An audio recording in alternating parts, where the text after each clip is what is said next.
What if Naruto made Temari pregnant with shadow clones? Naruto and his father stood atop Gamabunta with Naruto in his father's arms. His mother had left the village because she found out Minato was going to use her son for the sealing. He was still somewhat stricken by Kushina leaving, but he was able to find a way to seal part of his soul inside Naruto for when he unlocked the Kekkei Genkai he had inherited from him.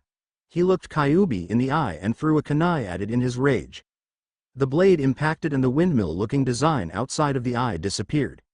Madara Uchiha appeared on his snout and rushed him. Madara Uchiha, how the hell did you get the Eternal Mangekyo Sharingan? He slammed the blade away and Madara disappeared in a puff of smoke. He realized the real Uchiha was above him. He couldn't block it in time and prepared for the impact. He heard a clash of metal on metal and opened his eyes to see Kushina holding her katana under Madara's blade. Kushina, I thought you left long ago. I did, but I can't let you die, Minato. She threw his blade away and they met again on the snout of the King Toad. Minato did the seals and the Shinigami appeared. He pointed at the Kyuubi and then at Naruto. Put the fox's soul in my son here. He nodded. The knife pulled the soul out and put it in the Kyuubi. Since you are the only person to ever be able to live, since you altered the seals of the jutsu, I will give your son a gift. When he reaches cage level 1 will come to him and give him a power he will pass down through his kids. I have one particular in mind. He disappeared with a ghostly smile. Minato quickly pulled out a scroll and put a seal on it that held the items Naruto would be given, not noticing Madara trapped Kushina in his eyes. He wrote down a letter and made a frog take it to Jiraiya. He died at that moment with a smile on his face, thinking Naruto would be a hero. 1 hour later. Council meeting. Sarutobi was getting really angry. The council members wanted to kill Naruto or turn him into a living weapon to increase the reputation of the village. Others wanted to leave him in the forest or have Hiashi block all his chakra nodes. No, we can't do any of that. If his chakra nodes get closed, the Kyuubi's chakra will take over. If we turn him into a weapon, he will eventually kill us all, and if he goes into the forest he will die, and if he dies the fox will be released, so leave him alone. All the people were astonished at this. You dumb ass old man, if you don't let me make him a weapon he will kill us, yelled Danzo. Everyone around him used Shunshin as the third sent 10 kunai that turned into 50 at the root leader. Sarutobi rocked the baby back and forth in his arms, then left the room. 5 years later. Konoha Hokage Memorial Park. Naruto sat in the swing with a sad face. All the kids had been forced to leave by their parents. Today was his 5th birthday and he had finally lost the villagers. He got up with a sigh and went to his friend Amy's house. She was being bullied one day and he beat up the kids doing it. He had to run to the Hokage's office to get away from them, but he made a friend. He left the house and walked down the street. A bunch of people who got drunk from the Kyuubi celebration saw him and went after him. Shit, another attack, he yelled as they chased him. He took a wrong turn after about an hour of being chased and turned into a dead end. A kunai whizzed out at him and slammed into him. A villager had thrown it so the loop hit him, knocking him out. He found himself in a tunnel, being pulled towards a big hall. I found a huge cage door with a seal on it. So, this is where Kyuubi is sealed. You can come out now, you damn fox. The Kyuubi heard the hatred in his voice and flinched. He came out and looked at Naruto. So you know who I am? Well, it was kinda obvious when everyone calls you Kyuubi brat. I can tell you have had a hard life because of me. I want to apologize in some way, so I will unlock your Kekkei Genkai for you. What's a Kekkei Genkai again? It's an ability only a certain clan has. Yours comes from your father. It was supposedly extinct long ago. He goes, oh, and this will hurt. A silver light wrapped Naruto up and he brought his head back so he could scream. The villagers heard the scream and saw the silver light and backed up. A red chakra flowed out and the villagers recognized the Kyuubi's chakra. A Chunin rushed forward to kill him before the fox took over. 1,000 kunai stabbed into him and killed him. You foolish villagers are stupid enough to attack my jailer when he protects your entire village from my wrath? Said Naruto in an echo version of his voice with a Kyuubi tint in it. I will kill you all. He yelled as 2 claymores appeared in his hand and glowed a similar red. Someone call the Hokage and the Anbu. Yelled a random voice from the back. 3 Chunin made their way to the front and drew weapons. One began to do hand signs. Earth Style, Earth Spear. Jutsu. 10 spears of rock shot at him. Naruto gave an evilly foxy grin and slashed both swords down fast. 2 huge waves of wind blasted through the rock. The Konoha ninja are just as weak as they were 5 years ago. Eat my Biju Kenjutsu style. Demon style. Blood chakra blast. The swords touched at the ends and a huge spiraling sphere of red chakra formed. He spun around and around and around, making smaller spheres blast out and hit the ninja and villagers, making them die instantly. Naruto stopped spinning and began to pant. The red went back where it came from and Naruto dropped to the ground in exhaustion. The third appeared and looked at the carnage and the red chakra around Naruto. The fox took over. "We have to kill him now," yelled an Anbu, running at Naruto with a kunai. Before Sarutobi could stop him, a spear shot through his mask and killed him instantly. Sarutobi signaled for the Anbu to clear the bodies and took Naruto to his office. "Naruto, it finally happened, just like your father said it would. I hate to think what the council will do to you when they find out." He arrived in the office and lay Naruto down. Naruto eventually woke up and asked what happened. "I'm afraid that your Kekkei Genkai has awoken." A Kekkei Genkai is an ability that only a certain person of a certain clan has. Kyuubi told me about it. Sarutobi scratched his head in confusion, then his eyes grew huge as he thought the fox really had taken over. "Naruto, what did the fox do to you?" "He helped me unlock the ability." "Why do you want to know, old man?" No reason at all." Naruto nodded and stretched, showing how exhausted he really was. Sarutobi laughed to himself and remembered the fourth's orders before he went to fight the fox. He went to his picture and flipped it open, then pulled out a scroll. He handed it to Naruto, who opened it up and read aloud. "Dear Naruto, my name is Minato Namikaze and you are my son. I was forced to seal the Kyuubi inside you, because as Hokage, I could not ask any other family to give up their child. Please believe me. I would not have sealed the fox inside you if I could have defeated him otherwise. Your mother, if she is still with you, probably explained this to you. If she is not, then a man named Madara Uchiha has used something called an Eternal Mangekyo Sharingan to seal her inside his eyes. When he seeks you out, cut his eyes and she will be released. You will be able to take his Sharingan if you wish, but I wouldn't advise it. It could be dangerous to you. By dangerous, I mean you could go blind. I want you to take the items in the scroll. The items inside of it are my sword, my Anbu vest and mask, my battle cloak, and finally, a summoning contract scroll for foxes and wolves. Have Sarutobi teach them to you. And one more thing. Eventually, Kyuubi will contact you and will seem friendly, but he is actually really evil." The seal left some on him. "A Shinigami will appear you one day and give you some kind of ability. This will help you when you fight the 9-tailed fox for control of your body. You will have to defeat Kyuubi eventually, so be prepared. I hope you have a good life. Love, Dad." Naruto placed the scroll in his pocket and went home after learning the hand seals for the summoning jutsu. He went to his friend's house again, to find it burning. "No, Amy, I'm coming for you," he yelled to the flames. He pulled the scroll out and found the perfect jutsu. He grabbed 3 bottled waters and poured them out. He did 8 hand signs and pulled the water up in the shape of a grenade. Water grenade jutsu. He threw it high into the air, then did a seal. Where he crossed his fingers. Water grenade clone jutsu. The water exploded and put out the fires. "Naruto, Naruto, please help me," he heard her yell. He let the fox have some control and used the claymore's T cut through the debris until he reached her burned body. "Amy, who did this to you?" "Some people from Anbu Root Squad. They did it under Danzo's orders." She barely managed to get out before she collapsed dead. Naruto let out a demonic roar and stood up. He flooded himself with his chakra and summoned thousands of weapons that floated around him, while his eyes turned red and slitted with touches of silver. He walked towards the Anbu HQ and into the section labeled Root. "All forces to the front, the Kyuubi has taken over," yelled a man from the door. There were 3 members that screamed in fear when they saw him. "Please, Mr. Kyuubi. We only killed that girl under orders." Naruto had ignored them, but when they said that, he turned his hand into a fist. They were impaled with flaming kunai. He marched forward and stopped when the root force came out. They stared off, a fly buzzed by, and a tumbleweed rolled between them. "All of you will die for killing Amy." Thousands of Weapons poured from above and killed everyone that got in their way. Those that managed to avoid those got stabbed with swords sprouting from the ground, and the Uchiha that jumped into the air smirked. I will copy that jutsu and claim the Hokage status. He tried to copy it, but failed. No, that can only mean it's a. He was cut short as.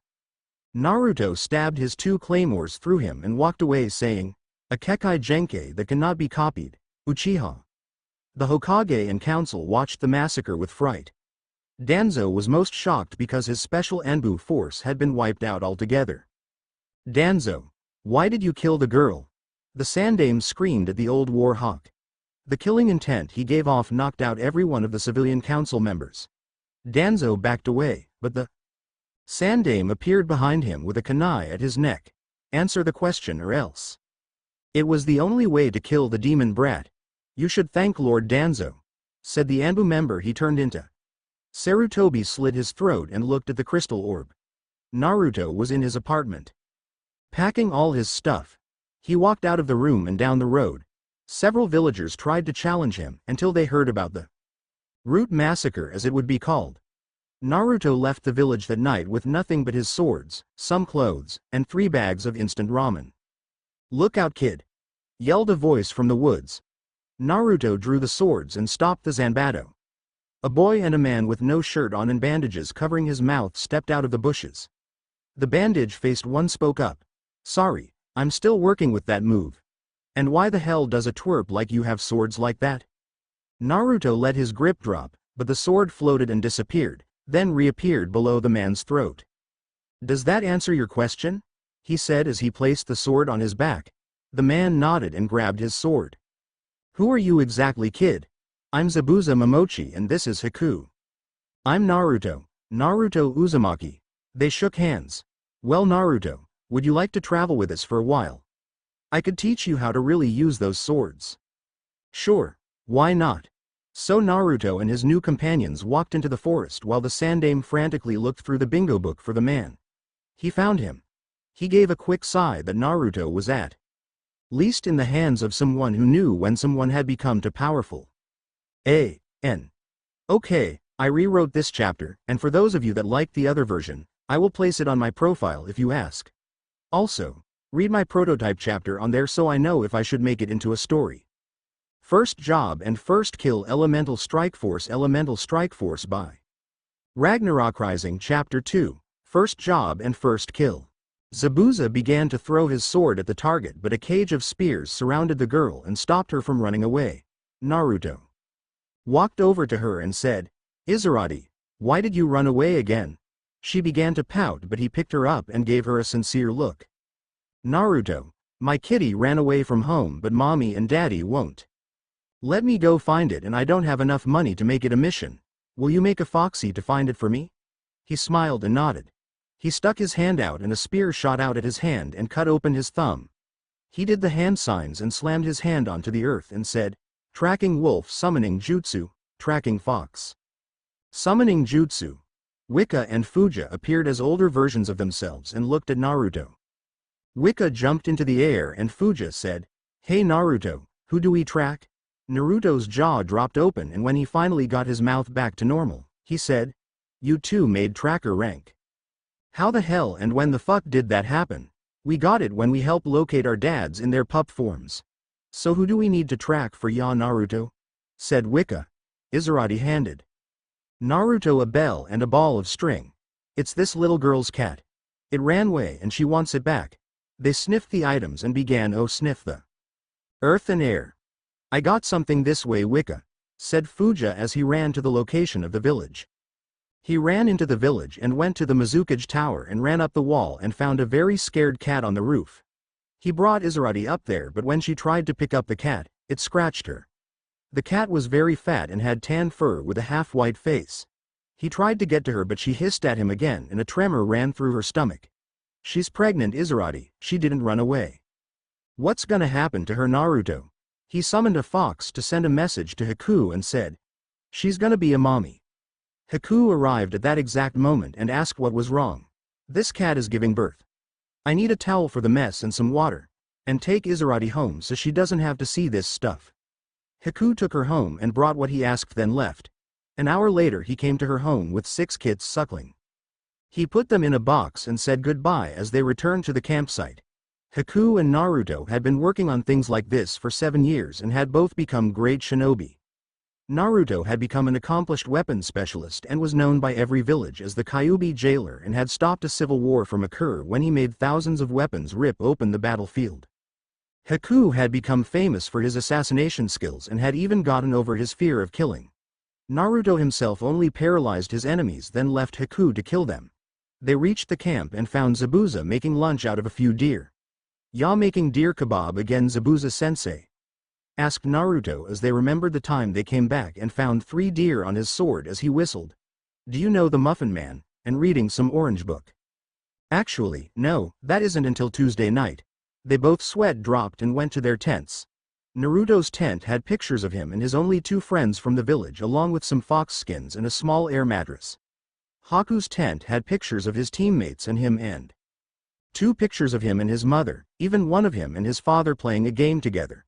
Naruto looked at his picture of the 3 of them on the swing set at the house of his last living friend. "I hope you got stronger while I was gone because I plan to come back and get you someday, Hinata." "So you still love her, kid?" asked Zabuza as he walked in. "I never loved her. I just liked her as a friend. She did a lot for me, even taught me the basics of the gentle fist style so I could help her train, which was what gave me the idea for developing that special technique I used when we were hunting down that guy who was stealing jutsu scrolls. Yeah, that was a fun mission and we got to keep those 17 scrolls of those families he killed." They remembered how Naruto had massacred the body of the man when he found out about that. "Speaking of which, I have a scroll with a special set of skills in it for you." He pulled a medium-sized scroll out of one of his pocket and handed it to Naruto. He broke the seal on it and opened it up then began to read. "These are really powerful techniques and all, but what do they have to do with me?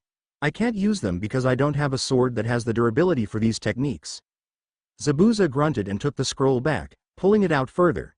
It had a sealing seal on it, and as Naruto pushed some chakra into it, a sword with a cross guard shaped like a beast head and a blade that was pure white.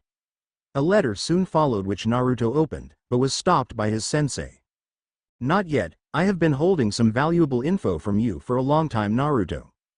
When I was about your age, I had a sensei named Kushino and she was a great swordsman.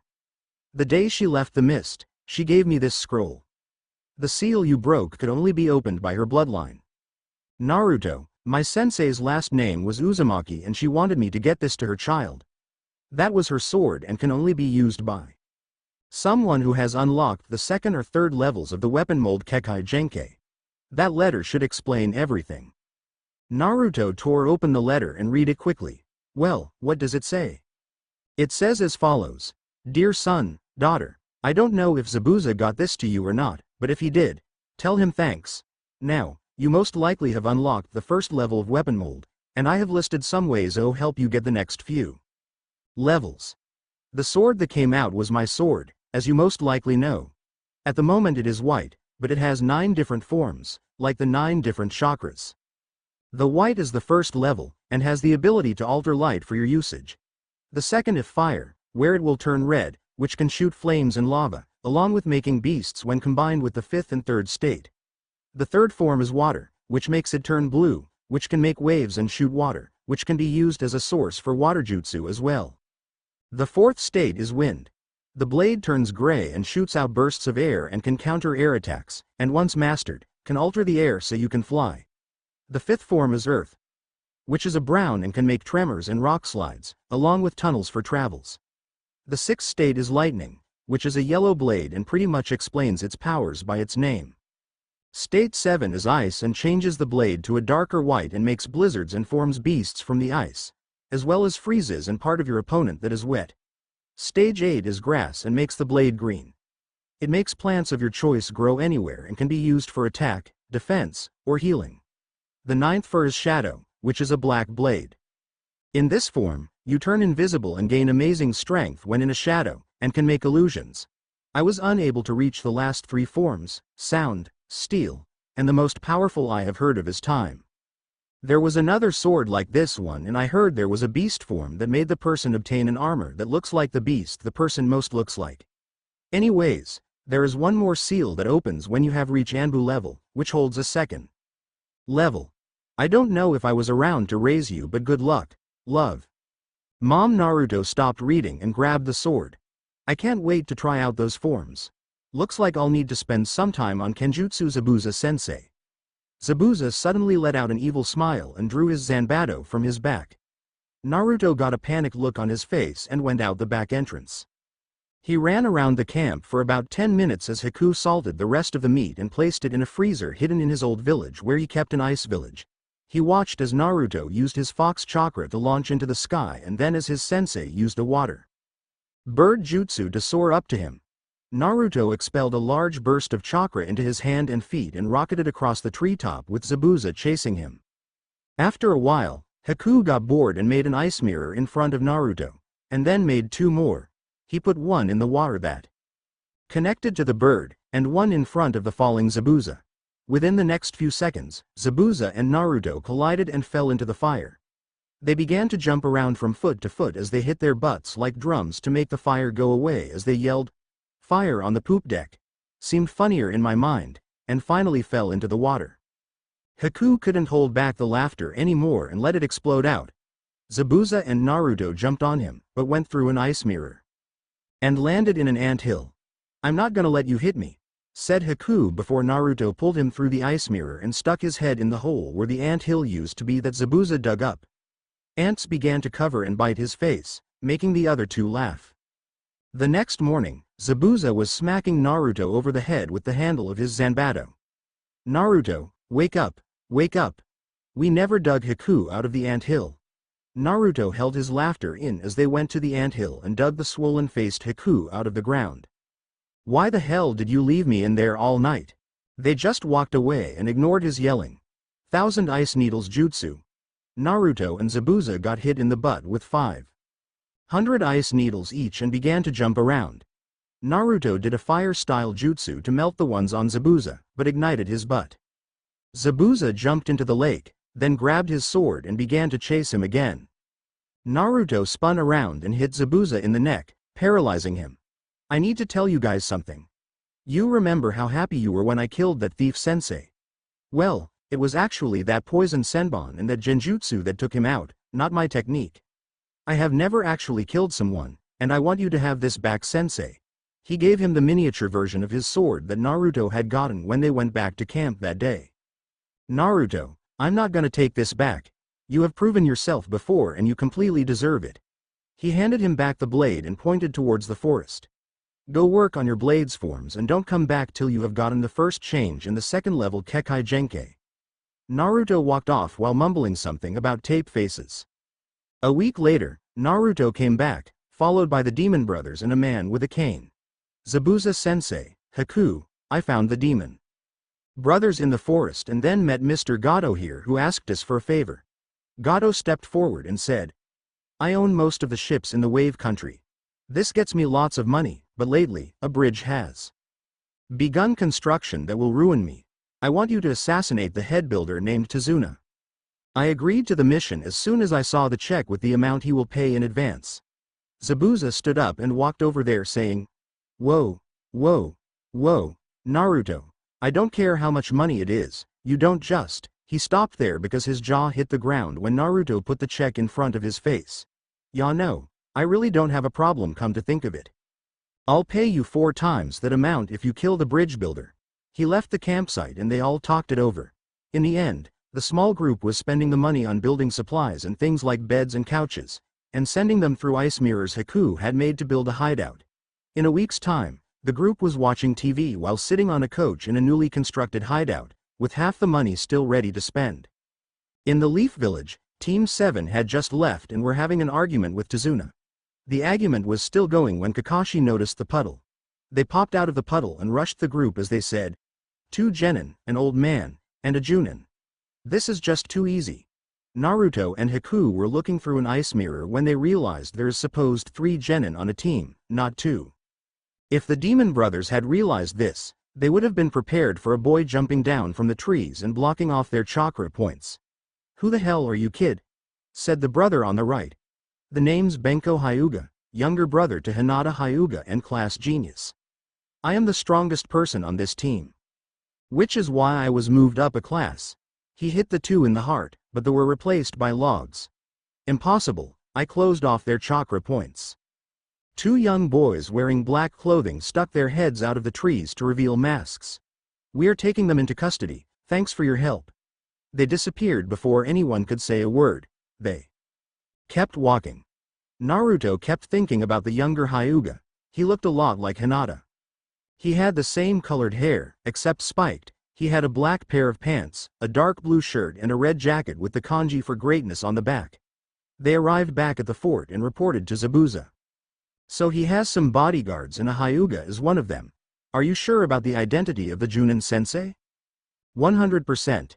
It's the copy ninja, Kakashi Hitaki.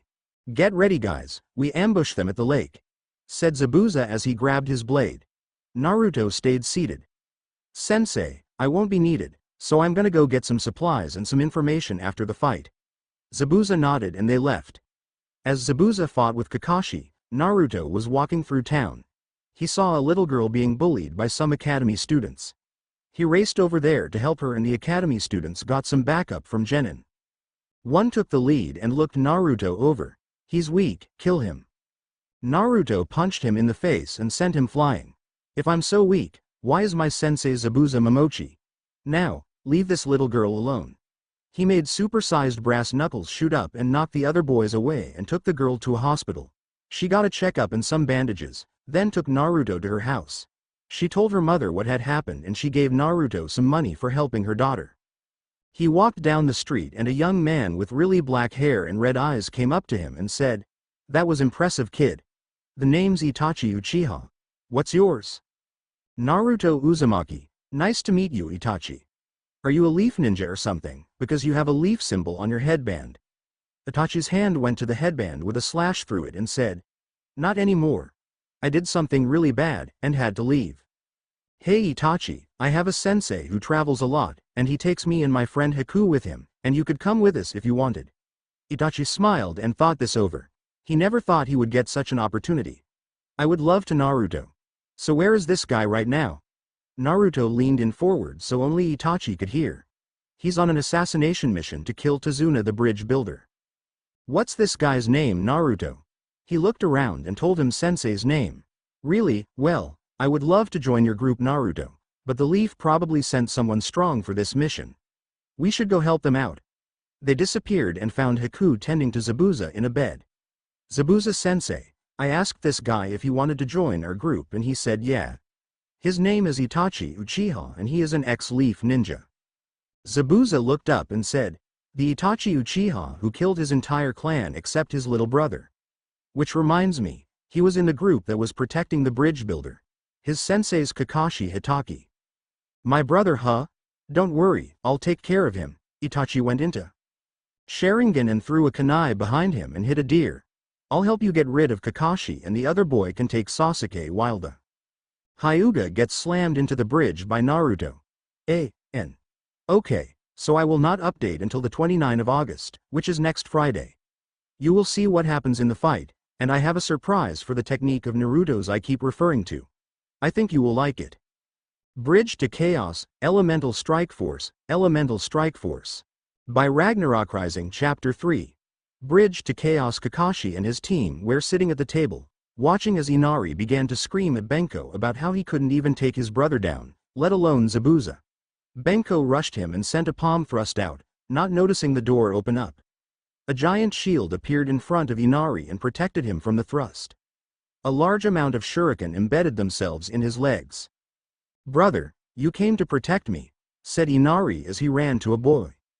Wearing a pair of fingerless gloves, a red muscle shirt, and a pair of cameo shirts with steel toe boots. Long time no see Benko. How's Hinata ever since I left? Asked the blonde boy. Kakashi's eye grew wide and he used his Sharingan eye to make sure he was real. Naruto, what the hell are you doing in Wave Country? Hey, Kakashi Hitaki, how ya been perv? A twitch appeared on Kakashi's forehead as he got called a perv. I am not a perv Naruto. We discussed this, said Kakashi as he pulled out the orange book. A kunai shot out of thin air and pinned the book to the ceiling. I'll believe that when you go a whole day without reading an Icha Paradise book. He made the kunai return to his hand with the book still on it and threw it out the door. Haku, can you get rid of that? They went to the door and saw a young girl about 13 throwing the torn book into the water.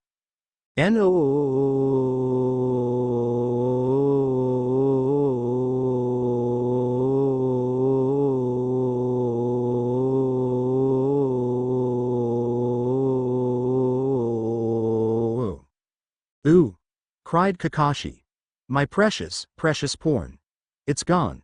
He got into the fetal position and began to suck his thumb. Haku came into the house and Sasuke went up to him. He looked at Haku and said, "Hi, I'm Sasuke Uchiha, last survivor of the Uchiha clan. Wanna go out sometime?" Haku punched Sasuke in the gut and hit the pressure points in his arms, making them go limp. Naruto burst out laughing. Sakura began to cry and it only got worse when Haku yelled, "Dumbass, I'm a guy." "Okay. Tazuna, I brought your order." He handed them a basket and left. "Sensei, who exactly was that kid?" said Benko as he pulled out another shuriken. Kakashi finally crawled out of the fetal position and said, "That was Naruto Uzumaki. He is the last person to be able to have the most powerful Kekkei Genkei, weapon mold. His mom was from the clan that started the 7 legendary swordsmen of the mist." "Yeah, right, the Sharingan is the most powerful. No, Sasuke, the Sharingan can copy jutsu, but weapon mold makes weapons out of thin air, water, grass, anything, and doesn't use chakra. But now it's my turn to ask a question. Tsunami, Inari called Naruto his brother, how come?" "Well, one day, Inari was being bullied and Naruto beat up the boys doing it, and ever since, he looks up to Naruto as a big brother." She continued to eat like nothing had happened. "Well, now that we got all this done, I have a special training exercise for you. Please follow me to the forest," said the depressed Kakashi to his students. "What are we doing here, Kakashi-sensei?" said Sakura. "You will be climbing trees. The catch is, you can't do it with your hands, only your feet. Like this." He walked up the tree and showed them. Sasuke said it would be easy and ran up the tree, only to fall after a few seconds. Sakura and Benko finished it pretty quickly, but it took Sasuke 3 hours to get up halfway. He came home and found everyone laughing at a joke Naruto told. "Oh, hey dumbass. We were just telling a few jokes. You know, I've been meaning to ask you something. Are you related to some guy named Itachi? He looks a lot like you." Sasuke instantly had a kunai in his hand, the tip aimed at Naruto's throat. He ate an onigiri and pushed the kunai away. "Wow, for an Uchiha you sure are slow. Itachi was gone before I finished saying goodbye and good luck. Tell me where he is so I can kill him. Now you dobi." Naruto chuckled and punched Sasuke in the face, sending him into a wall. Once he climbed out, Naruto answered his question. "I met him in town yesterday for your information. He was very nice, but I was surprised when he told me he killed your clan because he wanted you to become strong as a way to say sorry for never giving you any attention. So he killed all our family?" Naruto left saying he would bring more supplies tomorrow. He went back to the base and reported to Zabuza and Itachi. He doesn't understand it still. "I'm sorry, Itachi, but he most likely never will unless you explain it." Itachi looked disappointed that his new apprentice couldn't convince his brother to not hate him. He would do it on the bridge. "Change of plans, I get. Sasuke and Haku can take that kunoichi, then go help Naruto. Who gave you the right to make the plans around here, Uchiha? You're a newbie in the group, so you listen to us. Got it, Red Eyes?" said Zabuza as he drew his sword. Itachi went into Mangekyo Sharingan and both prepared for the fight. Zabuza rushed in with the Zanbato and Itachi with his Anbu blade, but stopped when Naruto and a clone appeared with the blade in ice and lightning mode. "We don't need a fight right now. If the two of you can't control yourselves, I'll be the leader. After all, it is my job, not yours, so until this mission is done, I get leader status." He sheathed his sword and dispelled the clone. "I'm going into town for a while. See you when I get back." "Did he just demote me?" said the shocked Zabuza. Naruto stopped by his room and took the Anbu mask his father had given him. He put it on and disappeared in a swirl of mist. He reappeared about 5 minutes' walk from the town and stuck his hand in his pocket. He went to a new town, so he didn't know what to expect. He heard the sound of a girl screaming and began to run. He reached the town and found a bunch of drunken guys holding a woman while Antherman, who appeared to be the leader, tried to undress her. Naruto rushed in and punched his head as he let the red chakra engulf himself. The guy flew back and he knocked out the others as well. The woman, who was rebuttoning her shirt, thanked Naruto and gave him a big kiss. He blushed a deep red as she gave him her number and said to call in a few years. He kept walking as another girl with black hair, green eyes that looked like a black hair Tsunade. She asked if he wanted to go out that night and he said yes. Why do you want to go out with me though? Well, you did just save my sister from getting wrapped in the middle of the street, and this is the least I can do. That night, Naruto took the girl to a very expensive restaurant and bought her dinner, so I never learned your name. Oh sorry, it's Shinobu Gortsuga. What's your name? My name is Naruto. Nice to meet you, Shinobu. What do you want to eat? Zabuza looked at the clock as it struck 11 p.m. Naruto walked in with a lipstick mark on his left cheek and a piece of paper in his hand. What took you so long, kid? Well, when I got to town, I saw some drunks trying to undress this chick, so I saved her and she gave me her number and said to call in a few years. Her sister asked me out on a date, so I bought her a dinner, and when I took her home, her sister came out and gave me a kiss on the cheek. Zabuza got a weird smile on his face and laughed. So, Naruto's finally got his first kiss. It's about time you got one. I got really bored of waiting for you to one so I could make fun of you. He began to laugh and tease Naruto until he hit his pressure point, shutting him up. He went into his room and locked the door. Sasuke had just gotten to the top of the tree and was now looking at the moon. He saw Naruto come to the edge of the forest and disappear in a swirl of leaves. He tried to follow him but lost the trail after a half hour of tracking. He went back and reported this. Naruto doesn't have any ninja skills. He has been living in this village for a year now and doesn't have any ninja skills, just the weapon thingy, said Inari. He may seem like that, but you never know. He could be hiding something. Before Inari could argue with Sasuke's statement, a scream rang out from the village. The Leaf Ninja ran to check it out and found a bung of raiders attacking the village. Sasuke, being his arrogant self, rushed in to attack them, but a fireball jutsu charred his clothes and slammed him into a wall. Idiot, you are most likely a genin and we are all Chunin. You can't defeat us. But I can. Twin Beast Roaring Jutsu. A young boy wearing an Anbu mask slammed his palms together and turned them to face the enemy. A wolf head and a fox head shot out and killed most of the Chunin except for the one that attacked Sasuke and the one that Kakashi was attacking.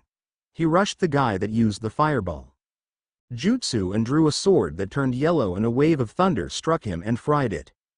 He ran and jumped into the air as the sword turned red and shot out a spear of magna that burned the guy to a crisp. Kakashi, do you know who these guys are? Said the boy in a voice that seemed familiar for some reason. Not for sure, but you seem somewhat familiar. They were the Chunin raiders. Gato hired them to take care of Tazuna once you took care of Zabuza, and the reason I seem familiar is that I am known as Fox's Demise. You are Fox's Demise, the Anbu member who is only 12? Asked the shocked Kakashi to the kid. Sensei, who is this guy?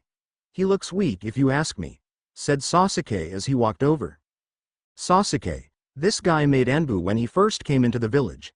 He could kill you brother twice in a hand-to-hand combat once he gets to be his age. He's known for his swift killing technique that killed hundreds of traitors and thieves. Sasuke smiled and did a roundhouse kick. Fox's Demise caught it and twisted the foot until a crack was heard. Weakling. You could never compare to me, and if you try to attack me again, I will use the ultimate mist kenjutsu on you. He disappeared in a swirl of mist. Sasuke looked somewhat confused. Sensei, what's the mist's ultimate kenjutsu? It's called stealing the family jewels. It cuts off your jewels, if you know what I mean. A shiver ran down Sasuke's spine and he covered his private part. After walking back to the house, Tazuna reported on how the progress was. We shall finish it in a week at this rate. Only a little bit longer till you can go back home. Back at the hideout, Gato was yelling at Zabuza. You weakling. You would have died if it hadn't been for that girl. A senbon implanted itself in Gato's arm and the blade of Zabuza's Zanbato sliced into his arm, detaching it from his shoulder. The red chakra flew out and healed him, stopping him from dying. Do not disrespect my master, or next time it will be your head. Do I make myself clear, dumbass? Nod. Good, and don't send other people to do my job after you gave it to me. Oh, and one more thing before I send you back. Haku is a guy, not a girl. He kicked Gato and sent him off the trees. If you attack your client, they don't come back, said Zabuza as he got up and had Haku replace his bandages. I'm not gonna let that freak disrespect you, sensei. Speaking of senseis, where is Itachi right now? Haku snapped his fingers and an ice mirror popped into existence, showing Itachi becoming a raven and perching on a branch as he watched Sasuke train. Naruto couldn't resist and stuck his hand in, then pulled out one of Itachi's tail feathers. Itachi let out a screech and took off. He beat the shit out of Naruto as soon as he got back. The next day, Naruto and Haku arrived at the house with a bag full of supplies and a new book for Kakashi. Here Kakashi, since we got rid of the last book you had, I got another copy and the latest collector's edition, said Naruto as he threw the pervert an orange book and a gold book. Thanks Naruto, I never would have been able to get this one. Say, do you want to come to the bridge with us? They shrugged and said sure. Once they reached the bridge, they found all the workers dead and 4 Paope at the end of the bridge. Who the hell did this? Asked Sakura as Tazuna struggled not to upchuck on a woodchuck. You're late. They all yelled at once. Kakashi scratched his head and said, well, I spilled some salt and, wait, I didn't know we had an appointment. They all looked at each other and shrugged. The one on the far right let out a quick burst of chakra and the mist moved away, and to the shock of all present, Fox's demise, Zabuza, the hunter Nin, and Itachi Uchiha were sucking on lollipops. Brother, what are you? How could you? What the hell are you doing here? Yelled Sasuke as he pointed at the lollipop. He pulled it out and twisted it in his hand. I'm eating a lolly. Why? Everybody's sweat dropped and waited for him to stop eating. Okay. Zabuza used the hidden mist jutsu to hide us. Zabuza did as he was told and a thin mist covered the bridge. Hey Benko, we're surrounded if I KBO Zabuza. How many are there? Said Kakashi as he revealed his Sharingan. 12 of them, he said as he activated the Byukugan. Sasuke flashed the hand signs before Kakashi could do anything and shot out a fireball jutsu, destroying 10 clones. Benko, you must have miscounted. There were only 10 clones around us. No, you just hit 10. The last 2 are behind us. They all looked behind them and saw Naruto and Haku get a weird smile and puff out of existence. Hey guys, if you want an answer, look over here. Fox's demise and the hunter Nin took off their masks and showed a smiling Naruto and Haku. Did you like our little act? Said Naruto as Sasuke and Haku met in the middle of the bridge. Why did you do it, Naruto? Why did you pretend to be our friend then attack us? Sakura asked, squeaked to the blonde. He smiled and pointed at Benko. The day I had to stop you from killing Hinata and you smiled when you thought that you hit my heart changed me. I swore I would be the one to kill and save your sister from your father's wrath. They moved over to the side of the bridge and both got into a gentle fist stance. How do you know the gentle fist starting stance? Asked Bento as he struck. Naruto dodged the attack and shot a thrust, shooting a kunai out. Benko jumped into the air and did a front flip into an axe kick. Naruto grabbed his ankle and threw him away from him. He landed with his left leg straight back and his right leg forward with the toes bent so that slid. You're weaker for some reason, said Naruto as they got into a new stance. They locked eyes and said, you're in my field of Devination, in unison. 8 trigrams. 64 palms. 8 trigrams. 64 exploding spikes. Naruto and Bent attacked each other with the attack in reverse of the other. 2, 4, 8. Benko was making no progress as every time he closed a chakra point, it reopened with red chakra. He stopped and tried to dodge the attack as Naruto continued. 16, 32, 64. He made the last few hits and kicked him, destroying the boxes he ran through and denting the crane that stopped him. Ouch, that really hurt. But that doesn't matter, because your attack did absolutely nothing to me. Benko laughed but stopped when Naruto's laugh was heard around the bridge. Benko, take a look at your chakra points. He used the Byukugan on himself and saw his chakra points were now silver and slowly growing outward, the shrinking back again. How did you hit my chakra points? You don't have the Byukugan. And what is this silver stuff in my chakra points? To answer them in order, The two ways to know where the chakra points are located are the Byukugan and to crack open a book. I don't need the Byukugan if I do my research. The silver things are pieces of metal that form from my chakra. Zabuza-sensei, remove the mist so they can see what they do. The mist disappeared and everyone looked at Naruto as he smiled. Benko jumped into the air and threw a bunch of paper bombs. Naruto made shuriken intercept the bombs, and once the smoke cleared, Benko was holding his bleeding shoulder. I'm sorry I have to do this. Wait a minute, no I'm not. He snapped his fingers and spikes hot out of every chakra point in every direction, destroying the structure of the body. Naruto took out a piece of metal and hit it against a kunai. A seal on each blade glowed bright orange and detonated. Now to help Haku. Haku had already paralyzed Sakura, and wouldn't kill her because he thought she was hot. He moved over to help Itachi, and since Sasuke wouldn't listen, he went to help Zabuza. Haku had taken on Sasuke and had been grabbed and was being choked by Sasuke. He suddenly felt the pressure release and he could breathe again. He climbed into a mirror as fast as possible and watched as Naruto attacked the younger Uchiha. Sasuke was being choked now. He got his fingers to his mouth after secretly doing some hand signs, and a fire dragon jutsu evaporated all the mist around them. Naruto got tired of this and shot at Sasuke. He swung his hand up to his throat and pulled his thumb across his throat. Sasuke smiled and ran forward, but a katana stabbed his leg, disabling him. Haku hit him with some senbon, and before they could finish him off, they heard the sound of a lot of birds chirping and someone yell, "Chidori." A sound like metal falling was heard as the mist disappeared. They ran to the area of the sound and found A.N. Okay, I will open up a poll. Tell me if you want Zabuza to live or die, or if I should do a surprise appearance. Vote people, vote. Killing the Beast Elemental Strike Force by Ragnarok Rising Chapter 4. Death of the Beast. They ran to the area of the sound and watched as the copy ninja slammed a huge amount of lightning into Zabuza, and then as his hand bent down and snapped. Zabuza smiled and his Zanbato turned into him while he became his Zanbato. What's wrong? Kakashi? Didn't think I knew the weapon animation jutsu? Said Zabuza as he did some hand signs and punched his blade, a drop of blood landing on it. It twisted around, surrounded by smoke, and Zabuza stepped out of the smoke. Kakashi did a second set of hand signs after a shadow shot out of nowhere and restrained Zabuza.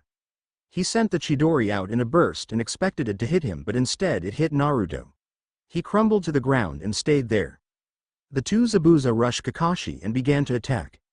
Sensei, I'm okay, just a little winded, but Kyuubi used half its chakra healing me and I nearly died, so watch that move of his. Kakashi looked at him and his gaze switched to behind him. It's about time you got here, and you brought your teams, said Kakashi.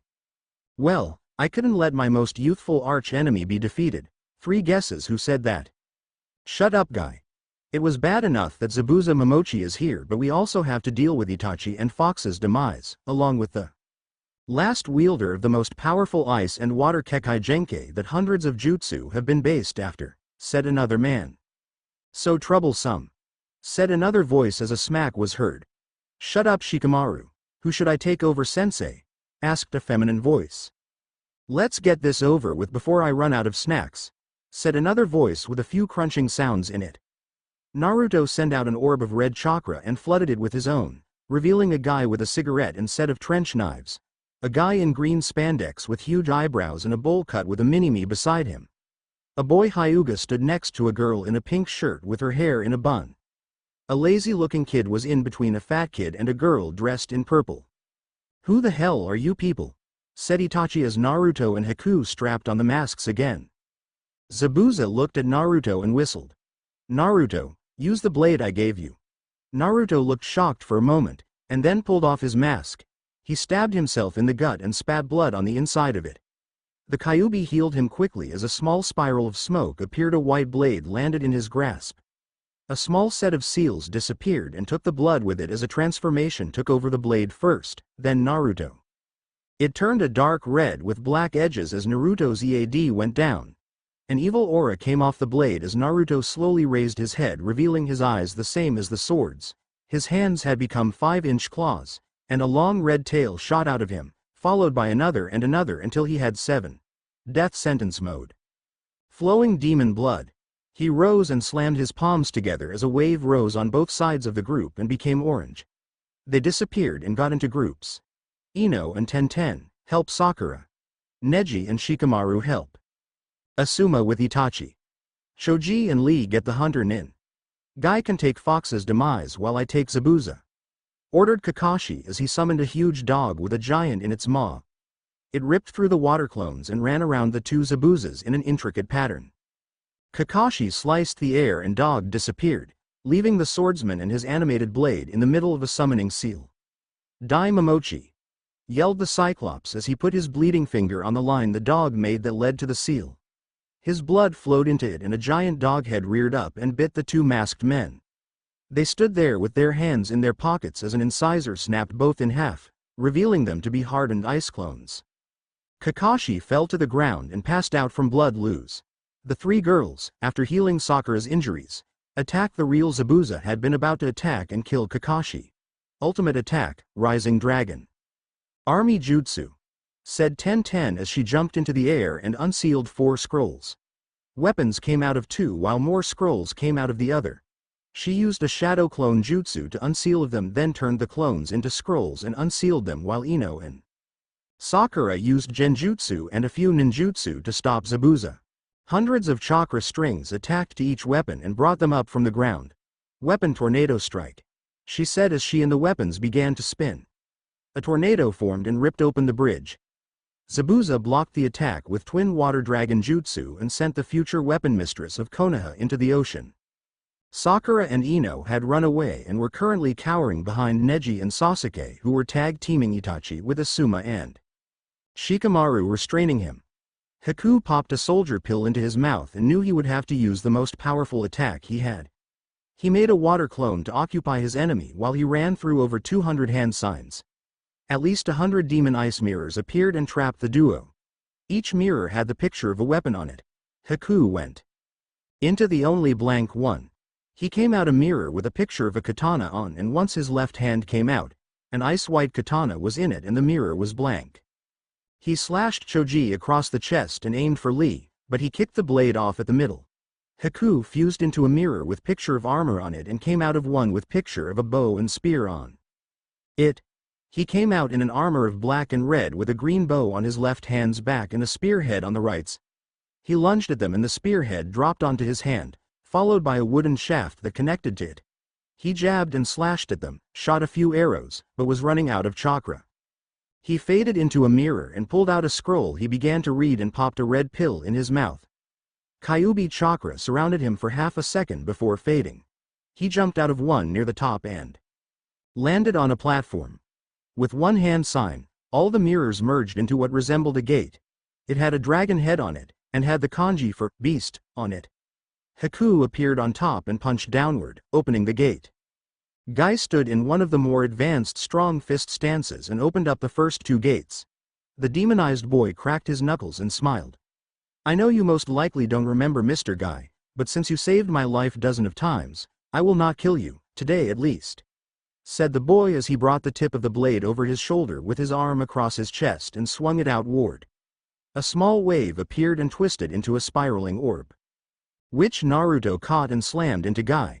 He smirked and said, Dark Rasengan, Demon Strike Jutsu.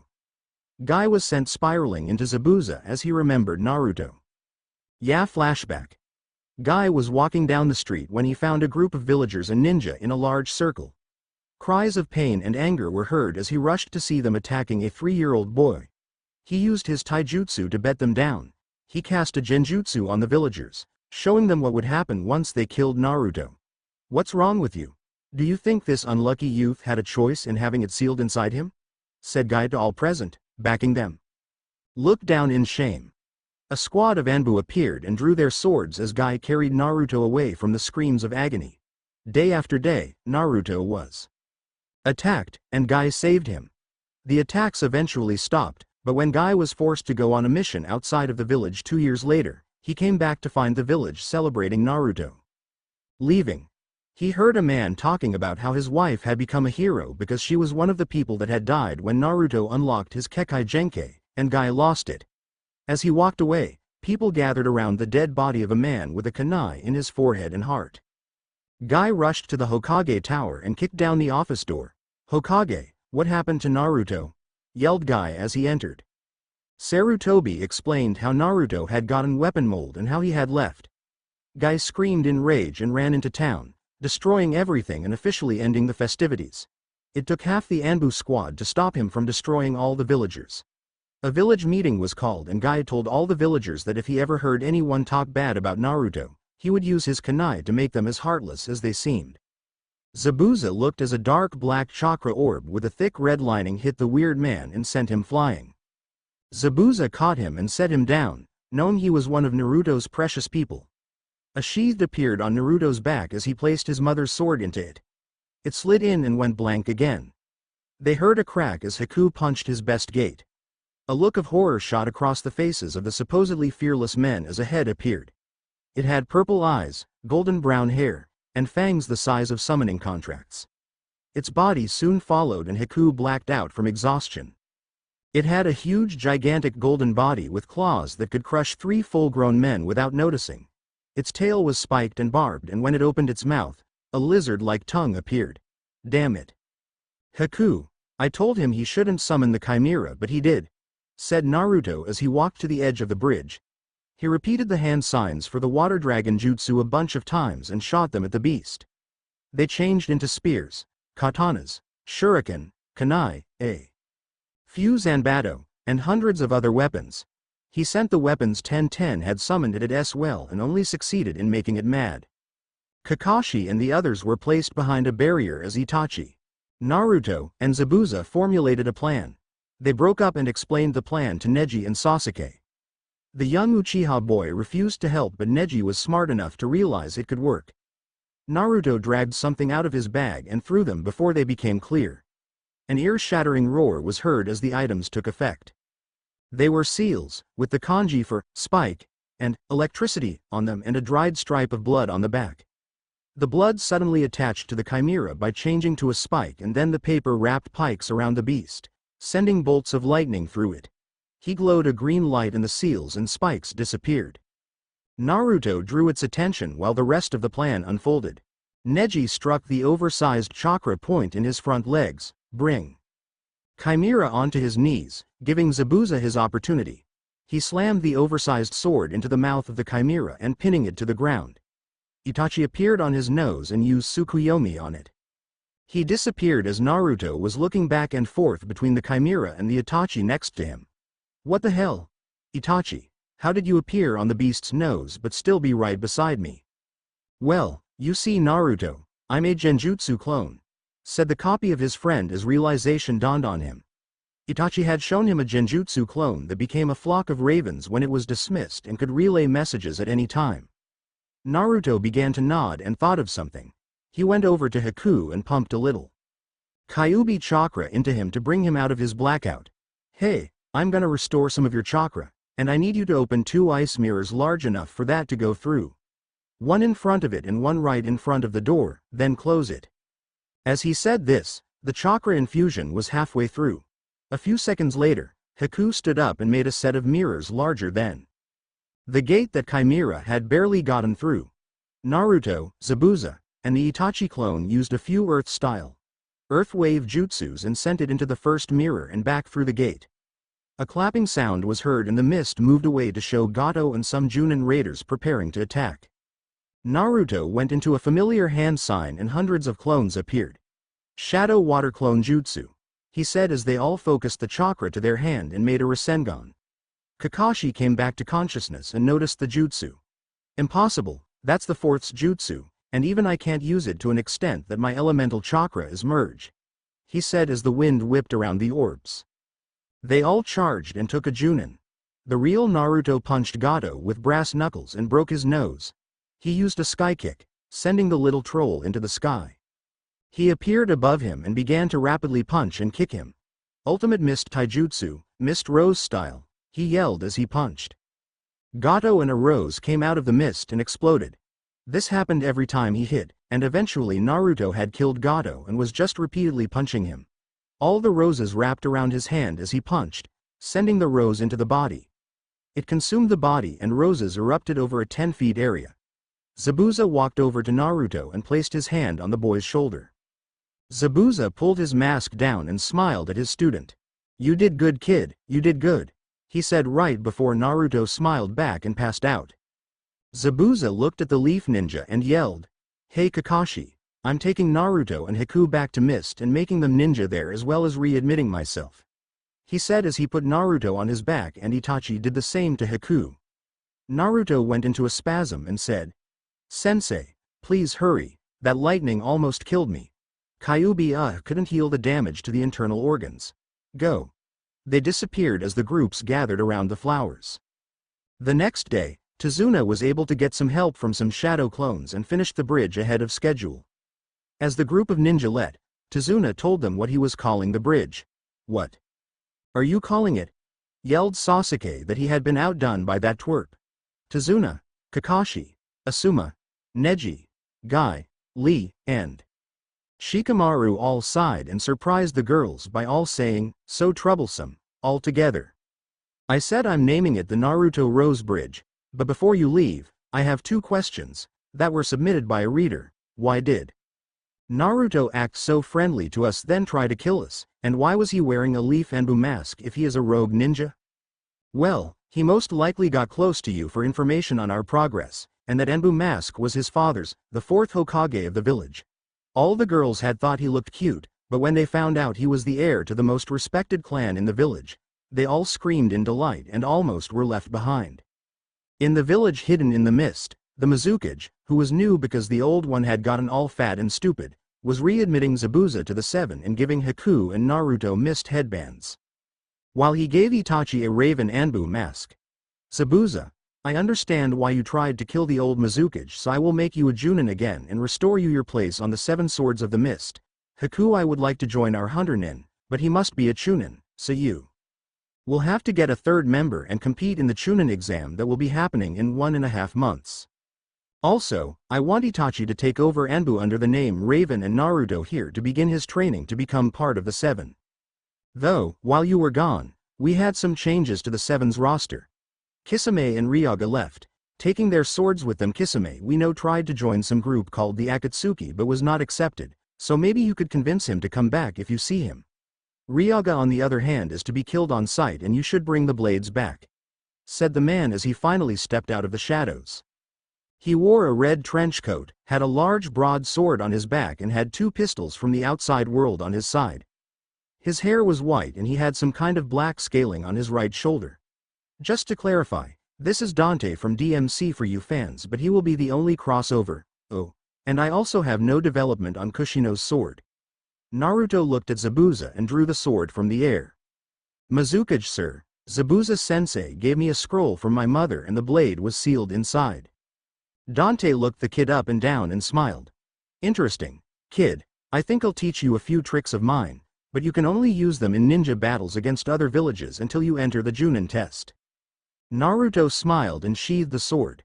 Haku was the new target of the white-haired man as he said, "Haku, I knew one of your ancestors. She also was a hunter nin and she had a mask that we keep with a scroll of the abilities the Kekkei Genkai has and some skills she made that were to be given to you. So here you go." He opened up a solid gold box covered in seals and handed him a sealing scroll and a mask with a small tube of water on both sides. He looked at Itachi for a moment and then suddenly rushed to a wall. He punched it and turned it to the right. A vault opened up and he pulled out a red and black sword with the Mangekyo Sharingan symbol on the bottom of the hilt. This sword belonged to Madara Uchiha, and you deserve to wield it. Itachi saw the sword and swiped it from Dante's hand before he could finish speaking. Itachi's Sharingan went into the 2nd level on its own and began to spin clockwise, while the symbol on the hilt went counterclockwise. Naruto's body went into a contraction and he was wrapped in silver chakra that made his body slam the sword all the way to the bottom of the tower. Itachi looked at Naruto and asked why he did that. "That sword is evil, Uchiha. It's best you leave it be," said a voice coming from the silver chakra. The strange thing was, as Naruto's mouth moved to the words, they were always out of sync. Dante's right hand scaled over and he touched the silver chakra, dispersing it. Naruto began to pant heavily as they left. Dante grabbed the sword once they got to the bottom and threw it back through the hole and made it land in the safe with a practiced air. Hey Dante Cage, how can you do that? Asked Naruto. I did that a few times myself. You see, the reason Naruto did that was because of the sword he's hiding in that scroll in his backpack. There are a total of 8 clans with swords like that, and Naruto has the Namikaze clan sword. Each one holds the spirit of a samurai and devil. The Uchiha clan had Excalibur and the Namikaze clan has Clarent. They hate each other because Clarent is fire and Excalibur is ice. So the sword my dad had all those seals on it because of Clarent, said Naruto. He pulled out the white scroll that was now silver and unsealed his sword. The blue and silver blade hovered in the air as the red and black one came down and they began to fight. A pale outline of 2 samurai holding the blades appeared as they fight. Itachi slowly watched towards the swords and stepped into the place of the samurai. As their hands were about to grasp the blade, 2 bullets knocked them away. I think we need to separate these weapons. Naruto slapped his palm together and a green liquid came out and formed over the blades. He put some of it on Itachi's right hand and some on his left. They stood with those arms next to each other and the blades flew into the arms. That should restrain them. But if Itachi uses his Mangekyo Sharingan while the blade is out, the samurai will take over, said Dante as he walked them to their new apartment. The next day, as Zabuza, Naruto, Haku, and Itachi looked for a suitable candidate for their exams, they had no idea that it had just came into the village. Leaf Village. Hyuga compound. Hiyashi Hyuga was in a rage. His youngest daughter had come to him and given a letter she found on Hinata's bed. It said she knew where Naruto was and she was going to find him. His wife was in tears after finding out that her only son was dead and was even worse when he heard about Hinata.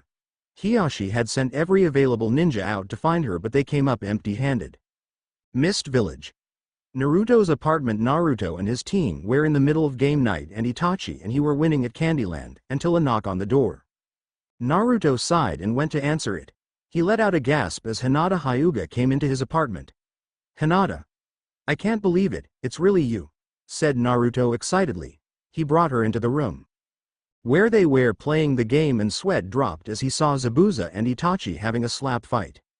They stopped when they saw Hinata and all 3 held hands and danced around them singing, Naruto's got a girlfriend, Naruto's got a girlfriend, over and over again until he cracked his knuckles and punched Itachi, effectively breaking his nose. Zabuza and Haku scooted into corners and cowered. Hinata. This is my team. You know Itachi, the one on the ground, the one with the tape on his mouth is Zabuza-sensei and the girly-looking guy is Haku. It's nice to meet all of you, she said as they came out of hiding and Itachi quit rolling around yelling, NY Mose, NY Mose, and sat down, tears still running down his face. Hey Hinata, I was just wondering what you're doing here, said Naruto as he looked at his secret crush. When I found out where you were, I came as fast as possible. I want to become a ninja Naruto, but my father won't let me. I came so I could get training. Naruto nodded his head as a sudden idea hit him. Hey Hinata, we need a 3rd member for our team so we can become Chunin. You want to fill the spot? Asked Naruto as she thought it over. She smiled and nodded. They all celebrated, except for Zabuza, who kept crying because he had never lost on Candyland. They began to talk once Haku and the Chunin went to their apartments. I guess you could stay in my apartment since you don't have anywhere to stay yet. The next morning, Naruto woke up to Hinata next to him. He ran away and looked out the window. The ground was covered in mud and Naruto knew she climbed into his bed when the thunder began because she did that with her mother. He let her sleep and decided to go get a quick bite to eat. I swear if any of you bastards laugh at this as will fucking kill your asses, said Naruto to his friends and team as he told them what happened when he woke up. Naruto then beat the shit out of them. It's not funny, he yelled. A.N. Okay, that's it for this chapter, and happy Labor Day for all of you in the US. I'll update again Friday morning hopefully. Meeting again. Start the Chunin exam. Elemental Strike Force by Ragnarok Rising RR. Ragnarok Rising here. Just want to thank everyone that reviewed and put this story on your favorite and story alert. I also wanted to do a disclaimer. I own Gaara. Hey dumbass, when do I come into the story? RR. Get the fuck out of here, they want to read the story bitch. Gaara. Give me one reason why I shouldn't kill you right now. RR. I can make you come into the story as a ballerina if you do. Gaara. Point taken. Ragnarok Rising owns nothing except original shit like jutsu and blah, blah, blah. RR. Hey, I was gonna say the disclaimer. That's it, I'm giving you a tutu and a monkey when you come in. Gaara. No.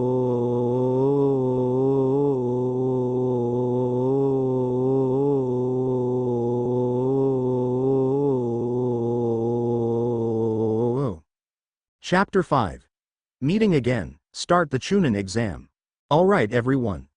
I got bad news, good news, and awesome news, said Zabuza as he walked into the training grounds of the new house he had bought. Which do you want to hear first?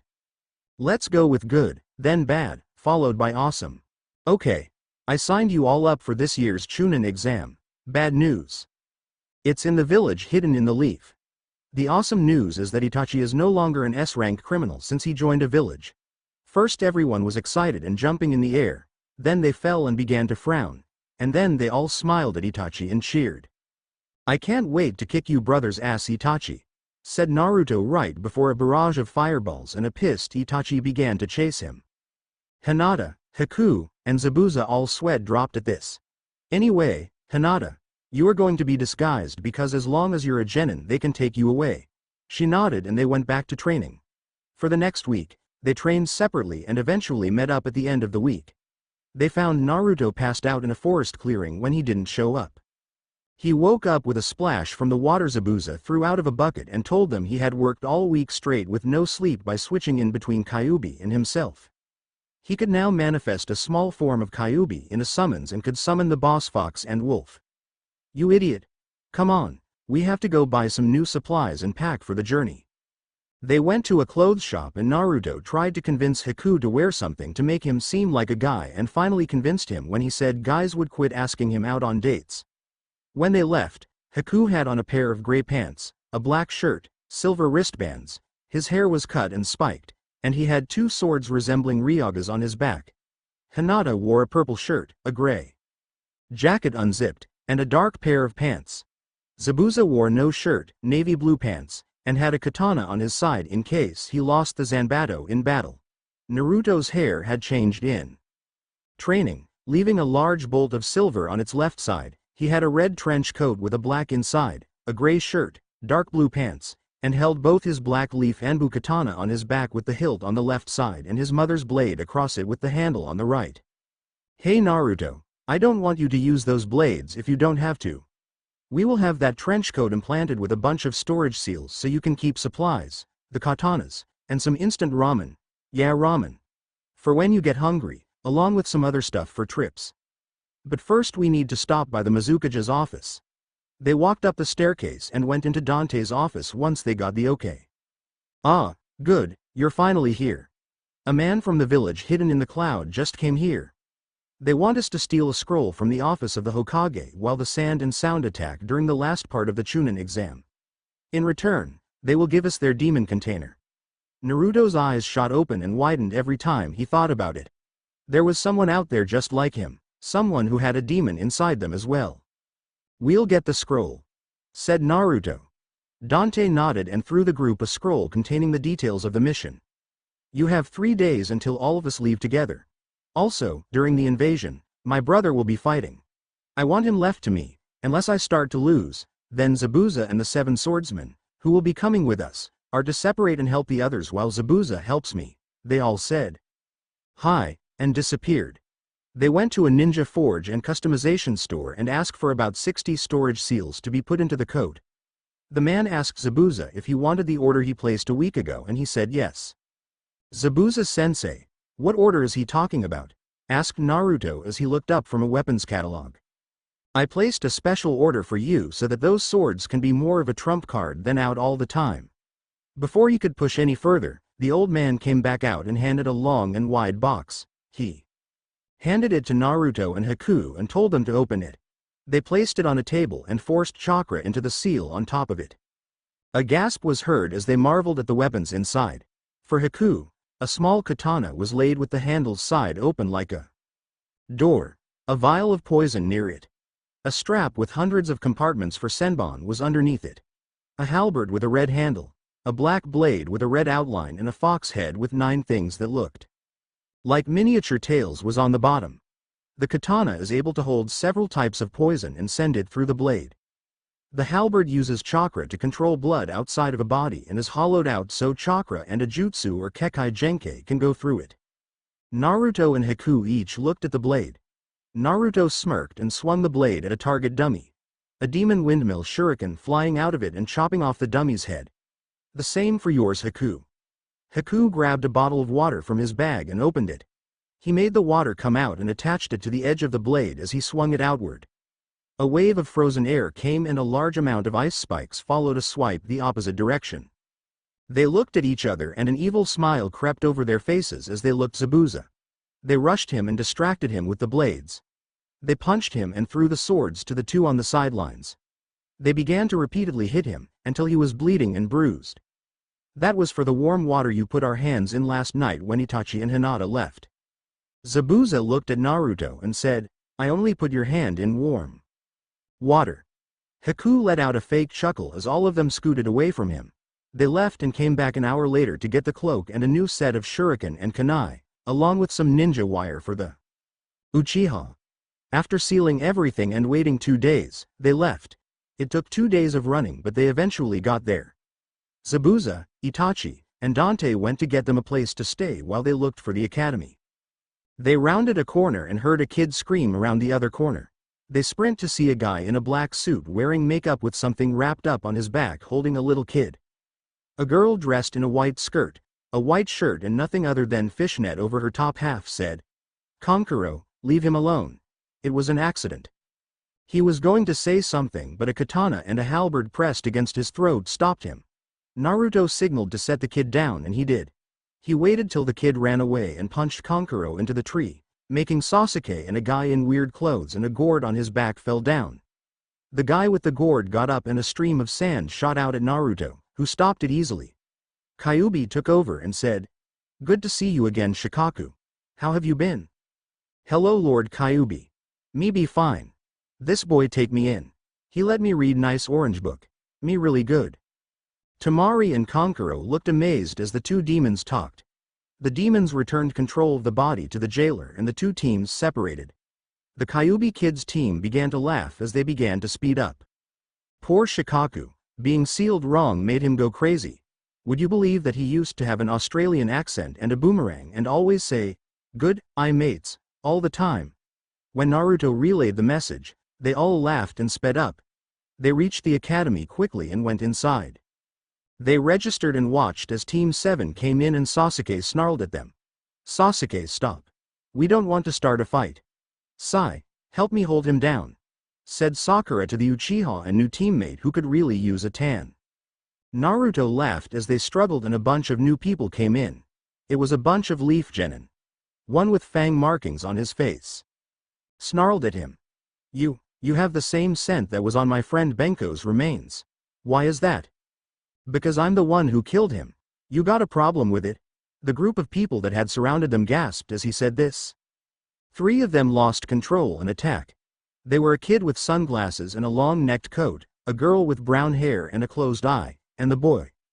2 were using dogs and 1 was using bugs. Haku slipped a paralysis poison into his sword and slashed the dogs while Naruto sent a concentrated beam of red chakra out of his hand.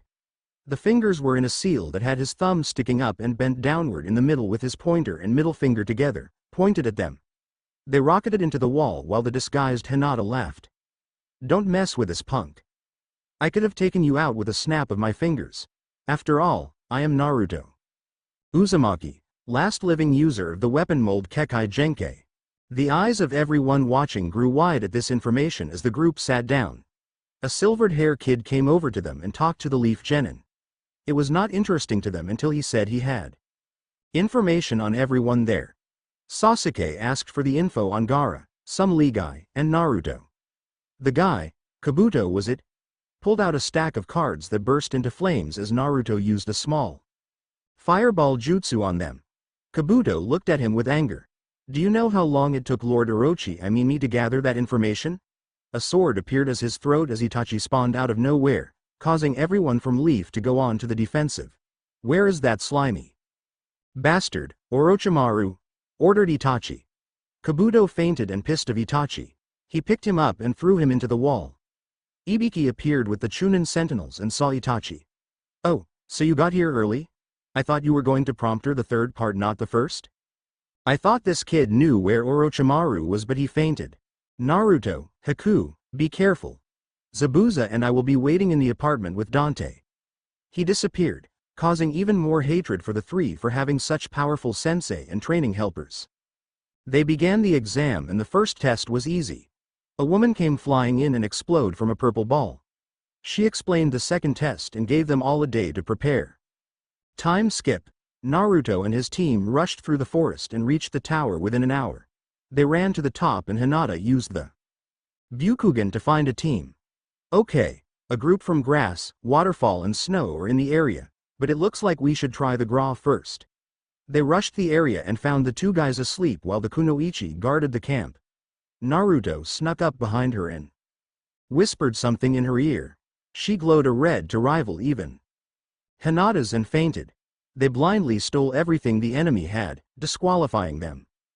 Time skip. 20 minutes. "Damn it, we got the wrong scroll," scowled Haku as they saw they had grabbed a second Earth scroll. Naruto laughed at him and said, "Dude, are you kidding me? That grass nin was loaded with cash in every pocket. They had 3 bottles of soldier pills, 6 sets of weapons each, and 3 scrolls on their village's techniques. Do you know how awesome that is?" Haku had to admit that Naruto did have a point there. They each took a bottle of pills, a scroll, third of the money, and 6 weapon sets. "Okay, let's try Waterfall Ninja." They attacked the camp head-on and once again took the wrong scrolls. "Haku, I know you're mad, but look at it this way. We now have 2 teams that won't pass, or we could use these things as bargaining chips. Plus, Hinata got a katana, you got a 4 set of windmill shuriken and I got a jutsu scroll for a water blade, dragon, bird, and claws. Now, for the next group." Haku shook his head and they attacked the camp. This time, they attacked snow. They got the heaven scroll and a bunch of jutsu for Haku from the bags of the enemies someone had already killed. The trip to the tower was delayed as they found Sasuke snapping a sound Genin's arms. He was laughing like a crazy person until Naruto punched him in the face. They grabbed the sound ninja and left, after Haku gave Sakura an extra earth scroll. Once they woke up, the exhausted team told them about Orochimaru's orders. "Well, you could always come back to Mist with us and train under Itachi. He's been pushing for students lately." They talked for a little while and agreed to come. The group took the last Earth Scroll and they all headed to the tower. Itachi, Zabuza and Dante all sat on a couch laughing as Asuma and Kurenai held Kakashi back. Their team had arrived and had brought a converted sound team with them. Itachi screamed like a schoolgirl, literally, it broke some glass, when he found out he would be a teacher. Kakashi gave up once they all left to train. Dante was training Naruto in something called gunslinger style, and once he mastered that, he began teaching Royal Guard. Zabuza and Haku learned some of those jutsu together and combined it with kenjutsu training, while Hinata worked on genjutsu with Itachi and his new team. After 4.5 days of training, the teams were pretty much guaranteed to pass. On the 5th day, all the teams arrived and took up a line formation while the Hokage and Itachi explained the rules. They all waited for the names to shuffle, except Kabuto, who had dropped out. The first battle was Sasuke against some guy from Leaf, so Naruto ignored it. Then the board shuffled after he found out Sasuke won and landed on Jiachi Hitani, aka Hinata Hyuga, versus Neji Hyuga. Neji started talking about destiny making him the winner until Hinata stabbed him in the stomach and placed a powerful genjutsu on him. He lost, making the Hyuga heir the winner.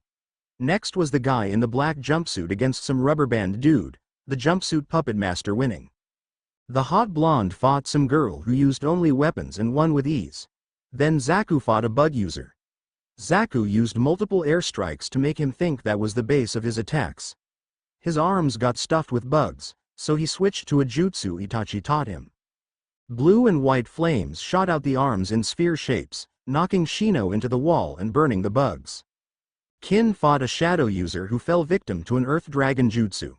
Finally it was Naruto's turn and he was fighting the same guy with the pup.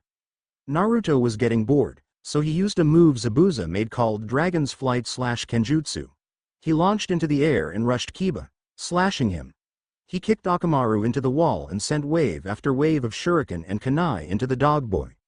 The girl from his team, his sister, had to save him. Gaara and Lee's match ended with Lee losing to Gaara. Dosu took out Choji easily. Haku was the last battle against the pup girl. He put knockout poison in the blade and slashed 2 of the pups but one. Was able to dodge the attack and do a beast man mimicry on him. They shot forward, right into 2 demon ice mirrors, making them collide with each other. Ino Yamanaka and Sakura Haruno beat the shit out of each other and the winner was Sakura. The winners were all told to draw a piece of paper and Sai was automatically passed. The matches placed Hinata against Sakura, Temari against Kin, Zaku against Sai, Dosu against Kankuro, Sasuke against Haku, and finally Naruto against Gaara.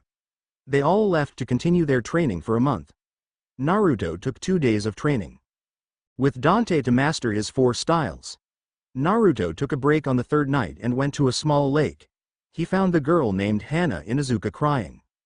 "Hey, what's wrong? Are you okay?" asked Naruto as he sat down next to her and then scooted away a little as she growled at him. "This is all your fault," she screamed, pointing a finger at him. "If you had just knocked my brother unconscious, I wouldn't be like this." "What the hell? Don't go pointing fingers at me, bitch. I don't even know you," he yelled right back in her face. "I have every right. Because I saved my brother instead of letting him die like any honorable Inuzuka. I got disowned. All I have is my clothes and a few scrolls, a few weapons, no money, and my dogs. I don't know what to do." She began to cry again and leaned up against him. He rubbed her back trying to calm her down. She wouldn't stop crying, so he did the only thing a guy would do when a really hot girl won't stop crying on him. He kissed her. When they finally separated, the first thing she did was slap him, then kissed him again, much to the dislike of the dogs and the fangirls hiding in trees and bushes. "So you have nothing except those things?" Nod. "Well, you could always come to Mist with us. I mean, I guess." He leaned in so only she could hear. "Since you are my girlfriend and all." Her heart jumped out of her throat and back into position, only to start pounding heavily. Hana's mother watched as he claimed her as his mate with the signature bite on her neck, growling inwardly. Naruto woke up the next morning with a naked Hana next to him. He slowly climbed out of bed and wondered what happened. "I possessed you and managed to get you laid, Kit." Naruto became furious and went to his soul room. "Damn you, Kyuubi. Why the hell did you do that?" Kyuubi scowled and said, "Kit, I haven't seen any action for almost 300 years. Give me a break here and there. Besides, if you want a different girl, you can. The Mist has that thing where you can marry more than one person if you want." Naruto got less angry and began to laugh. He left the soul room to find Hana cooking. Usually this wouldn't be a problem, but she did it in nothing but a white towel. "Morning, Naruto. Did you have fun last night?" Kyuubi's memories flooded into him and he nodded vigorously. She smiled and went to change. Her partners lay on the couch watching Saturday morning cartoons. They really liked Jerry from Tom and Jerry. An hour later, Dante walked in and Hana ran to the room to get makeup on. Dante kept looking back and forth between Naruto and the room Hana went into. He walked over to Naruto and patted him on the back. "Way to go, kid. You got laid and you're only 14. Naruto inwardly groaned. By lunch this would be all over the village, since Dante sucked at keeping secrets. Naruto still wanted to go out with that blonde from Sand. He would tell Hana about having more than one wife later and see how she felt. They went to the training field and Naruto began his first day of trickster training. After a few hours he was wiped. He wanted to take a dip in the hot springs. He found an old man peeping the girls and shot him with a chakra beam. The guy turned around and said, "What's the big idea? Do you want me to get caught or something?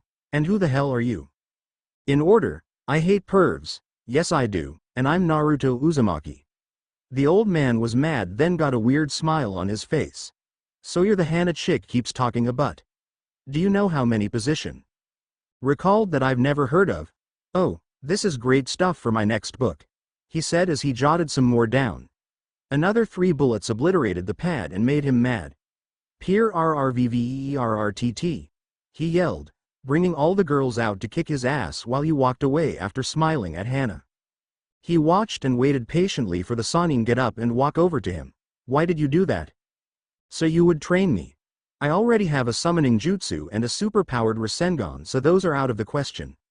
I do want to learn some water-style jutsu, but if you can think of one I don't know that is a basic, try me. Jiraiya looked the kid over. You can't do the Rasengan, you little mmphhn. A dark Rasengan with a red lining shot out of Naruto's hand. You like it?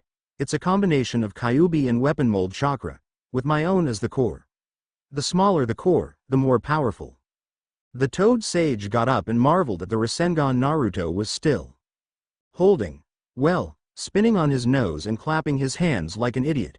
This kid had a lot of raw strength yet to be discovered. I'll tell you what, kid, since that is pretty damn impressive, I'll give an opportunity to train with me.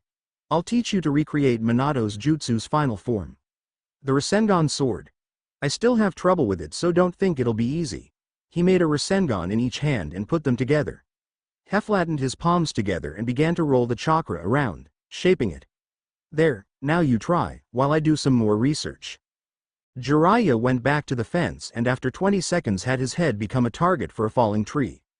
What the H? He was unable to finish as his jaw had dropped at the Rasengan Zanbato Naruto held in his hand. He unwrapped his hand and the blade disappeared. Too easy, you stupid old perv. He disappeared in a swirl of red and black and landed at the park where that hot sand kunoichi was.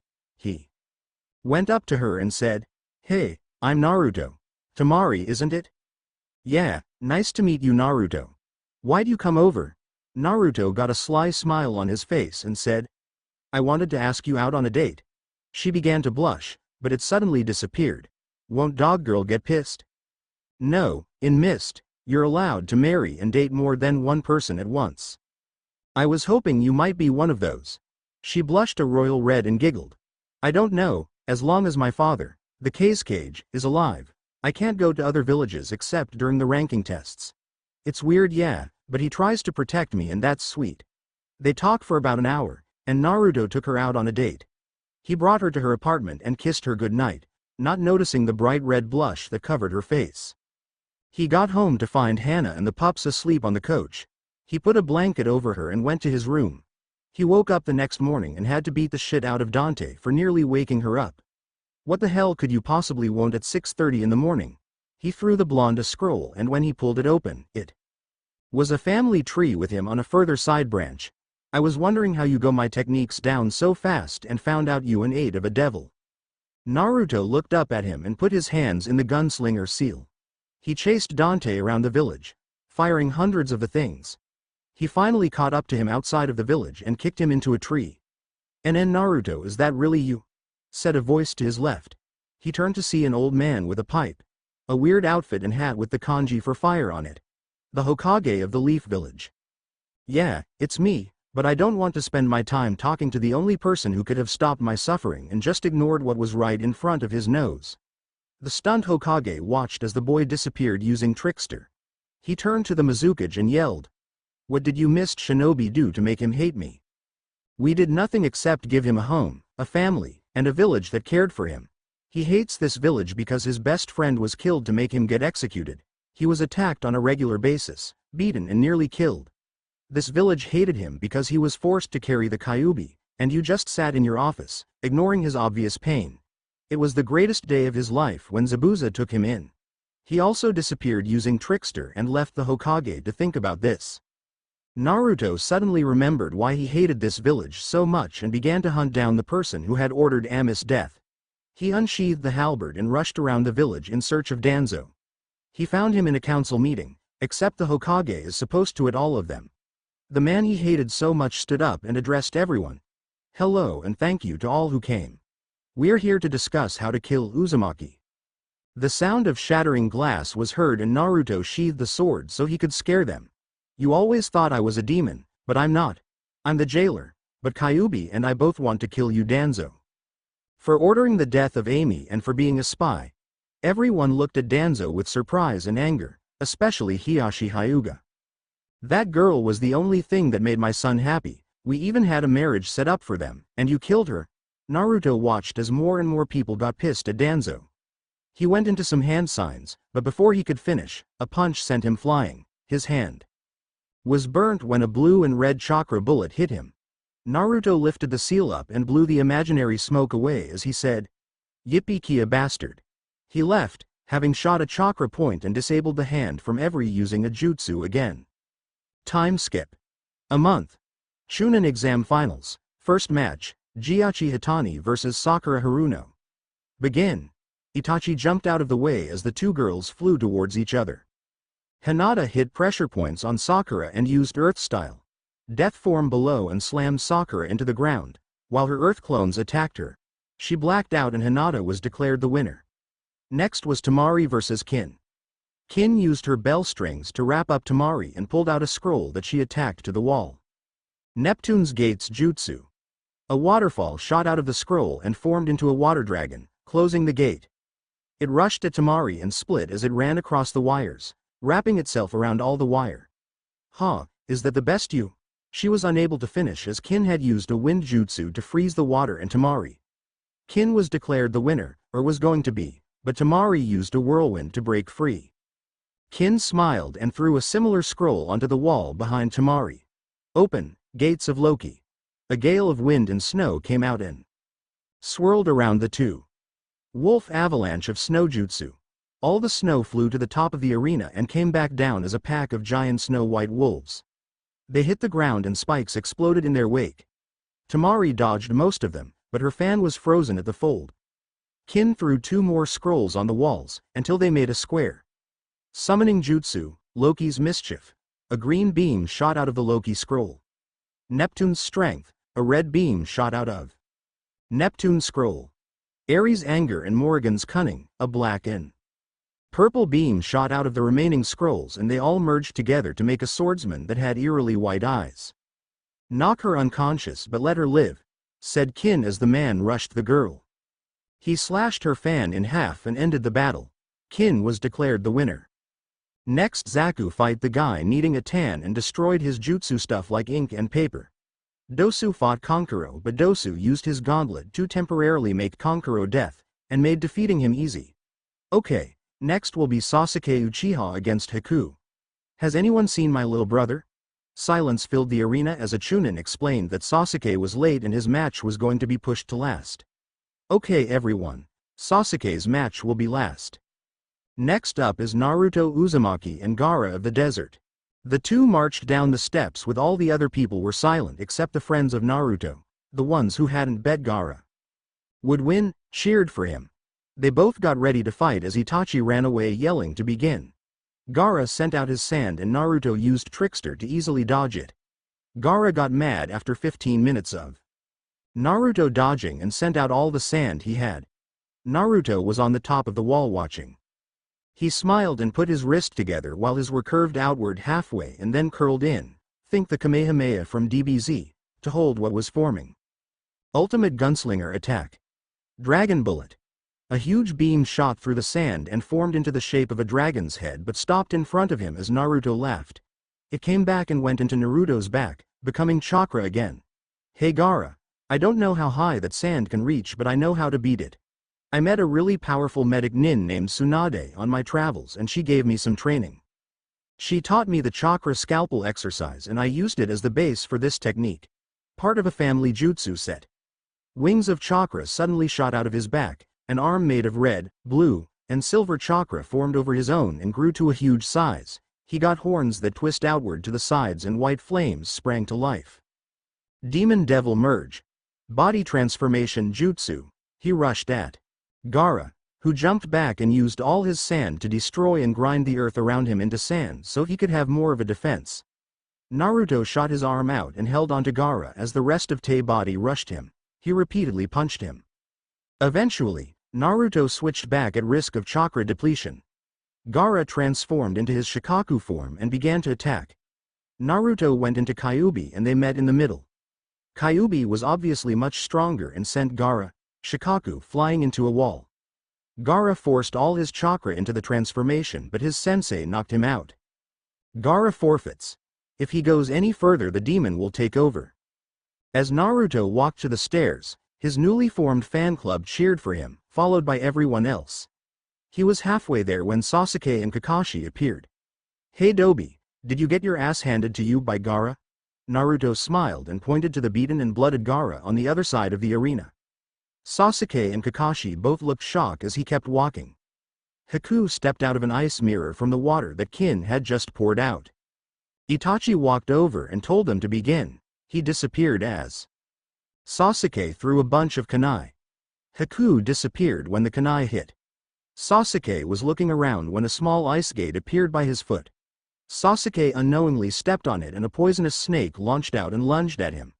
Sasuke used a fireball jutsu and melted it. Haku came out of hiding and ran up the wall, but a bunch of kunai and shuriken with ninja wire on them held him to the wall. Sasuke flashed through the hand signs, not noticing the water behind Haku. As Haku turned the water to an ice mirror, Sasuke was yelling Dragon Fire Jutsu, and watched as the flames crept along the wire.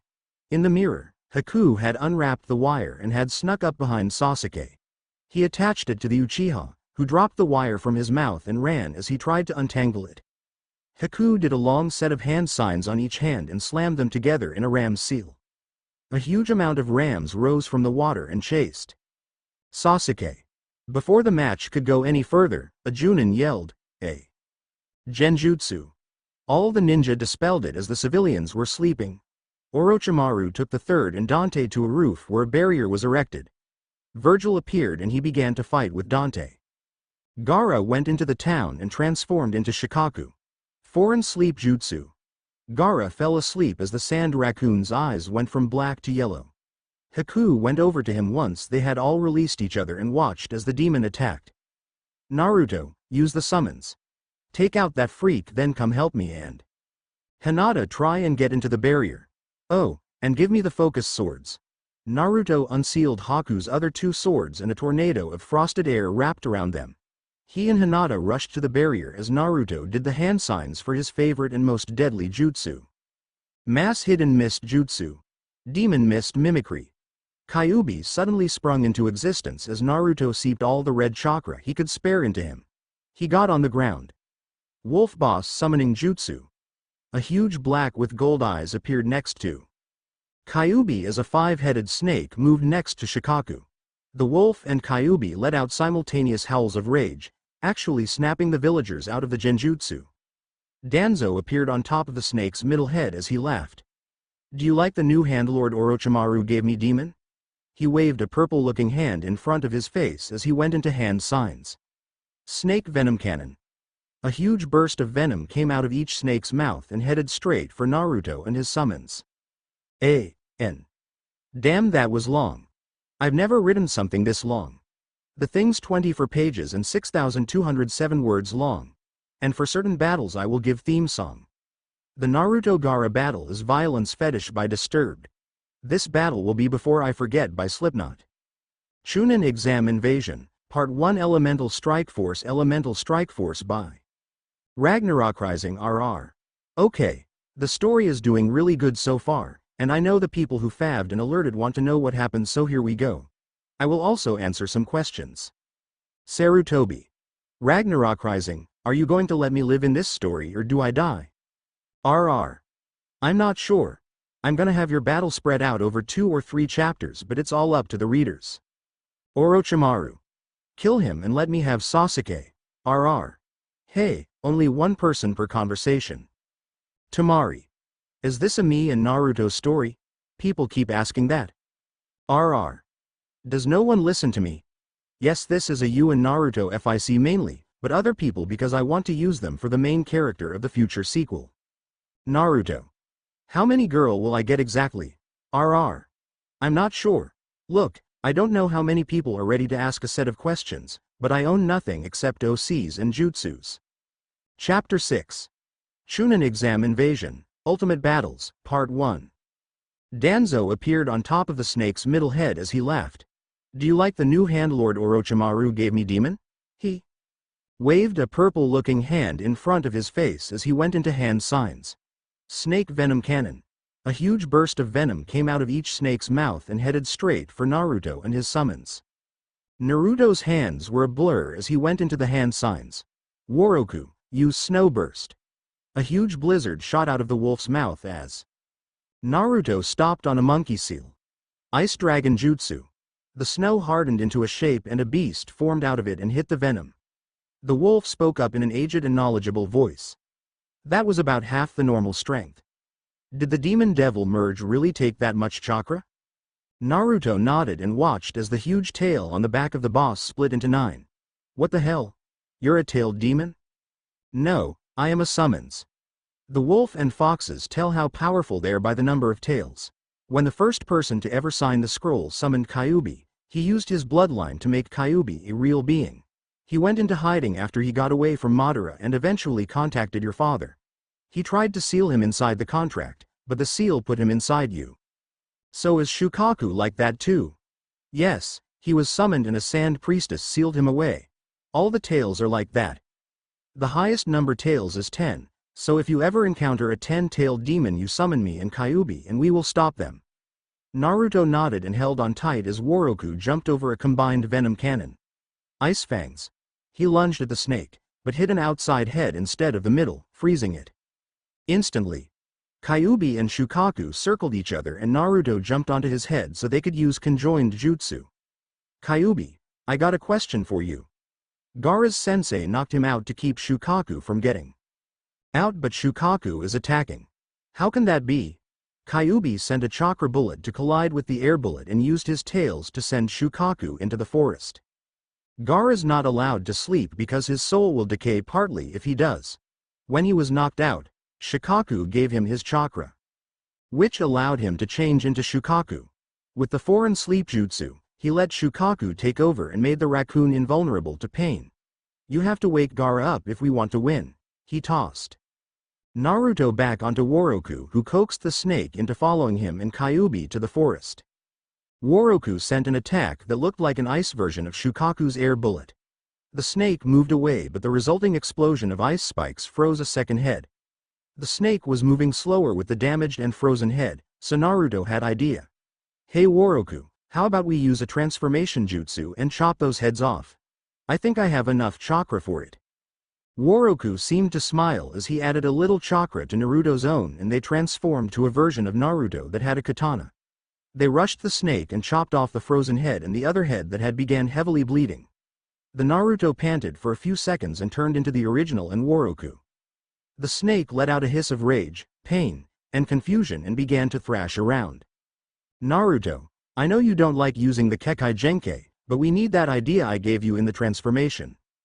Naruto panted some more and nodded. His hands became a blur again and he stopped on Dragon Seal and clapped the hands together, then faced both hands in the direction of the tail as his hands moved next to each other, becoming a spade. His eyes glowed silver as a metal ting entered them. A huge halberd blade shot up from the ground and through the tail of the snake. Halberd blade. Ignition jutsu.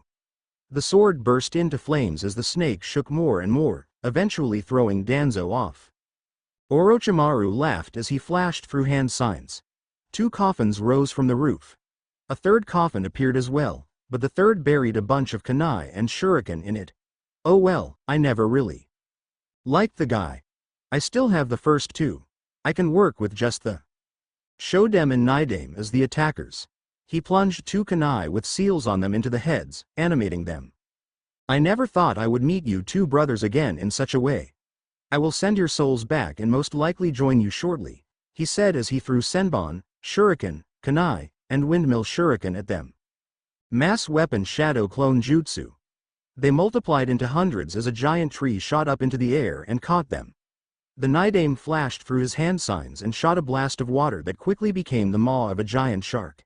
He jumped back and was about to begin his jutsu when his eyes widened in shock at what was behind Orochimaru, destroying his village. Orochimaru and the former Hokages turned to look at what had shocked the Sandame. A sadistic smile formed on the face of the snake Sanin as he saw Shukaku rise. Ah, I see you spotted Gaara's talent. And here comes Danzo on the 5-headed snake to help him. You villages, he was never able to finish as a huge mist flowed from Naruto's body and became the Kyuubi, Then his surprise turned to rage and anger as he summoned a huge wolf with a fat tail and Naruto on top its head and sent an ice dragon at the venom.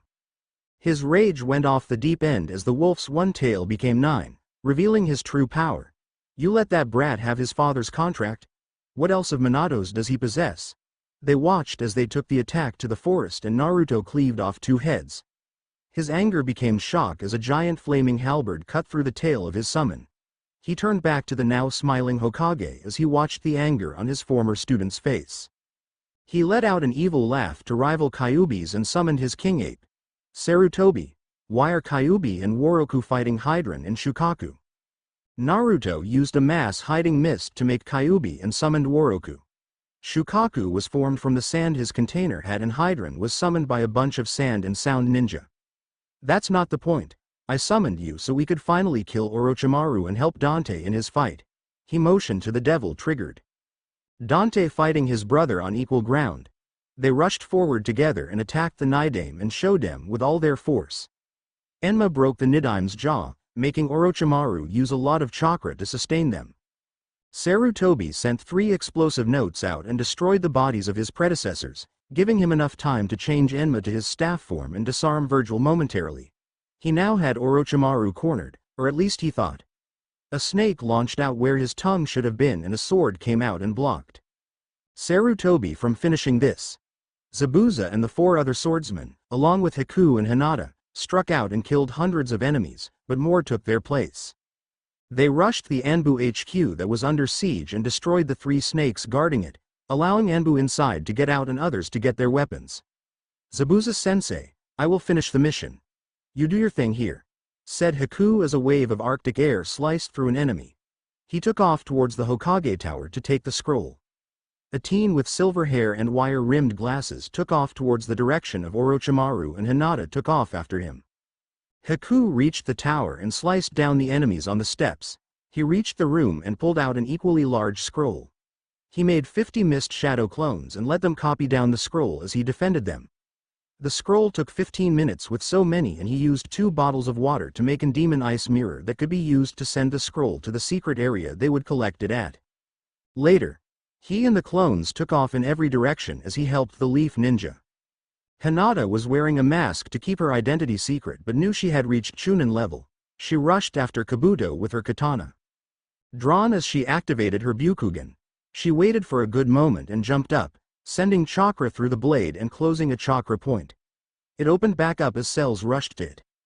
Kabuto looked surprised at first but was happy for a challenge.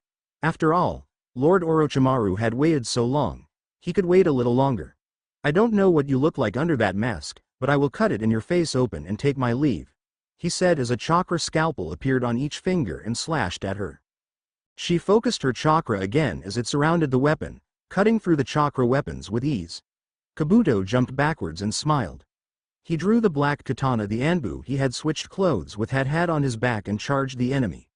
The blades met in an explosion of sparks. Kabuto seized his opportunity and took off the mask, revealing Hinata with her Byukugen active. She smiled and made a one-handed sign. Her fingers curled into an O shape and a fireball jutsu rocketed out of her mouth. Kabuto was roasted and fell to the ground. She threw a kunai at the body of a leaf Anbu on the ground and hit it in the shoulder, making him end the charade as she rushed him. The Hyugas in the area watched in amazement as the heir to the clan that had supposedly been kidnapped attacked and cut up the right-hand man of Orochimaru. One snapped out of the trance and noticed one of them was missing. A blur came from behind them and Hiyashi Hyuga stood on the roof of a building opposite the fight. Hinata noticed her father arrive and lost her concentration. Kabuto cut her arm with his kunai and she once again rushed him. Her eyes glowed bright red instead of white and a bunch of seals appeared on the blade as it changed. The handle changed to white and had vein-like patterns like on the side of her eyes when the Byukugen activated that converged on the bottom of the hilt. The blade was a mix between gold and orange as Hinata swung it outward, shaking dust off it. Banius, sword of the Hyuga clan and maker of light. Hiyashi marveled as his daughter that couldn't even use the basics of the gentle fist wielded the legendary sword of his clan. Hinata held the blade in front of her chest, the blade pointed at Kabuto, in a two-handed grip. A bright golden swirl formed on the end of the blade as Hinata closed her eyes and sent wave after Wave of chakra into the attack. Kabuto watched as the orb grew larger, but a kunai whizzing by his head snapped him out of it. He turned to run away, but the orb suddenly expanded to momentous proportion as it shot towards him. Sun Devil Shotgun. She yelled as it spiraled into him, scorching the area it passed over. Kabuto burst on impact, becoming ash. Haku appeared and asked what happened. My clan's sword chose me as its last wielder. I used it to destroy the dead body. Kabuto brought back, because he switched out with it at the last minute, she said before he could ask the question, then blacked out. The 10 Hyuga rushed to the boy holding Hinata. Give me my daughter and you won't get hurt, said Hiyashi as they all switched into the most advanced gentle fist stance. No, she chose to come to the village and is a Chunin now.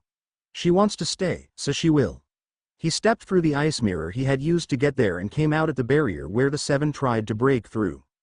Naruto and Woroku attacked Shukaku while they had the chance, and the fox and wolf held down the raccoon as Naruto lunged and punched Gaara awake. He grabbed Naruto's hand and twisted it until he disappeared in a puff of smoke. Naruto used all the chakra he had left and appeared in front of Gaara, a chakra-enhanced punch making him fly through the sand and land on the ground below. Kyuubi faded away and Naruto's energy and stamina began to return. His wounds healed as he and Woroku jumped into the air. Naruto used the forbidden jutsu on the scroll that he had hoped to not use so he could save the village he had turned his back on. His hands were a blur again as he fell. Halfway down, he jumped off the wolf head and a samurai clad in full armor appeared and had a battle with the snake.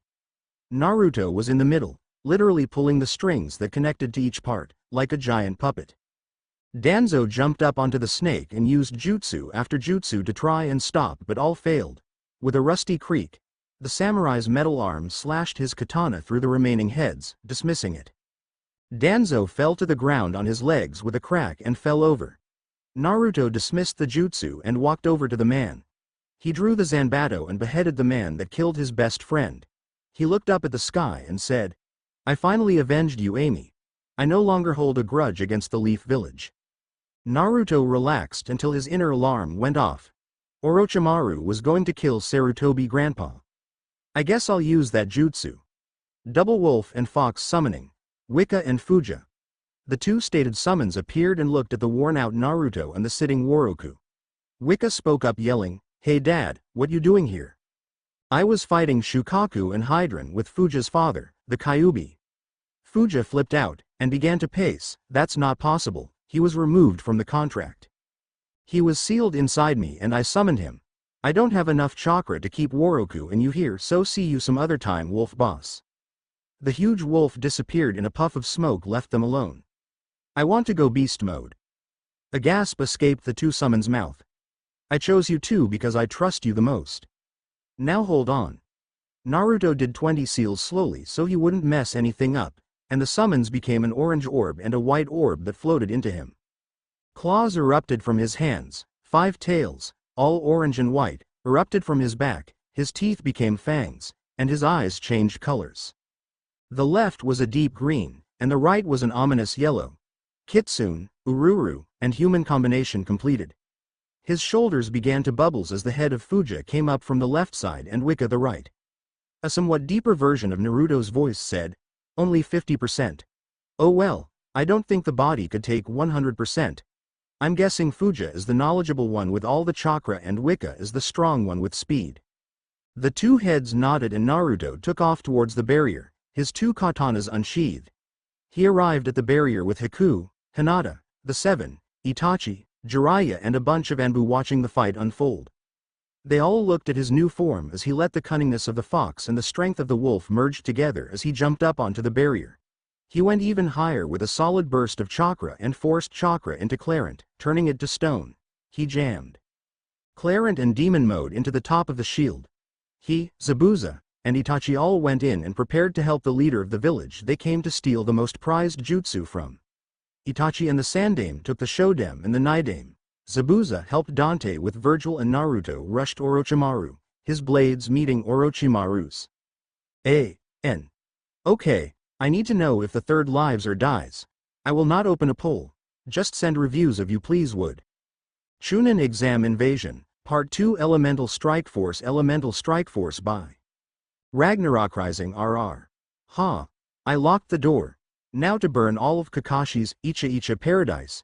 And take my revenge for him eating my ramen. Door goes flying into wall. Kakashi. Get away from the Icha paradise, and no one gets hurt. RR. Kakashi put down the pointy weapon. I will make Naruto burn the books in the story if you don't. Kakashi. Fine, but if even one of those books is gone, a Chidori is waiting for you. RR. I'm not a pervert. Kakashi. Don't call me a pervert. Chidori, Haku. What I miss? Holy shit. Kakashi quit chasing Ragnarok Rising with a Chidori. Ragnarok Rising only owns stuff he made. Chapter 6. Chunin Exam, Ultimate Battle, Part 2. I want to go beast mode. A gasp escaped the two summons mouth. I chose you too because I trust you the most. Now hold on. Naruto did 20 seals slowly so he wouldn't mess anything up, and the summons became an orange orb and a white orb that floated into him. Claws erupted from his hands, 5 tails, all orange and white, erupted from his back, his teeth became fangs, and his eyes changed colors. The left was a deep green, and the right was an ominous yellow. Kitsune, Ururu, and human combination completed. His shoulders began to bubbles as the head of Fuja came up from the left side and Wicca the right. A somewhat deeper version of Naruto's voice said, only 50%. Oh well, I don't think the body could take 100%. I'm guessing Fuja is the knowledgeable one with all the chakra and Wicca is the strong one with speed. The two heads nodded and Naruto took off towards the barrier, his 2 katanas unsheathed. He arrived at the barrier with Haku, Hinata, the 7, Itachi, Jiraiya and a bunch of Anbu watching the fight unfold. They all looked at his new form as he let the cunningness of the fox and the strength of the wolf merge together as he jumped up onto the barrier. He went even higher with a solid burst of chakra and forced chakra into Clarent, turning it to stone. He jammed Clarent and demon mode into the top of the shield. He, Zabuza, and Itachi all went in and prepared to help the leader of the village they came to steal the most prized jutsu from. Itachi and the Sandame took the Shodem and the Nidame. Zabuza helped Dante with Virgil and Naruto rushed Orochimaru, his blades meeting Orochimaru's. Itachi and Sarutobi quickly took out the Shodem and Nidame with Orochimaru no longer giving them chakra.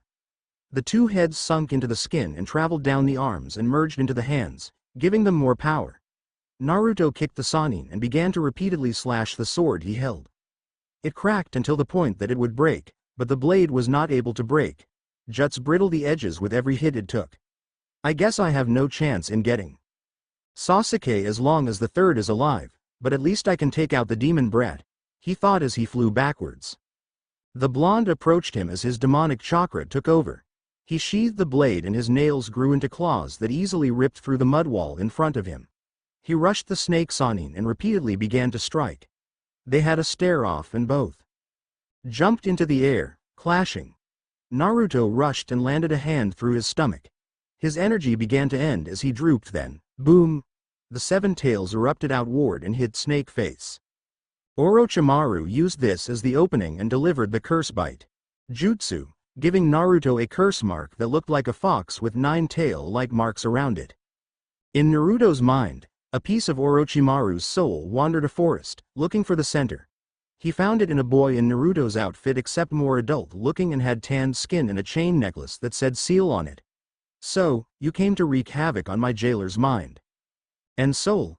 I think not, said the boy who the Snake Man now realized was the Kyuubi in disguise. Naruto and Minato appeared next to him in a flash of red, black, and yellow. Naruto and Minato spoke in the same eerie echo voice. This is our soul Orochimaru and you can no longer reside here. My body is not an apartment for demons. And if it were, you just got evicted. They pointed the gunslinger seal at him and a red and silver chakra blast sent him out of Naruto's body and back to his original body. Orochimaru shook uncontrollably as Naruto stood with the demon kitsune mark covering most over his body. A moment ago, he had been fighting with Orochimaru, but he stopped when a red and silver beam came from his chest and landed in Orochimaru. Few things scared Orochimaru, but seeing the Kyuubi, Minato, and his son all blast part of his soul out of the curse seal made him shake, and it only got worse when Naruto turned on him while wielding the most powerful curse mark he had ever produced. Naruto let the seal spread further over his body as he smiled. Thank you Orochimaru. By giving me this and sending the piece of your soul that held all your fears, I was able to blast it out and take control of the seal. You just gave me the ultimate weapon that I can control, and it has no connection to you other than the fact that you are the one that placed it. Now die, he said as he swung Clarent. A barrier of golden something appeared before him as the Sound Four rushed away with their village leader. Naruto moved Wika to his feet and Fuja to his head before he got a chance to see the damage he had committed during the time Orochimaru had control. Naruto went after the group and caught up to them halfway to the border. He watched as three prepared to guard while the fourth took the master away. Naruto rushed past them at lightning swift speed after placing a genjutsu on Hirobu, Tayuya, and Kimimaro. He made dozens of mist shadow clones to take Saken down as he went after Rochi as he nicknamed him. Naruto drop-kicked him to the dirt and pinned his arms to the ground by slamming both swords into them. He forced every bit of chakra he had into his hands and forced his body to 80%. He reached for the arms with an arm that had a blue energy arm about 4 times of a normal-sized on surrounding it and brought a clone on either side. He pulled the arms out with the technique he named Demonic Fuin, which used Kyuubi's chakra with part of his seal to trap part of a person's soul. He pulled out both arms and part of each lung and trapped them in the clones, which disappeared, taking with them the arms. Goodbye Rochi. I hope you die a painful death, said Naruto as he flung the blood from the blades.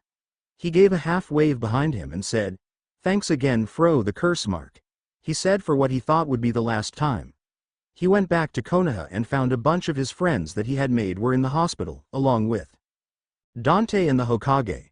He went into the room the third was in and sat down in a chair, and eventually began to talk to the supposedly asleep Sarutobi. Sarutobi Grandpa, they told me I hit you with the Dark Rasengan while the mark had control, and I want to say I'm sorry for everything. I'm sorry I left the village, I'm sorry I abandoned you, but I'm not sorry I killed that idiot Danzo. I still want to destroy this village for shunning me, but I will spare you and the people I made friends with on this trip. I know you're awake, so whenever you need my team's help, call and we will come to help, he said as he left. Sarutobi watched the door close and sighed. At least he had made some progress with him. By defeating Gaara and Danzo, Naruto had earned the respect of everyone in every village that had a representative there and saved at least half of the village that would have been destroyed before someone stopped Gaara. Naruto waited for the rest of his team to get to the gate, then for Itachi and his team, and finally Dante who was sprinting from a small army of Hyugas. Hiyashi stood in the front once they reached the gate. Hinata, you are coming home right now, he said to the girl he thought was still obedient and shy. Go fuck a bull. Hiyashi's eyes nearly jumped out of his head at that comment. Hinata, you are coming home, whether I have to drag you or not. Dante stepped in front of her and drew Rebellion and a pistol, preparing to devil trigger if needed. Out of my way. Who do you think you are to stop me from what I want? I'm the Mizu fucking Cage and I will not let you take my Chunin. She obviously wants to come with us. Come on everyone, we're leaving, he said as they turned and walked further away.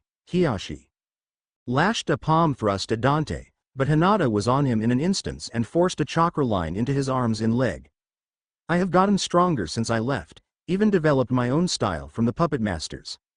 I have attached a chakra line or string to each arm and leg and I now control your body. Make one wrong move and he dies.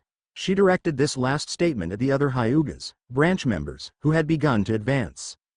One was stupid enough to jump at her, and she used Hiyashi to hit his pressure points, making him go limp.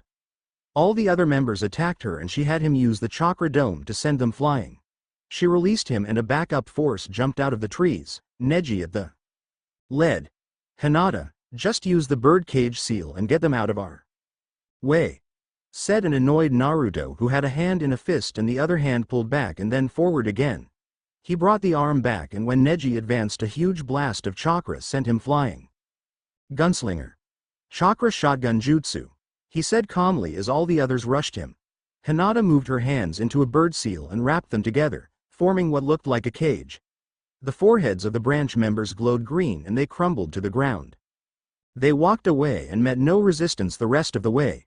When they reached the village, The council handed all of them Chunin vest and congratulated them. Naruto, we want you to join the 7 Swordsmen of the Mist, Haku the elite hunter nin, and Hinata to train under the surgeon swordsman and user of the circle sword. Shoruno. They all smiled, and, in Hinata's case, gasped at the announcement. Your first mission is, ironically, from the Hidden Leaf Village. They want you to find Tsunade and convince her to become Hokage, since the third nearly lost his life and wishes to retire. They all smiled at how Naruto and Tsunade had formed a bond between each other. Oh, I also have the headbands for the former Sound Nin. They will also come with you. They all bowed and disappeared. Time skip. In a small village holding a festival, the group was sitting at a table ordering lunch in a small restaurant. After about halfway through the meal, the both next to them exploded. I don't care, Jiraiya, I'm not gonna be Hokage. Only fools seek that title. She was surprised as a hand smacked her face and an angry Naruto appeared in front of her. NN Naruto. How dare you slap me? He let a little of his tenant's chakra flow out and scared her. How can you say that? You brother and lover devoted their lives to get that spot, and from what you told me they would have if not for the war. That title is not the problem. The problem is you are too scared and stupid to realize you're afraid. Everything went deathly silent all of a sudden. Even the people at the other tables were silent. I heard what Rochi offered you, but he was lying. He did it to your grandfather as well, but when the seal was removed, it revealed he had just put the appearance and knowledge of the first and second into some random body. Tsunade grew furious that Orochimaru had the balls to do that, but once she was done, he wouldn't have any at all. I'll tell you what, kid. I heard you have Clarent in your possession. If you can unlock the demon inside its power, I will become the next Hokage. Deal? They shook hands as Naruto said. Deal, Granny Tsunade. Bam. A.N. Okay, not quite as long, but I am still trying to decide if Sarutobi dies. It's, as Shikamaru would say, is troublesome. If you want him to die, Kisame will come into the village and attack while Naruto is still trying to get her and will kill him from massive chakra depletion. Make you pick so I can start typing the new chapter. I have to go to school, but if you have enough time leave a review and I will begin when I get back. Clarence Demon and the Sandame's Fate Elemental Strike Force by Ragnarok Rising RR. Right, so, who wants to talk, because I need an opinion on an idea and, well, the reader has to read the chapter and say what they think in the review. Asuma. They made me come out and I guess I got to hear the idea. Just let me light my cig. RR. Okay, the idea I had is that I incorporate FNAL Fantasy 10 and X2 as a second crossover, but I would only have the new member of the team learn from Yuna while Zaku and Dosu learn from Titus and eventually, Pain. So what do you think? Asuma. I think that is actually Puff a good idea, but wouldn't that mean Sin would come as well? RR. Yeah, but I was gonna have Titus learn the technique the fourth used to seal Kyuubi and use it on Sin to put it in Yuna. She doesn't use jutsu and her chakra coils would begin to form. Asuma. Yeah, I guess it would be cool. What do you think? Dante. I think I would like not being the only crossover for the story. Do it, plus Riku is actually really hot. RR. Again, it's up to the readers, well, the reviewers. We'll see. This will be the chapter that we found out the Sandame's fate. Dante. Please let Riku be my girl, RR. Quit that, or you'll become as big a perv as Kakashi. Somewhere far off, Kakashi sneezes. Now, for the title. How about Chapter 7. Clarence Demon and Sandame's Fate. Deal? Naruto shook her hand and said, Deal, Granny Tsunade. Bam, she hit him over the head and made a bump appear. Shizune and the others began to laugh at the squabble going on between the two, but then they backed up to the challenge. You know what, old lady? I don't think you are deserving enough to be the cage of even the weak leaf. I mean, even I could take you with only jutsu. Oh yeah, I'd like to see you try to, kid. They went outside the restaurant and the waves of killer intent they sent out made the crowd move. They both drew a kunai and rushed forward. Naruto jumped over her as a clone blocked the attacks she sent. Shuriken clone jutsu. A bunch of the star-shaped metal buried themselves into the back of Tsunade, who became a chair as the real Tsunade landed a kunai into the back of the clone. Naruto put the kunai back in the pouch and smeared a small amount of blood on one of the seals. A puff of smoke quickly followed as Naruto stuck his hand in and pulled out a kunai with a somewhat wider blade. He smiled as he said, "Hinata made these for our team. I'll show you what it does." He pressed a bottom hidden on the handle and the blade expanded to resemble a katana made from a kunai blade. He rushed at her and coated the blade in chakra as Tsunade coated her hands in her own chakra and increased the powers of the muscles, the chakra colliding with each other in a torrent of chaos. They moved to jutsus, and every time Tsunade used one type of jutsu, Naruto would counter it with the opposite element. "Not bad, Granny Tsunade, but I have two techniques that you can't defeat." Weapon Beast. Gorilla Style. A bunch of weapons formed and began to form into the crude shape of a gorilla. It ran at Tsunade, screaming at the Sannin, and collided with a kick that came in fine but exited with it submerged basically in weapons. The weapons she had pulled out were instantly replaced. She did some hand signs and a dome of rock covered the gorilla. Dark. Rasengan. Her body arched forward, she launched forward, she coughed and began to heal herself. She turned around and saw the insolent little brat holding a black Rasengan with a thick red outline. She sent an angry glare at Jiraiya and said, "Jiraiya, you taught this little brat the Rasengan?" "No, he didn't teach me any techniques. I taught myself this jutsu using the notes on it in the scroll my dad left Clarent in it. I also have yellow flash jutsu and finished the jutsu he was developing, but I somehow doubt I will ever have to use it a second time. The first time was in training. I got to admit, kid, that was pretty damn good, but I bet you never got that technique you had been trying to get started when we separated." He smiled and snapped his fingers as a small blue body surrounded Naruto's. It moved to his back and began to form into the shape of small wings. It then got engulfed by the fox's chakra. A silver chakra formed over the wings and took the shape of feathers. He jumped into the air and began to speed up into the air. He stopped in front of a bunch of trees and the silver grew bright as Naruto explained it. "I was talking to Kyuubi the other day and we had a small interruption. A silver beam appeared and a guy with a body of a man, wings of red, and dual blade claws on each arms appeared in front of us. He said he was the weapon mold spirit. He gave me a gift once I told him I was the one he was inside of, and I now is his chakra along with my own and Kyuubi's together to make different techniques. This was the first we ever thought up." He swung the wings back, sending the feathers and a slicing wind out, destroying a huge area. He flew back over to them and landed. Second attack is a little bit more complicated. He slipped some metal-tipped gloves on and made a body in his shape with the wings attached that was hooked to the strings. He wrote 5 seals on each wing and reattached the form. He let out a small yell, which formed into a roar as the seal for lightning, water, and wind glowed the colors of the elements. He slammed one gloved hand into the ground as a hurricane came out of the other. He pulled up a piece of metal and threw it into the current, then a bolt of lightning shot at the metal and supercharged the hurricane. It ran straight into a large wall of rock and ripped through it.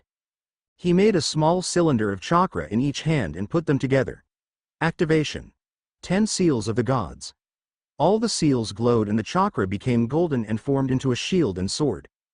"This is my hardest jutsu and I still can't use it to the full power," he said as a wave of golden swords rushed the trees inside the area the throne shield had carved as it turned back to Naruto.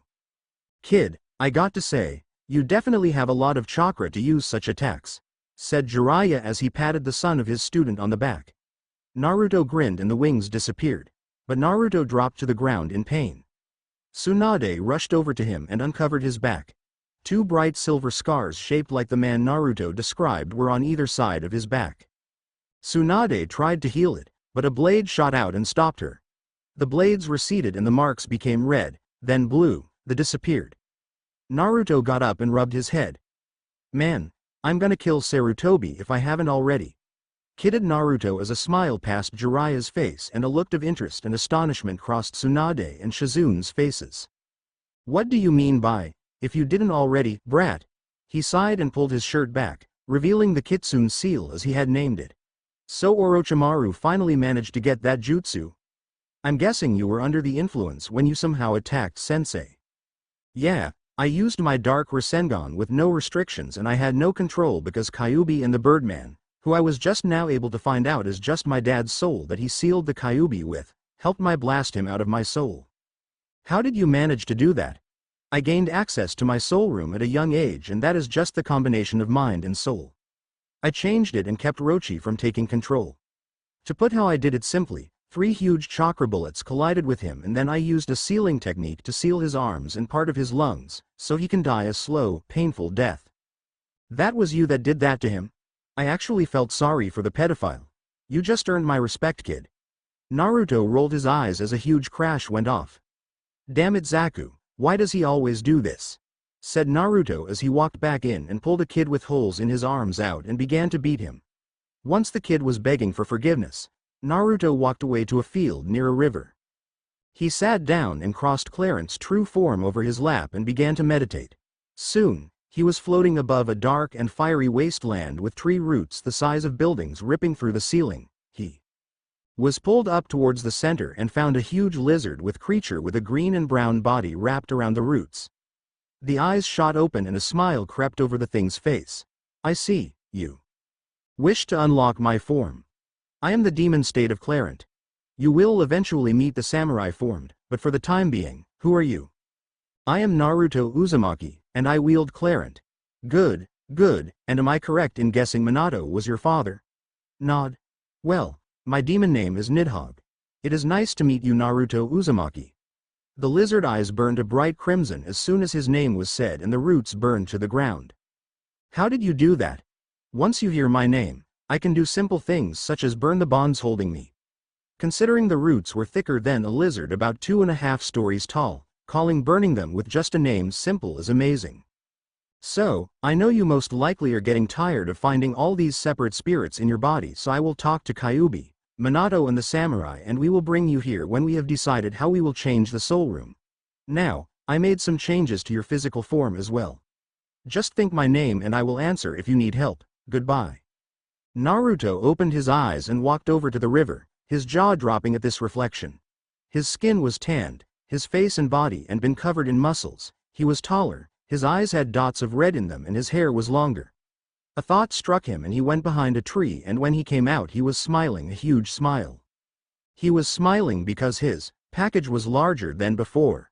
He picked up the blade and a golden-orange flame came off it. Nidhogg, what do I do to use the sword's power? Say, burn the roots of the tree of life, Nidhogg. Burn the roots of the tree of life, Nidhogg. A deep red aura, deeper than the Kyuubi's, wrapped around him and cocooned him. It ripped open and the new Naruto stood there. He had a red tail like Nidhogg had, a set of claws longer than Kyuubi's, scales plated part of his body, and his leg muscles grew wider and stronger like a lizard's. Roots that had appeared around him receded into the ground as the stone blade ignited his arm as well. He swung the blade in a horizontal slash and an arc of fire shot from the blade. Naruto spun the blade above his head and placed it in front of his chest, still spinning. Nidhogg, release yourself from the roots. A dome of the thick roots appeared and Nidhogg appeared.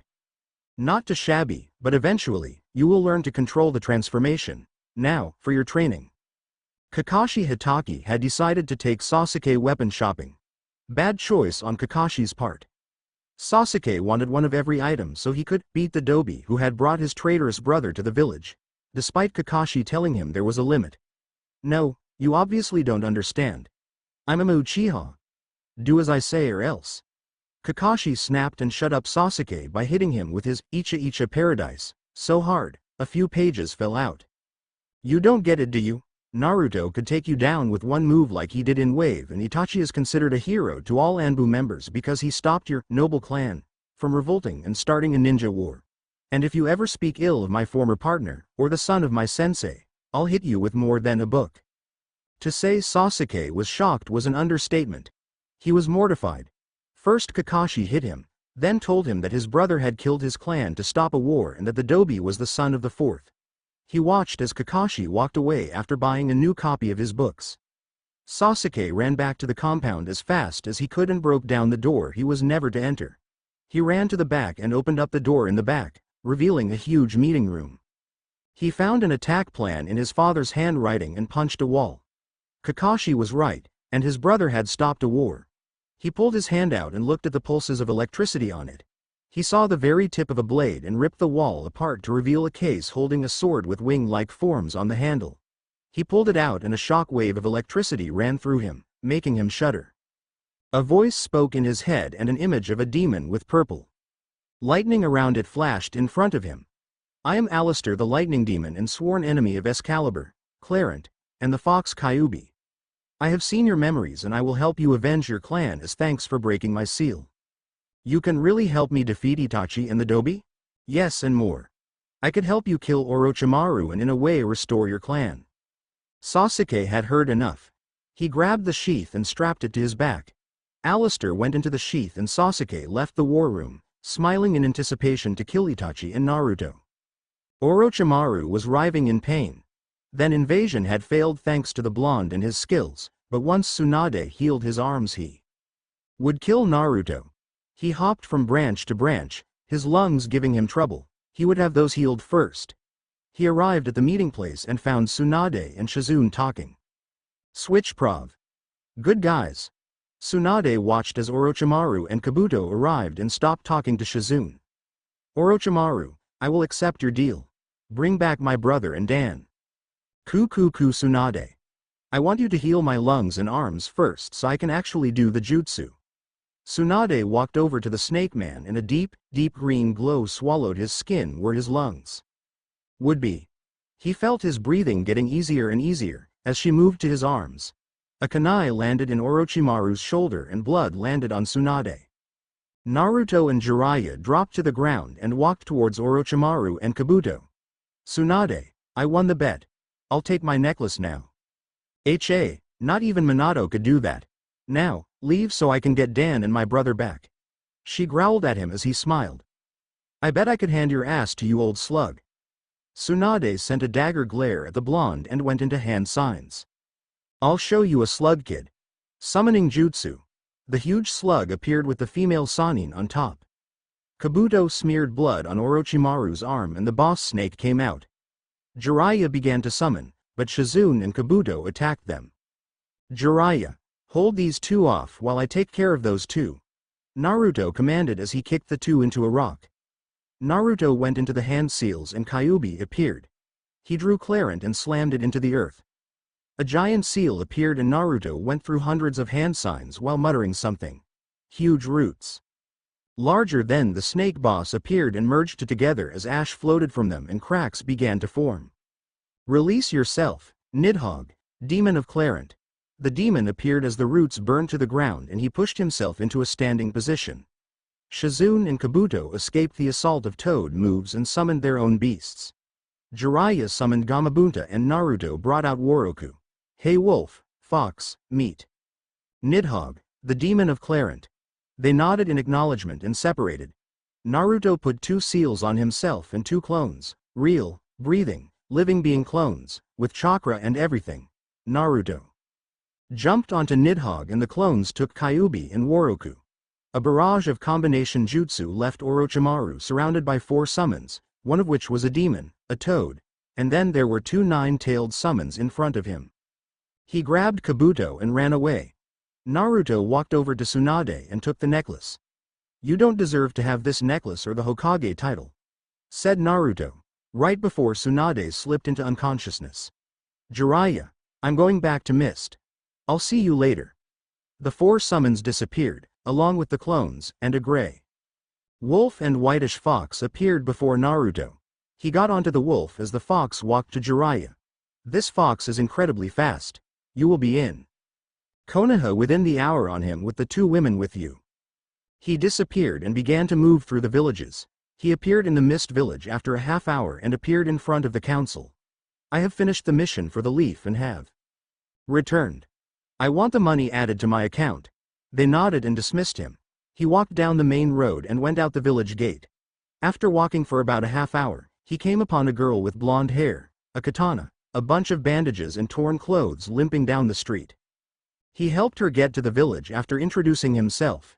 Hi there. I'm Naruto Uzumaki, who are you? Hello Naruto, my name is Isaribi. Nice to meet you. Could you help me get to the Mist village? He nodded and they walked down the road, telling each other's history. It turned out Isaribi had been the subject of a bunch of tests Orochimaru wanted to have developed. She told him about her ninja skills and that she had the katana to hawk when she got to a village. Naruto helped Isaribi to the hospital and helped her to her room. As he exited the hospital, Zabuza and Haku walked by. "Hey Runt, what you doing here?" asked Zabuza as they approached Naruto. "I think I just found Hinata's replacement. Her name is Isaribi. She had some experiments done on her and she is half fish now. She knows a lot of water style and a few normal jutsu. With a little training, she would be perfect since Hinata has to spend all her time learning medical jutsu and circular sword style kenjutsu. We would have to have a trial run, but we'll see. For now we have to go meet up with the Sound 3 so we can get the container." They jumped through the forest and about halfway there, Kin and Zaku appeared and told them Dosu had taken the scroll and run off. Naruto summoned a speed wolf and fox for all of them and they caught up with him easily. He had met up with some scientist and they were talking. Dosu was attacked by his former teammates while Naruto, Haku and Zabuza attacked the scientist. He was pretty easy till he became a fishman. "Do you like the transformation? I used the Isaribi girl to perfect it. I'll tell you what, if you can defeat my summons, I will give you the information needed to change her back." He summoned a huge blob of water and it attacked them. Dosu was having a better time. He dodged every attack Zaku sent at him. Kin was untying herself from a tree and Zaku was getting angry. Dosu snapped the gauntlet off, revealing an arm made completely from sound waves, along with the sound pieces under the bandages. "I'll finish you quickly with sound wave katanas." A bunch of katanas launched at Zaku. He was paralyzed and couldn't move. He closed his eyes and the sound of a weapon in flesh met his ears, but he didn't feel anything. He opened his eyes and saw Kin smiling at him as blood trickled from her back. She began to fall, but Zaku grabbed her and put her on the ground and looked at the man who did this. He focused his chakra into his arm tunnels for his new technique as the arms began to turn blue. He aimed them at Dosu who was watching the fight between the blob and Zabuza's team. Sound mist style. Ultimatum of the Rose Dragon. A small dragon and a rose show out of the cannons and merged together and grew. 3 more came out and merged to the original. Zaku jumped on top of it and clapped his palms together. He slowly pulled them apart as his face was covered in an eerie glow from the lightning orb in the center. He placed the lightning orb in the eye of the beast and held on tight as it came to life and rushed the surprised Dosu. The dragon flew at him and a wave of electricity surged through the mummy man's body as the claws collided with him. Zaku did an axe kick to him and sent a burst of energy right between the eyes. Haku was constantly freezing the water for the idea Naruto had. He said the fox had told him to destroy the spirit in the middle, so he had Haku freeze the water, which let him break through the body with a spinning motion and come out the other side with a jar with the small spirit in it. The blob fell as Naruto stabbed it with Clarent.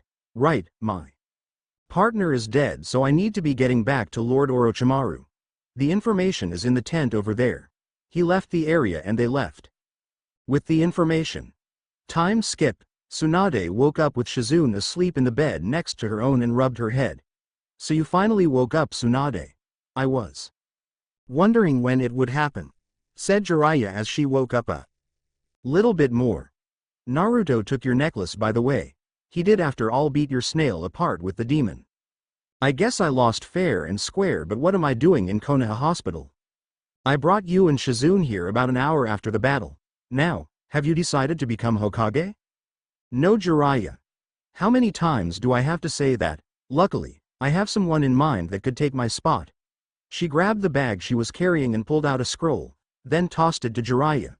It showed a portrait of a young man about 20 with red hair, blue eyes, just like Naruto's. "That is Naruto's uncle Janji. Yes, this is the name of my character from Sword Academy if you have read it, and he owes me big time for getting him out of a village that wanted him dead. I thought Minato only had sisters. Kushina lost all her clan in the sickness. How is he related to Naruto?" "He is Kushina's brother who was out on a training trip for a year. While the sickness ran rampant, he came to the Leaf the night Minato sealed Kyuubi and saw Madara capture Kushina. He was going to take Naruto with him, but he was so grief-stricken he forgot. So all this time Naruto had a family member. I don't believe it. Where is this guy Tsunade? I'll go get Naruto from Mist and we will head out." She shook her head and pointed out the window. Oh right, I guess I should stay and help with their construction, huh?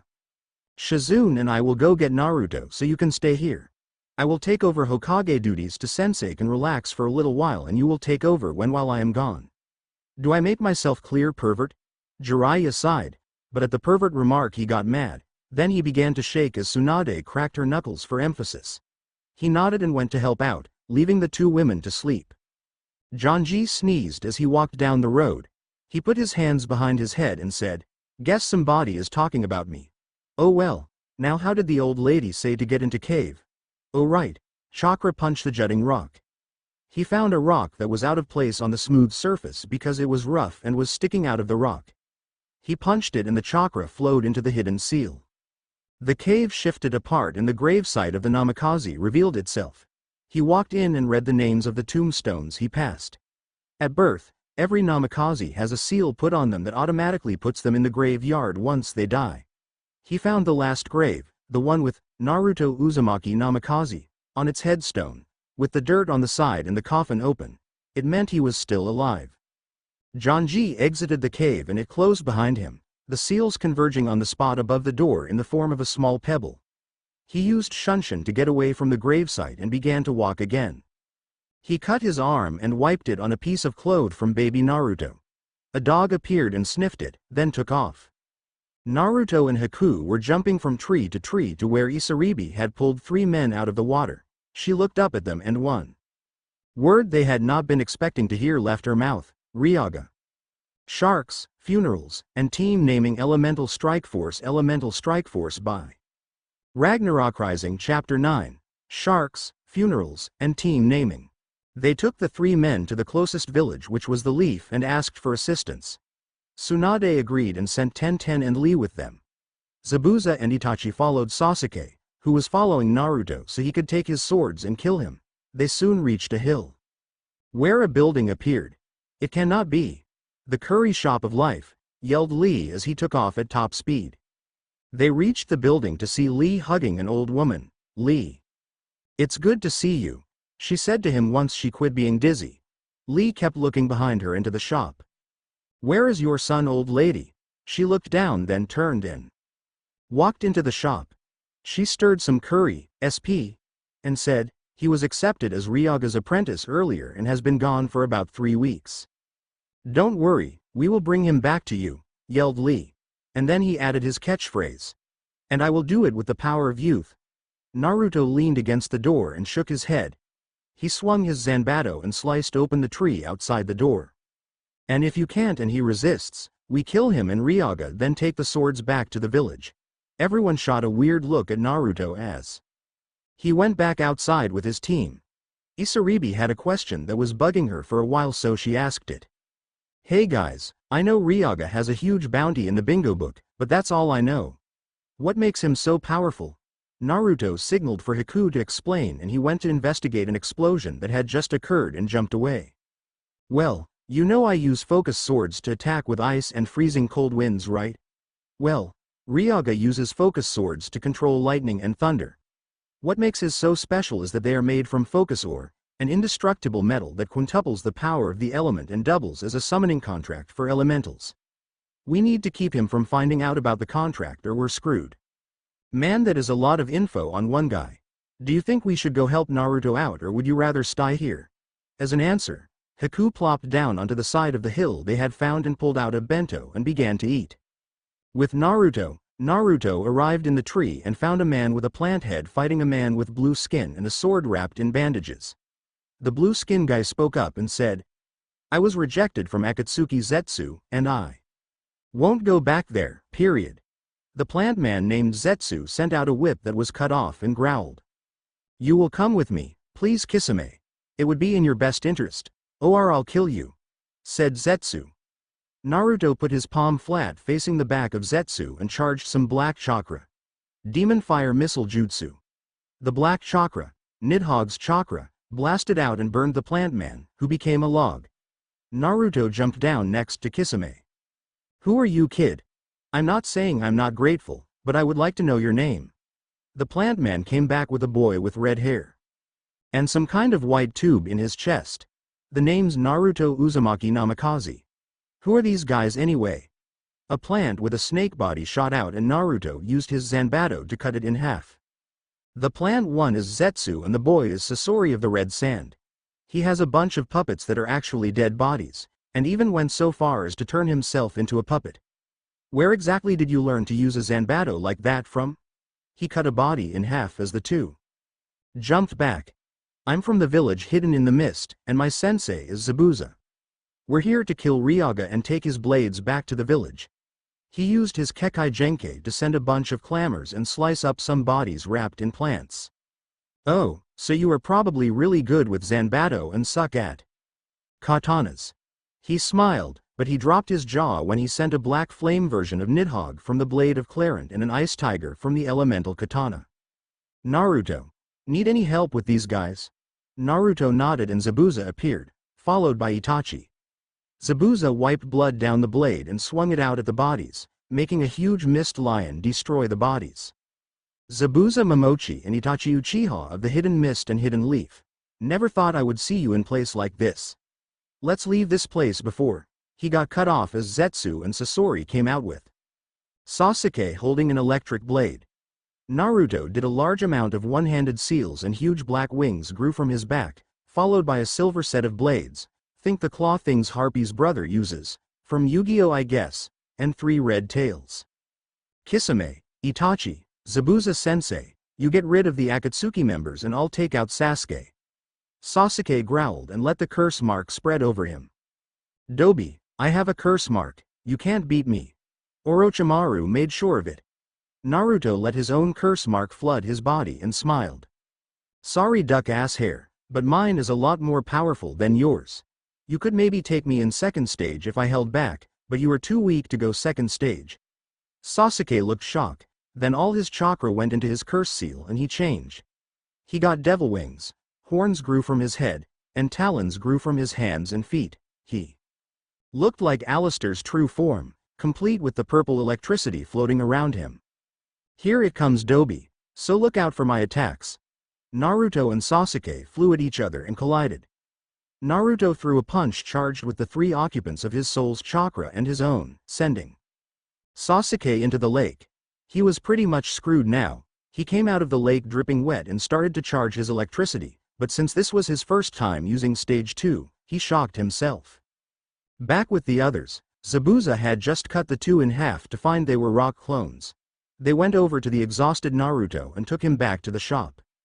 1 week later, Naruto used his claws from the transformation to slice down the trees, then made some shadow clones to take the firewood back to the house. The others were all outside when he got back, telling him one of the men had gone to face Ryaga. He used his wings and took off after the man. He reached the building and found Ryaga about to attack the idiot. Ryaga, I demand you give me your swords and die. He drew his Zanbato and slashed at the crazed swordsman. Ryaga did 2 slashes. One to destroy the Zanbato and another to get rid of Naruto's wings. You may be Zabuza's student, but that sucked kid. I won't ever bother giving you a funeral. He sent a bolt of lightning, but it exploded when it made contact with a lance of ice and snow. Haku, Zabuza, Itachi, and the newest member of the group, Kisame, came out of hiding and took battle stances. A bunch of missing nin came out and attacked Haku, Itachi, and Kisame while Zabuza and Naruto fought Ryaga. Naruto went demon mode on his mother's sword and began to repeatedly strike his swords against Ryaga's. It began to rain and Naruto got soaked, giving Ryaga an edge. He shocked Naruto, making him black out. Zabuza looked between Naruto and Ryaga and let out a howl. He drenched his sword with his blood and swung it outward, making a huge pack of panthers, lions, leopards and cheetahs run at him. Ryaga sliced them apart with quick speed and turned on Zabuza. He sent a bunch of lightning at him and rushed forward. He stabbed the demon of the bloody mist in the stomach and pulled out the blade. Naruto had just stood up and watched this. Zabuza fell to the ground, his blood pooling around him. No, no, no, no, no. The sound started out as a low whisper, then a loud voice, then a yell, then a demonic roar, and finally a devil-like death roar. Naruto did hundreds, thousands of one-handed seals quickly and began his transformation. He grew giant talons. 10 tails grew from his back, 9 red, One black flames wrapped around his body in a hellish display, and huge versions of his claws appeared on his arm. He got giant red, silver, blue, and black wings and held a flaming broadsword in each hand. Ryaga, you better be ready to die, because I will kill you for what you have done to Zabuza-sensei. Now, die you fucking bastard. He dashed at Ryaga so fast the ground he ran on was scorched and everything from rocks to trees around him were blown apart. He began to slash Ryaga, then slammed his swords into the ground and began to repeatedly punch the unattached head of Ryaga until he broke all the way through the skull. Naruto, come here, quickly. Zabuza was calling for Naruto, so he changed back and made some clones to take him there. Naruto, my sword, I want you to have it. It was originally an Uzumaki heirloom, but when a Momochi married an Uzumaki, they had a son who got the sword. I always thought of you as a son, so please, take the sword. Zabuza-sensei, please don't die, please don't die. You mean the world to me, sensei. Please don't die, please. Tears rolled down his face and fell into the blood, clearing it away. Naruto sent all the healing chakra he had into Zabuza, but nothing worked. The shadowy figure of his father appeared and whispered something into Naruto's eye. Naruto foused, wiping the tears away from his eyes, and small silver flames appeared on his fingers.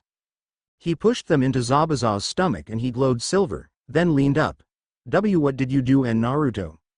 I used a family jutsu on you. I know you recently got married when I went on that 2-month to find Granny Tsunade, and that seal will keep you live until you have a son. When he is born, your soul will be placed into his and you will be allowed to help him through life. Now, get everyone to take us to Granny Tsunade, or that jutsu will destroy all my muscles, and with the seal, my lungs might collapse. He blacked out and everyone grabbed them, getting to Tsunade as quick as possible. Konoha Hospital. 3 months later, Haku, Itachi, and Kisame paced outside the room. Tsunade and Shizune finally came out with smiles on their faces. We were able to heal him just in time. I don't know what would have happened if we hadn't. Zabuza is still asleep though, so you still can't visit him, but go ahead and talk to Naruto. Before she was finished, Haku was beside Naruto's bed. Hey Haku, how ya been lately? Haku laughed a little then got serious. Naruto, you almost died. Now is not the time to laugh. But on a more positive note, I was given Ryaga's swords and placed in the 7. Naruto smiled, then saw Zabuza's sword on the wall. Haku, Zabuza-sensei isn't in here, so why is his sword? One of the bolts of lightning severed the tendons in his arms. He can use his hands but not his arms because we were too late. He's going to still be a shinobi, but he can't use kenjutsu anymore, so he gave you his sword, as thanks for saving his life. I see. Can you take me to see him, Haku? Haku shook his head and said, he is still recovering from the effects of the healing and that seal you placed on him. It will be a while. Though, the new Hokage wants to see you. What do you mean? I just saw Granny Tsunade a second ago. No, Tsunade turned down the title and went to get someone who would take it. He is the last living Uzumaki and his name is Janji. He is actually really cool. I'll go get him. Haku disappeared and reappeared 7 minutes later with man with lapis lazuli eyes, spiky red hair, a red shirt, gray pants, and a claymore on his back. Naruto, my name is Janji and I am your mother's brother. I have spent the last 14 years looking for you and now that I have you will become a leaf ninja and stay with me, he said excitedly. No, I am going back to the village hidden in the mist, and if you try to keep us here, it will be considered an act of war. And considering how many people we have from other nations coming to us, you would die out quickly. Janji seemed crestfallen, but then had an idea that made him happy. I can always come visit you in mist though, right? Yeah, I guess that would be okay, but you would have to teach me some family jutsu. Janji grinned and nodded. Kakashi Hatake came, fuming for some reason. The first thing Naruto noticed was that his Sharingan eye was covered by a bandana instead of his headband. Hey Hatake, what happened to your headband? I got stripped of ninja rank because I refused to teach Sasuke any longer. He's in the other room yelling at the council for making the only person who could help him avenge the Uchiha name a civilian, as he says. Janji, I hate to say it, but I am leaving this village. Janji nodded at him and said, I really don't blame you, But where are you going to go? He could come to Mist. We already got one Sharingan, and 2 would make the upcoming war a lot easier. What do you say? Kakashi. Sure, but what war are you? Bam! He got cut off by a huge explosion going off down the hall. Naruto was instantly up and had Zabuza's sword in his hand. He opened the door, then looked at them and said, "That was Sarutobi Grandpa's room." He flashed down the hall and found an assassin from Hidden Sound Village trying to kill the old man. He swung the sword and cut them in half. He went to the third and found him asleep. He woke up at the sound of the sword swinging and looked to see the 2 halves fall and Naruto cleaning the sword off. "Naruto, what are you doing here?" He pointed at the man and the heavy bandages around his body and saw a bunch of other assassins running away from them. Both rushed after them and finally caught them in the woods. Mizuki was one of them, the villager who had always hated him. He smiled and began to spin a Fuma shuriken on his finger until it sounded and looked like a buzz saw. He threw it at the injured Hokage, but Naruto got in the way and let it cut him across the chest. He fell to the ground. Soul tunnels. Naruto opened his eyes and watched as his dad took over his body. A song came to mind. He got bored, so he decided to sing it. On the ground I lay, motionless in pain. I can feel my life flashing me by. His memories began to flash before him as he went to the next part. Did I fall asleep? Is this all a dream? Wake me up, I'm living a nightmare. The memory of his mother and father waking up in his room from his crying as a child came to him. I will not die, I will not die, I will survive. The memories came to him as his body in the real world stretched in, the exploded outward with silver chakra, and all the times he wouldn't go down formed around him, then another of Temari, the Hokage, all his precious people. I will not die, I'll wait here for you. I feel alive, when you're beside me. I will not die, I'll wait here for you, in my time of dying. Memories of Zabuza, him and Haku together, doing mission and hanging out came back to him as took control of his body and could hear his father's soul piece singing the song. Moments that I lay, losing everything. I can see my life, passing me by. More and more memories of Zabuza and the Hokage came back as he began to grow more demonic in his attacks and soon was slaughtering the bodies. Was it all too much, or just not enough? Wake me up, I'm living a nightmare. His thoughts strayed to the battle with Ryaga and how he could have stopped Zabuza from nearly dying if he had just been a little faster or a little stronger. One of them stabbed Naruto in the stomach during his distraction, and he stumbled back, his hand trying to pull out the blade. I will not die, I will not die, I will survive. He pulled the sword out and his chakra exploded and paralyzed the remaining group. I will not die, I'll wait here for you. I feel alive when you're beside me. I will not die. I'll wait here for you. In my time of dying. His thoughts moved to the time Zabuza had put his arm around him and said he thought of him as a brother or a son, and how he had fought against Ryaga for hurting him. He did a bunch of hand signs and thunder and lightning began to hit the ground around him and eventually make 2 dragons that circled him and each other. I will not die, I'll wait here for you. I feel alive when you're beside me. I will not die. I'll wait here for you. In my time of dying, he remembered how Guy, Asuma, Anko, Kurenai, Sarutobi, and all the others helped him when he was in the village. He sent the dragons out and they killed every one of them except Mizuki. Naruto drew Clarent and the black flames surrounded it. I will not die, I'll wait here for you. I feel alive when you're beside me. I will not die. I'll wait here for you. In my time of dying. He struck him across the chest and watched as the blood flew and the final memory of him and all the Junin and Chunin that cared about him pigged out at Ichiraku then sheathed Clarent and collapsed to the ground. Anbu came 10 minutes later and found the Hokage healing Naruto and all the traitors dead. What happened, Hokage, sir? Asked one wearing a pelican mask. Naruto saved me from an assassin then killed all these traitors, their leader being Mizuki. The Anbu examined the remains and found all but Mizuki to be genin or civilians who could run fast. They took Naruto back to hospital to rest and Sarutobi stayed in the room after he explained to his team that he had saved his life. A week later, the group left to head back to the village Iden in the mist. They waved one more time and ran to a lake, where Haku made ice mirrors for all of them, including Kakashi, to go through. They arrived at Naruto's castle that his ancestors had lived in and as soon as Naruto stood up, Hana jumped on him and gave him a hug. Hey Naruto, it's been a while, said a voice from the stairs. Naruto turned to see Temari and Gaara on the stairs. Kankuro followed them without his puppet and waved his hand at them while putting his war paint on his face. Temari, Gaara, makeup boy. What are you doing here? We were assigned to come to the Mist Village for a year as a peace treaty while 3 Chunin from your village are in ours, said Temari as Gaara held Kankuro back with his sand. Cool, we can spend more time together. Temari nodded while blushing as Naruto put his arm around her and Hana's shoulders and went out. So what do you want to see first, Temari?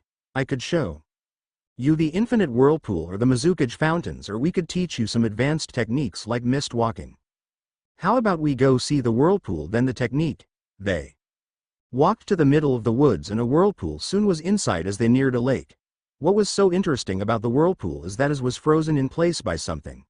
Naruto walked out to the lake and stepped onto the swirling mass, making it spin again.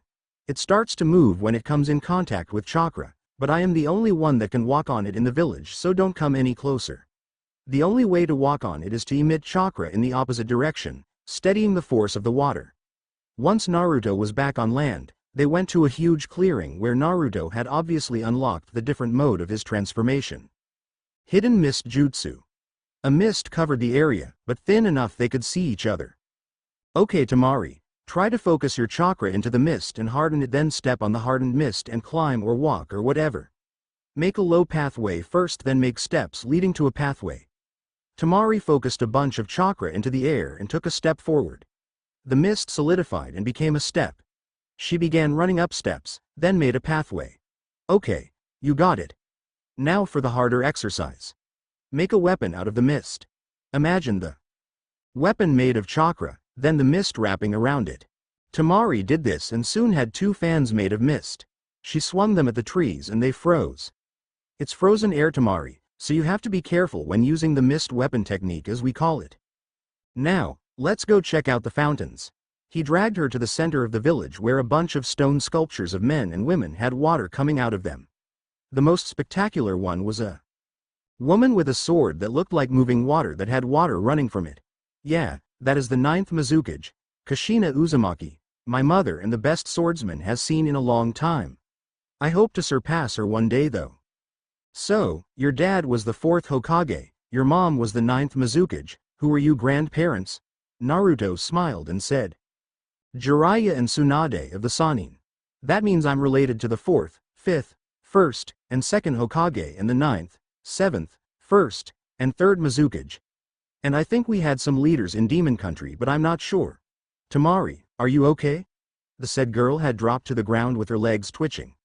A bunch of guys had come to see if she wore panties or not, but Naruto had pulled out his mom's sword, making the stone one shine. The others left and she pulled him up. Thanks Naruto. That could have been bad. Why do you say that? I went commando and I need to wash my clothes later. I just got here so I haven't had a chance. I see, so what do you want to do now that the tour is over? She gave a sadistic smile and whispered something to Hana.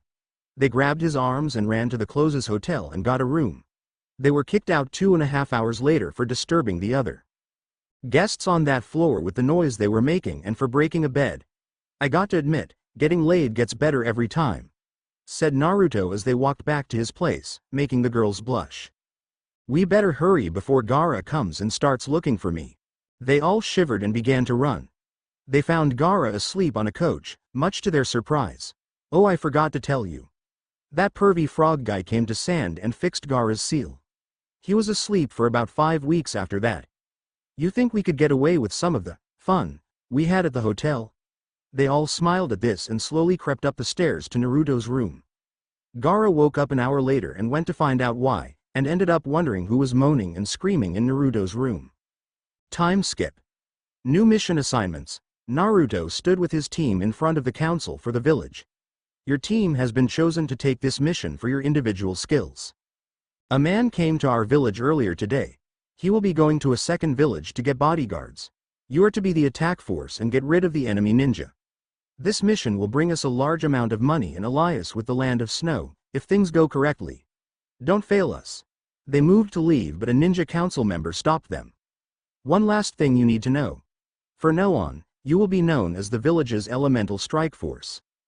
Clash in the Land of Snow and New Powers Elemental Strike Force by Ragnarok Rising I. Insert. Don't, legal, own, Mumbo. The, Jumbo. Naruto. Here, series, 2. Or, confuse, characters, people. RR. Was up, sorry about that little moment. Anyways, I was kinda upset that I only got one vote on the FFX and FFX2 poll, but that vote was the decision. I'm bringing in FFX first, and then I'll bring in FFX2. Prepare for Isaribi as a summoner. Muwahaha. Isaribi. What the hell RR? Why didn't you tell me this? RR. I kinda did. You weren't introduced yet so you didn't hear. What exactly were you doing in the back anyway? Isaribi. I was using the bathroom, sleeping, and then I put my makeup on. RR. It took you 8 chapters to do that? Haku. As much as I love hearing you guys argue, we do have a chapter to write. Isaribi, what are you doing with that summoner's staff? Isaribi. I'm gonna kick his ass with this thing, you better run. RR. Shit. Put that down. Haku, Naruto, Zabuza, Kisame, Itachi, anybody at all please help me. Haku. Damn it. Ragnarok Rising is being attacked so the disclaimer is up above this. Chapter 10. Clash in the Land of Snow and the New Powers. Ebisu and his genin team stood on the deck of the movie ship as they sailed. Sasuke, Sakura, and Sai all stood at the front of the ship, talking about the new information of their client actually being a movie star. Ebisu was watching a group of 6 working on the movie. One had a bunch of bandages covering his hands and face, while they all had hoodies and baggy pants that hid their identity. Ebisu-sensei, what are you looking at? Asked Sakura. He turned to look at her and grunted. He turned back to the 6 to find them gone below. He was going to follow when someone yelled, "It's perfect. Get the cameras there now." A huge glacier had appeared and the crew were moving all equipment to the frozen island. "No, don't, it's a trap," he yelled, but it was too late. A huge metal claw grabbed the princess before they could stop it. A medium-sized member of the 6 dashed in and slammed a huge Zanbato. Sasuke noticed instantly as Zabuza's into the metal cord attached to the cord, severing it. That's not Zabuza. Then who could it? Ebisu, you and your team are here to guard her, let us take care of the battle. Ebisu nodded and grabbed Sasuke by the hood of his cloak as he attempted to run into the battle. The pants and hoodie exploded to reveal Naruto with his arm and the upper part of his chest covered in seals. He had a bare chest with nothing but his Chunin vest, baggy blue pants, and a necklace with a green crystal on it. Guys, you know what to do. The remaining 5 nodded and their clothes also exploded. Kakashi was wearing his usual outfit with a mist headband. Kisame wore a Chunin vest with Samahata on his back and gray pants. Isaribi wore her bandages under a green version of the akatsuki cloak with the kanji for fish on it. Haku was wearing red pants, a purple shirt and held his katana on his side with Ryaga's swords on his back. Itachi wore a mist Anbu outfit with Excalibur on his back. Itachi and Kakashi, take the leader. Kisame and Isaribi take the woman hiding in the trees. Haku and I will take this guy out. He gave one solid tug and a fat guy in a weird armor came out. Brat, you cut off my claw. Eat this, ice style, ice prison jutsu. Your imitation of my clan's jutsu is pitiful. Feel the power of the real thing. Ice style. True ice prison jutsu. A cage of ice had surrounded Haku and Naruto as the former cross-dresser said his jutsu. Naruto easily sliced open the prison and the snow trapped the ninja in a huge cube of ice. It began to shrink as Haku slowly clenched his hand. How can you use the original jutsu? The clan was either killed or went to different villages during the sickness. He choked out. Naruto smiled as he grabbed the princess by her shirt, ripping it slightly, giving Kakashi, the fat guy, Kisame, and Ebisu slight nosebleeds. Princess, unless you want to be captured and killed, stay with me. He pulled up his sleeve and swiped a line of blood down it, then wrote the kanji for connect on it. A red and blue chakra line connected to the 2 people, and Naruto made a shadow clone to take her away. Keep her on the ship until we take care of this. The clone nodded and took off. A woman with pink hair said, "Give us the princes and you don't get hurt. Who are you to make demands? yelled Kisame as Naruto smugly drew Kabikari Hucho from his back and spun it. I am Fubuki Kakuyoku of the snow, and I am here to help my teammates take Princess Koyuki to her uncle. She jumped back into a series of flips as Isaribi shot water bursts at her. Naruto appeared behind her and stuck a mass of water on her backside. Water grenade jutsu. The water exploded, sending water flying everywhere. Fubuki stepped out of the snow and smiled. She jumped up and two identical pink wings came out of her back or unfolded from her back really. She swooped in and freed her comrade, making him get mad. You disrespectful brat. I am Mizore Fuyukuma and I will kill you. He rushed Naruto, who had on a smug smile and brought the sword down in one quick fluid motion, severing the arm of Mizore. I am Naruto Uzumaki Namikaze, son of Kushina and Minato of the Mist and Leaf, container of the Kyuubi no Kitsune and wielder of Clarent, my mother's sword, and Kabikari Hucho, so fuck off. He brought the blade up again, in a diagonal which severed the enemy nin's head. A huge explosion was heard as Kakashi and Itachi destroyed a bunch of kunai with explosive tags on them. A man with light purple hair that was tied in a ponytail faced Kakashi in a strange taijutsu pose. Kakashi Hitaki, it has been a while. When did you move to Mist? Good to see you to Nadare Roga. I changed when I refused to teach Sasuke Uchiha and was stripped of ninja rank. Now, where were we? Right about here. Piercing Dragon Fierce Tiger. A large wave of ice shaped like a tiger shot towards Kakashi who yelled out, water. Dragon Blast Jutsu. The result was Kakashi's dragon being frozen and Kakashi dodging the attack. Itachi appeared behind the man with Excalibur pressed against his throat and a katana on the other side, stopping him from moving. Why are you attacking Princess Koyuki Nadare? I was ordered by her uncle to do so. Now get off me you filth. Itachi smirked and drew the blades in opposite directions, cutting his throat and severing the head from the shoulders, making the body go, puff, and smoke rise. Shadow Clone Jutsu. Wolf Fang Avalanche Jutsu. They turned to see a bunch of wolves that were about 4 times their size coming down the mountainside with Nadare on the other side of the way. Itachi and Kakashi both forced chakra into their palms and named the technique together. Double Chidori Barrage. Itachi's left arm and Kakashi's right met and they ran through all the wolves with ease. Nadare jumped backwards and was caught by his flying teammate. I'll be back to kill you Hitaki, I'll be back, but here's a little present.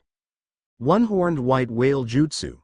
They disappeared as Naruto sliced open the huge whale and destroyed it in the glacier while his clones took the crew and equipment back to the wooden structure. The snow nin scowled overhead and they disappeared. The group of 6 appeared on the ship and Ebisu tried to get to the bottom of this. In the dining room of the ship were Ebisu and his team, the Mist Nins, the director, and Sandayu. I'm sorry, said Sandayu. I hired the Mist Nins to help take down Dodo Kazahana who killed our daimyo in Snow Country. You see, Yukie is really Koyuki Kazahana, the true ruler of our country. I realized that she might need extra protection so I hired the Leaf Nins for her protection. It seems they are after her for some reason, said Haku. Are they trying to eliminate her? Probably, said Yukie as she walked in. I will be referring to her as Yukie to avoid confusion. Princess, said Sandayu as he ran over to her. Sandayu got down on his hands and knees. I'm sorry for deceiving you. But, you are needed back in your country. The fact that you are alive will give the people hope. Hope is for fools, said Yukie. In Snow Country, there is no spring. The dreams of the people will never come. How can you say something like that? Asked Sakura. Ever since the death of my father, my heart has turned cold and my tears have stopped flowing. Yukie said this in a bored tone, as if she were reading for a script for the first time. Please princess, cried Sandayu as he got on his hands and knees. You must become our queen and overthrow Dodo. I refuse, said Yukie calmly. Then her voice changed. It had anger in her voice. I refuse to go back. No matter how hard you try, you can very defeat Dodo.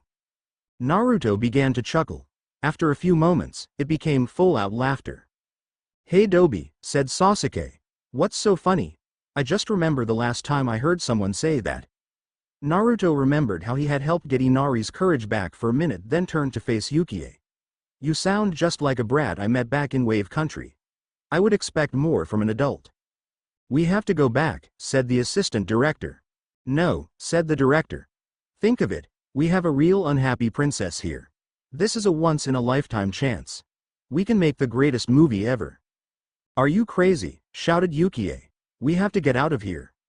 Sadly, you have no choice, said Isaribi. Now that Dodo knows who you are, he will hunt you down till the ends of the earth. It's either run for the rest of your life until he catches you or fight. Plus you're not the one who hired us, said Naruto. Sandayu hired us and will accomplish the mission assigned to us. After that, what happens to you isn't our concern. We should get more shinobi for this, said Ebisu. Don't be a fool, said Naruto. I and my team are more than able to do this. Just keep your genins in line and out of our way. Remember, you're on babysitting duty. Ebisu narrowed his eye at the blonde. He hated to admit it, but he was right. His mission was only to guard Yukie, not fight a war. That was their job. What do you mean we just get in the way? Shouted Sasuke. I'm an Uchiha. I'm more than able to take on this Dodo person. Sasuke, said the closet perv that was Kakashi's replacement in a serious tone, it's not our mission. The Uchiha scowled and left. Sakura following him as always. Naruto and his team split in half and began their plan. Kisame, Kakashi, and Isaribi would guard the ship first while Naruto, Haku, and Itachi slept, and they would switch when all had woken up. Naruto, you need to wake up, yelled Sakura at the top of her lungs, shattering the mirror in the room. Man, that was loud. What do you want, Leaf Nin? The way he said Leaf Nin made her flinch. Koiwi ran away. Your team says you can get to her quickly. He nodded and got ready. After pulling one last scroll out and putting on his side in case, he walked to the top of the ship. He focused some chakra into the seal on his arm and was standing next to the princess in a matter of seconds, having traveled over a chakra string connecting them. I thought you might try something like this. Come on. He grabbed her by the shirt and pulled. She struggled but eventually was forced to stop by placing her ankle wrong and hurting it. It was nothing major, but he would have to carry her. He put her on his back and walked. They were in a cave when a chakra-laced railway melted the snow. Shit, it's already time. He ran at amazing speed, destroying and peeling back the railroad so the ninja had to get out and put it back down. When the train finally came out, a huge amount of warriors and the hired ninja were waiting for it. Uncle, it's not good to see you after all these years, uncle, said Koyuki as Naruto came up to help with the Zanbato drawn. Ah, my beautiful niece, said Dodo from a microphone. He had Nader and Fubuki near him. Naruto spun the blade above his head, making a whizzing sound. Dodo made a signal and the doors on the carts opened to reveal boxes with ninja on the top turning wheels, making kunai fly. Naruto saw this coming and made his clones take care of the kunai and help the samurai kill the ninja. The sudden movement of the train made them fall off. It took off and began to cross the bridge, but an explosion took it out and only the cart holding Dodo and his ninja escaped.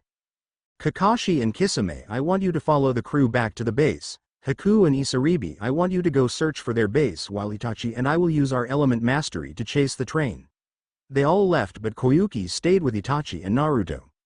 Itachi put some gauntlets filled with fuel on and Naruto put a cape with roughed edges. Koyuki, what's wrong with you? Why is everyone so happy? You get one small victory and she was unable to finish the sentence because Ice Whip grabbed her and pulled her into a zeppelin with Dodo and Nader on the edge and Fubuki flying around with the whip. Naruto sighed and let his chakra flow into the black cape. A hidden kanji for wind glowed blue then gray and Naruto took off into the sky. Itachi's gauntlets glowed red and flames propelled him at the zeppelin. Naruto sealed his head cleaver and pulled out the scroll. He ripped the seal off and unsealed a small cylinder. He let all 4 chakras flow and soon a huge halberd with black flames surrounding it was in his hand. Summon Jutsu. Shinigami's blade complete.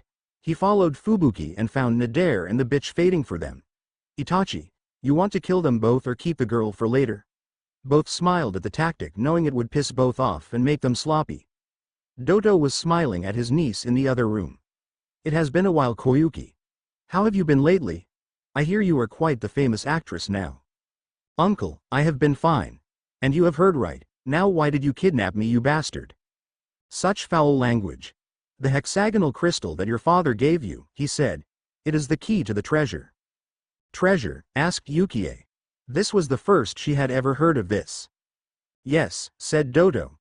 I have looked all over for your father's treasure and all I found was information that said the key was that crystal. A moment later, the door to the control room was broken and Fubuki and Mizore came flying into the room. Naruto then calmly walked into the room followed by Itachi. Better than fighting weak genin, but Gaara is still the best fight I have ever had. You got a point there. It was a lot more fun fighting Sasori and Zetsu if you ask me. Naruto nodded and the halberd appeared again. He rushed Dodo and didn't notice Nadir pushing a secret button that sent an electric charge out that knocked out Naruto and Itachi. The last thing either remembered was Dodo placing some weird device on them. Both woke up several hours later in prison cells, hands and feet chained. They could see their weapons on the other side of the cell, except Clarent and his mother's sword. Damn that guy. He took my family weapons, mine too, and I can't reach my chakra. Naruto nodded then noticed that the princess was in the cell opposite. Fitting that you would be here too, Koyuki. She shot a glance at him, one foiled with hatred. Naruto, as much as I would love to see you fight, said Itachi as he gazed at the two. But I found a way to get out of here. Naruto, these chains are ninja weapon made. Weapon made Naruto. Naruto caught on to what he was saying and his eyes switched to the silver that now appeared when he used his Kekai Genkai. The chains moved around, then dissolved. Both dropped to the ground and Naruto slammed a dagger into both chakra absorbers. Alright Itachi, are you ready to get out of here? He touched the bars and a huge burst of electricity zapped them. Naruto kept going and pulled 4 of the metal bars off. Naruto cleaved the bars to the princess's cell and left. 4 of the enemy ninja appeared and Naruto punched them all in the gut, making them puff into Ebisu. Sasuke, Sakura and Sai. Naruto, it's us, choked out Sakura. I know that was for not doing your job. He yelled at them. He rushed to the chamber where Dodo was and kicked the door down to find Dodo holding the 2 katanas. These swords are interesting, but I can't seem to get them to work. Why exactly is that? You have to be the chosen member of my clan to use the black katana and have the weapon mold Kekai Genkai to use the power of the white one. Give them back, bastard. He appeared in front of Dodo and grabbed both weapons and came back. He let out a growl as the stone Clarent and the demonic mode of his mother's sword. An army of masked snow shinobi appeared in front of them once. Koyuki ran to her uncle. Ah, my loving niece Koyuki. Do you have the crystal now? She nodded and put her hand in her pocket. In a quick movement, she stabbed a kunai into his black heart. I'm an actress, remember? Maybe you will in the afterlife. She turned and Ebisu threw her the crystal. She raised her foot, but Dodo's hand shot out and grabbed her coat. He laughed and pulled the robe off, revealing a blue armor. This is the latest in our chakra armor development project. They increase our ninjutsu, genjutsu, and our strengths. You cannot defeat me. He unfolded the dark blue wings and took off as a bunch of explosives collapsed the building. Naruto threw a kunai with a rope wrapped in the loop. The rope wrapped around her arm and Naruto was soon airborne. But, shortly after takeoff, Dodo noticed the rope and cut it, sending Naruto crashing to the ground below. Luckily for Naruto, several trees broke his fall. He lifted his head from the snow and let out a growl. That's it, he shouted. I have had it with that asshole. First my chakra and now this, I'm killing him out of Princle. With that he began to run in the direction where Dodo had gone. He stopped, however, when the camera crew came by and offered him a ride. Thanks guys. Let's go. They took off towards Dodo's directions. Isaribi and Haku were fighting Nadir and Fubuki in a forest near where Naruto had fallen. Isaribi went half-fish form and Haku was in the middle of a large amount of hand signs that he had been stringing together slowly for 3 minutes, the snow spiraling around him. Isaribi was doing a jutsu to protect them, making the snow harden. Haku, how much longer at this rate? Most, got it? Snow armor of the Hyaden gods. The snow surrounding them all converged on Haku and turned into a huge warrior with hundreds of weapons on him. The area was clean of snow for 20 feet now.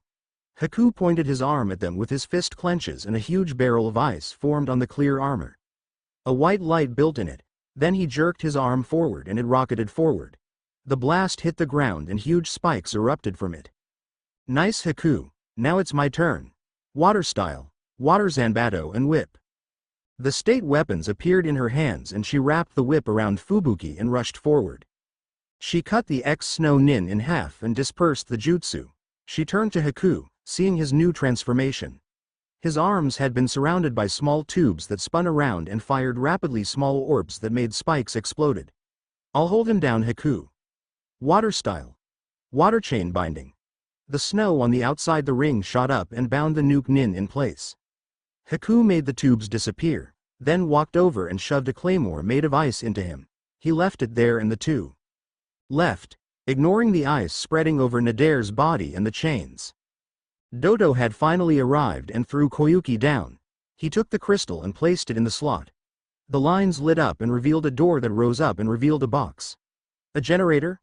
I did all this for a generator? And you damn whore, you tricked me. He began to kick her, until Naruto put his sword in front of the foot. He sent the warlord flying, but he caught himself on the wings. She didn't know what this was, didn't even know it existed actually. You have no right to do this to her. He threw the sword into the air and threw the seals on either side of the blade. He put a similar seal on Clarent and his mom's sword, A.N. Anybody have a name for Kushina's sword? And threw them at the seals, merging the three swords together. The final outcome looked like a zanbato with a stone blade, golden flames surrounding it, a kanji for the elements on it. A smaller version of Nidhogg was wrapped around the handle and a small hint of mist floated around it. Namikaze Uzumaki clan merge attack. Sword seal merge of the demon lord. That may be a fancy sword, but I have an even better jutsu. Black dragon outburst snowstorm jutsu. An icy black dragon with black eyes ran into Naruto and sent him flying. He shook it off and threw the sword into the air so he could do jutsu, but another dragon sent it into a wall of glass. Dodo rushed forward with his wing and sent a fist wrapped in the jutsu right into Naruto. He punched down and made Naruto go into the water. Naruto's mind. Damn it guys, why am I here? The once sewer mindscape was now a huge jungle with hollowed out tree in it. He walked to the top room and found the three spirits talking. Guys, why am I here? Ah, son, we have a gift for you. We want to give you a second Kekai Genkai from a list Nidhogg has chosen. Since weapon mold destroys the cells in your muscles, we decided you need a second one. A list appeared and Naruto looked at each one quickly. He stopped on one and read it to himself. Grim Reaper's Soul. Allows the user to use the power of the Shinigami to seal demons without the cost of their lives. Gives them a scythe that summons undead and silver fire to attack. Has 3 levels. Level 1. Summons the scythe and the undead. Level 2. Become a Shinigami underling for sealing beings. And finally, Level 3. Summon the cloak of the Grim Reaper to protect you, become invisible, and use his blade. You can also reverse death. Nidhogg, I want the Grim Reaper's soul bloodline and fast, before Dodo goes back to beating Koyuki. Nidhogg took in a huge breath and exhaled, making seals surround the blonde. A Grim Reaper appeared, and pulled out a blue orb that he threw into Naruto's eyes. Surface. Sasuke was fighting Dodo on the ice. He did some hand signs. Here it comes freak. Chidori. The chirping came and slammed his hand into the main piece of the armor. A crack appeared, but the blow sent Sasuke flew back and said, "It's up to you, Naruto," and fainted. Fool. He turned around, just in time to see Naruto rip through the ice in a cloak with a scythe on his back and a bone sword on his hip. He walked over to his sword and pulled it out and turned to Dodo. Die now Dodo. Grim Reaper sealing slash. A huge black wave swung out from the sword and slashed into Dodo, but he screamed out a powerful jutsu. Barrage of black dragon outburst snowstorm jutsu. 2 dragons launched, followed by 2 more, then 2 more, then 2 more, and this continued until the slash was destroyed. Naruto floated slowly towards the man. You have hurt this country, and you must pay. For that. He landed on the ground and began to run at Dodo. Koyuki felt a strange foreign feeling in her chest as she watched. I believe in you Naruto, I believe, she yelled, as the sun rose. The leaf nin arrived just in time to see the light from the sun hit the generator, hit the huge walls of ice or glass or whatever they were, and then hit the mist surrounding the blade. It turned a bunch of different colors as Naruto got closer and closer. Sakura gasped. It's rainbow chakra, just like in the movie. Naruto jumped into the air and cut the dragon coming at him. They yelled out the name of the technique as the blue grew brighter. Rasengan missed slash. Sasuke activated his Sharingan and cursed. Damn it, I can't copy that jutsu for some reason. I'm not surprised. After all, that is a technique made completely of chakra and it uses no hand signs, only the user's chakra and a mist shield seal, said Kakashi as he and Itachi appeared. Naruto slammed the sword through Dodo and began to rapidly slash. The yellow grew brighter as he named the next technique. Teleport the plane of the flying thunder god. The body parts disappeared in a yellow flash and Naruto unsealed his swords. Kisame appeared next to him and helped him to the group. Damn you Leaf Nin. If you had just done your job, this never would have happened. Where are Haku and Isaribi? A giant gust of wind came out and Isaribi and Haku appeared atop a giant floating airship with a bunch of weird people on it. Sorry we were gone so long. We met the people earlier and they gave us a ride, said Haku once they landed. This is Yuna. He pointed to girl with a staff and a weird robe on, and then a guy with a sword on his back strapped forward, followed by a guy with a cleaver on his side and on arm leaning on the red jacket he wore, and this is Titus and Orin. They came from a distant land and want to come back to Mist with us. There are a bunch of other people here too, but introduce them later. A moment later, the generator finished powering up. Like a blanket, then area was covered with green grass and flowers. The director thought that they were in some parallel world. Then, an image appeared above the lake. There was a 10-year-old Yukie. Koyuki, said the voice of her father, what do you want to be when you grow up? A princess, said the young girl. What kind of princess? Asked her father's voice. A strong one, a kind one, she replied. Yukie was just watching as her father stepped into view. Then, tears began to flow. Well, as long as you believe in the future, your dreams will come true, he said with a gentle smile. There is something else I want to be. What is that? An actress. At this everyone laughed. About a week later, Yukie was crowned the daimyo of Snow Country. A large party was held in her honor and to the ninjas who kept her safe and helped return her to the throne. The Leaf Nins were invited too. After her coronation, she spoke to all of the ninjas. She told them that the generator wasn't finished and soon winter would return. Some seemed sad by this, but she assured them that they would one day fix this problem. Before you leave, she said, the Mist Nins, I have some scrolls for you three. They belong to my uncle and the Snow Nins you faced. I'm sure you three will be able to put them to good use. Also, I had some of our scientists make you each 3 sets of chakra armor each as extra thanks. Thank you, said Haku. It's a pity you have to give up on acting, said Isaribi.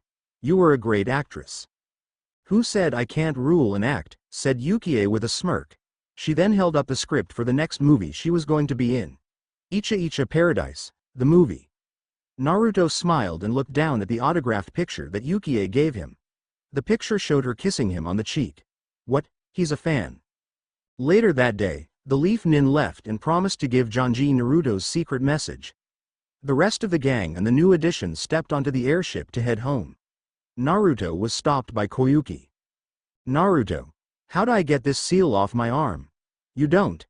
Keep it so whenever the land of snow is in danger, you just think about me, and I will appear. I'll see you later, princess. He pecked her in the cheek and took off into the ship. They took off and Naruto went to find the group. Isaribi was hanging with Yuna, so he went to find out what that was about. Isaribi, Yuna, what you talking about? Hey Naruto.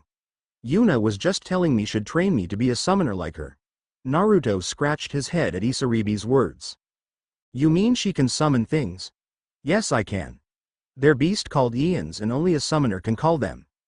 Isaribi said she would train me in the ninja way if I train her in the summoner way, said Yuna. Naruto pretty much got it, but didn't get the whole Aeon thing. Come onto the deck and I'll show you.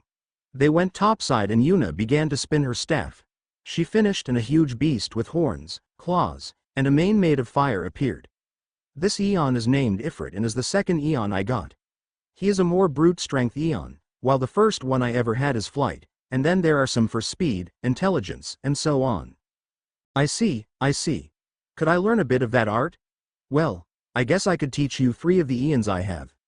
Their names are Ixion, Bahamut, and Anima. I'll take you with me when Isaribi is getting those. They went back inside and began to talk. By the time they had reached the village, Naruto and Isaribi had the basics of summoning down. Titus had gotten to know Zaku and Kin while Orin was volunteered to teach the Anbu cleaving swords. Titus had trained his skills so well he was now taking Zabuza's spot on the 7. Time skip. Naruto and Isaribi stood up and exited the temple together to where Yuna was waiting.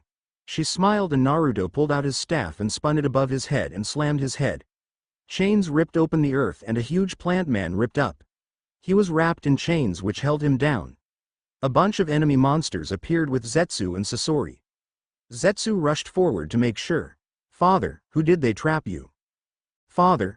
That thing is your father, yelled Sasori. Naruto sent a seal with the kanji with overdrive on it and Anima snapped the chains. He took a step forward and looked surprised at Zetsu. Son, I thought you died in the birth like your mother. I'm sorry. I gave myself to the faiths and I cannot reverse the effect. Goodbye Zetsu, my son.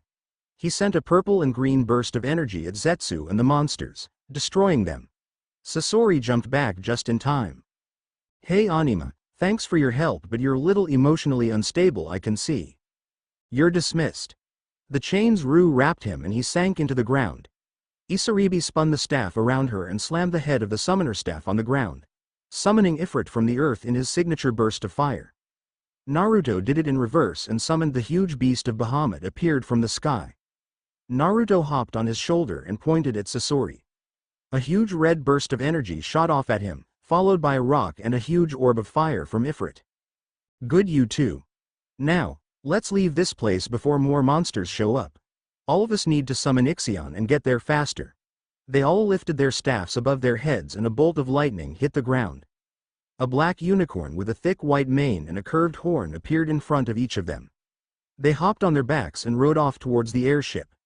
Once they reached it, they headed back to the village. Hey Titus, what are you doing? Asked Naruto.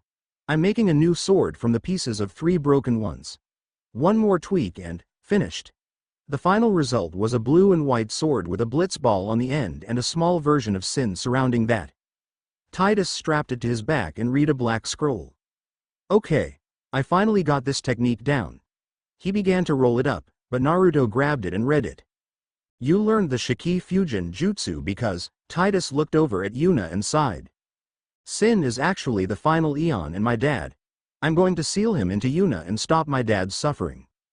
Before Naruto could reply, the ship shook violently. Naruto, it's him, my dad. They ran to the top deck and stood face to face with Sin. Yuna came out and sent a small fireball at Sin. He raised his paw and hit her, knocking her out. Titus walked over to him and said, Dad, I know you hate being Sin, so I'm gonna seal you in Yuna to protect her and your soul. He did the jutsu and the Shinigami stuck his hand through Titus and into Sin. He pulled out the Sin soul and sealed it in Yuna, then released Jet's spirit. Son, you did well. Sin will never trouble anyone again.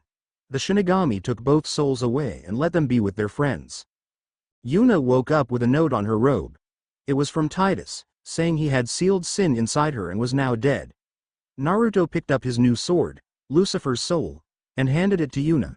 She looked at her stomach, somewhat round and for some reason had no seal. No, he left me so soon. I can't believe it. He left after getting me pregnant, and now I have Sin in me. This can't get any worse.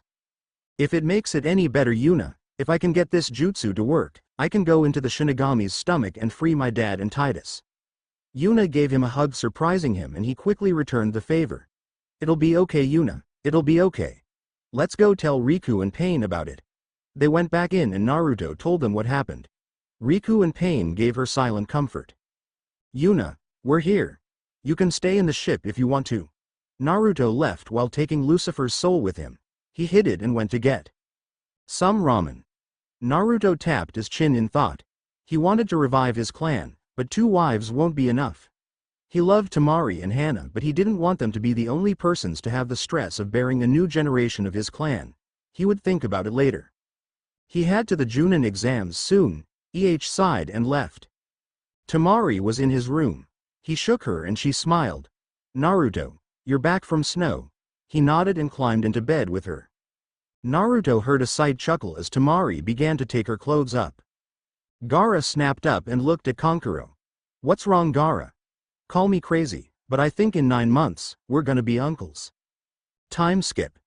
Chunin exam final round. Naruto stood on the edge of the lake, looking at the endless whirlpool. Someone threw a chakra-infused kunai into the water. He remembered the other tests.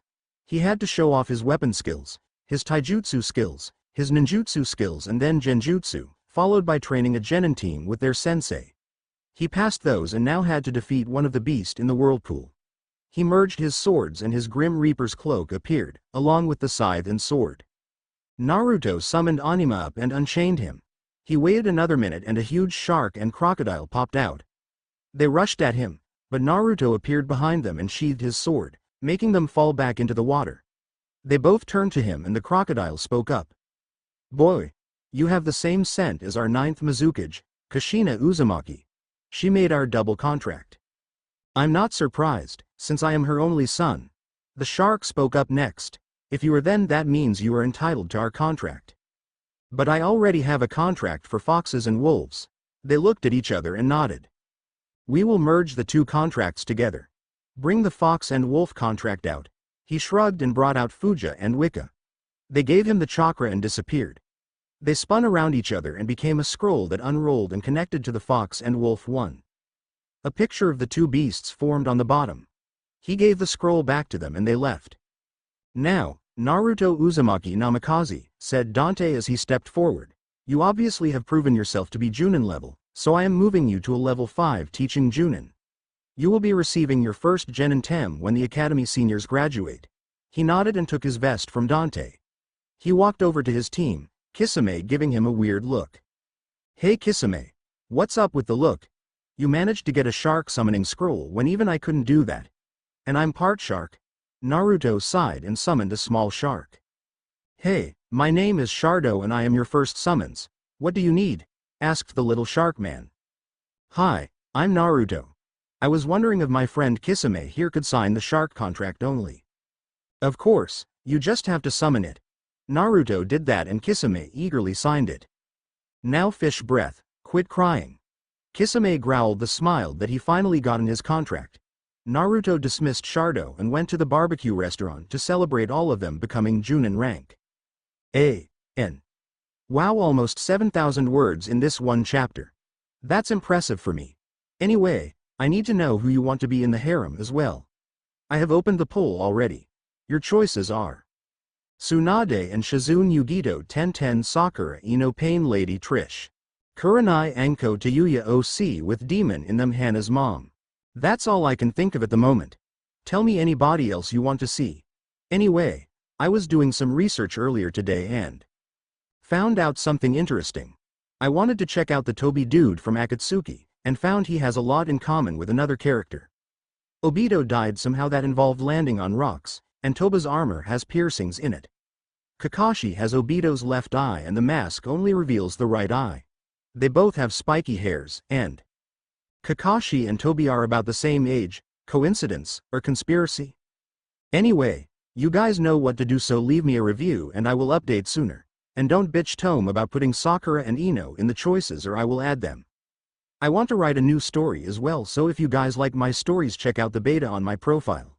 I will update again maybe later this week. I really don't know for sure, but I'll try and update soon. Oh, and give me ideas for the Genin. Enter Team 13 Elemental Strike Force by Ragnarok Rising RR. Okay everyone, I am happy to say I reached my goal of 5k thanks to chapter 10. I will also be bringing in the Genin team this chapter. Hey, where is everybody? Zabuza. We kinda had a party after the last chapter and everyone except me, Naruto and Haku got drunk. Haku won't come out because, well, Isaribi fell over and he grabbed her, but it turned into a grope by accident and he kicked in the nuts. Naruto. It was the best party ever. Zabuza. Yeah, it totally was. RR. Ah, guys, Can we get back to the whole, chapter 11 of the story thing? Naruto. Ah, sure, go ahead dude. Zabuza. You have to tell everyone what the harem results are right now. RR. Right, I remember. The results so far are Tsunade and Shizune. 1. Yugito. 2 10-10. 3 Sakura. 0 Ino. 1 Pain. 0 Lady. 0. Trish. 0 Kurenai. 3 Anko. 3 Tayuya. 1 OC with demon in them. 0 Hana's mom. 1. And I'm just saying use the freaking poll on my profile. It's there for a reason. And vote for Tsunade and Shizune because they're my favorites. And I also rewrote chapter 1, so go back and read it. I will put the original on my profile if you want to read it. Chapter 11. Enter Team 13. Naruto laughed at the passed-out Kisame and the drool puddle leaking from his mouth. Naruto had an evil glint in his eyes. He pulled 2 bullhorns out and stuck one in each ear, then pressed the buttons. Naruto Uzimaki. I'm gonna kill you brat, Naruto. Disappeared with an evil laugh with Kisame chasing him. He went to the mansion and locked the door. He laughed again and went out the back door to the hidden tunnel. He heard a tapping sound and a growl. Naruto. Why were you at a bar? Naruto gulped and turned to see Hana, her dogs, and Temari glaring at him. Well, we wanted to celebrate so I went out. Oh, hey, a messenger. A man in dark blue and white appeared in front of them. Naruto, the council and the Hokage have called you to a meeting so you can be assigned your genin team. By the time the messenger was finished speaking, Naruto had disappeared as fast as possible. He reappeared in the Mizukage's office with Haku and Kisame there as well. Kisame gave him a look, but Dante cleared his throat to get their attention. It has come to my attention that none of you have a genin team. Kisame will have Team 11. Haku gets Team 12 and Naruto will take Team 13. Meet them at the academy tomorrow at 11. Yes sir, Mizukage sir. They disappeared and began the big Naruto chase again. Kisame never did catch Naruto, because instead of fully leaping over the girl's hot springs like he should have, he went halfway and landed on top of the daughter of the Mizukage, also known as Big Boobs among the guys of the village. Sorry Big Boobs, I mean Trish, I didn't go as far as I thought, he said as the naked women chased him through the hot springs. In the shadows, a white-haired old man laughed and wrote more in his notebook for his next book. Naruto went to the mansion and lay in the bed, thinking about his new team. He would get a message telling him who would be on his team tomorrow. Temari and Hana came in and found him asleep in the center of the bed. What could make him tired enough to not wait for us? Asked Hana as they climbed in. I don't know, but we'll ask him later, said Temari as they got under the blanket and went to sleep. The next morning, they woke up to find Naruto focusing chakra into the pond and the water forming around him. They made needles, and they shot upward, landing on the shore. Haku was on the grass, his jaw dropped. How the hell did you do that, Naruto? He yelled at the blonde. Do you know what the last name of your mother's great-grandmother Haku? It was Uzumaki, which is why I have this ability. Now, I need you to teach me demon ice mirrors. So for the next few hours, they worked on demon ice mirrors and then ice impalement, the move Haku killed his village with. At 10, a messenger appeared and gave Naruto the names of his genin. Naruto, what did he tell you? I have to leave to go meet my genin in 3 hours, so let's work on those 3 jutsu you used in that spar we had. At the academy, Sin Momochi, the son of Zabuza Momochi and nephew of the former leader of the 7 swordsmen, sat in his seat. He was the rookie of the year and was upset because of who he was paired with. The other male was his best friend, Micho Hoshigaki, who was the nephew of Kisame. He used a similar version of Samahada except it was a katana version. He was tied with him for Rookie of the Year until Sin learned the Water Demon Jutsu. The problem was their female teammate, Tonizo Ryoku. She was the heir to a clan, but she was still learning how to master the more advanced jutsu and her clan made her miss days so she had to make her clan teach her them.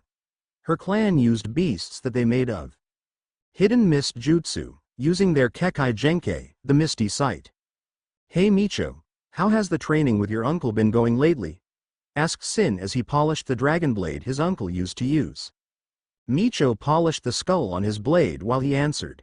He taught me this cool jutsu where you use the chakra that the sword steals to make a huge blast. Hey, how long till our sensei gets here? Asked Tonizo to break the sudden silence.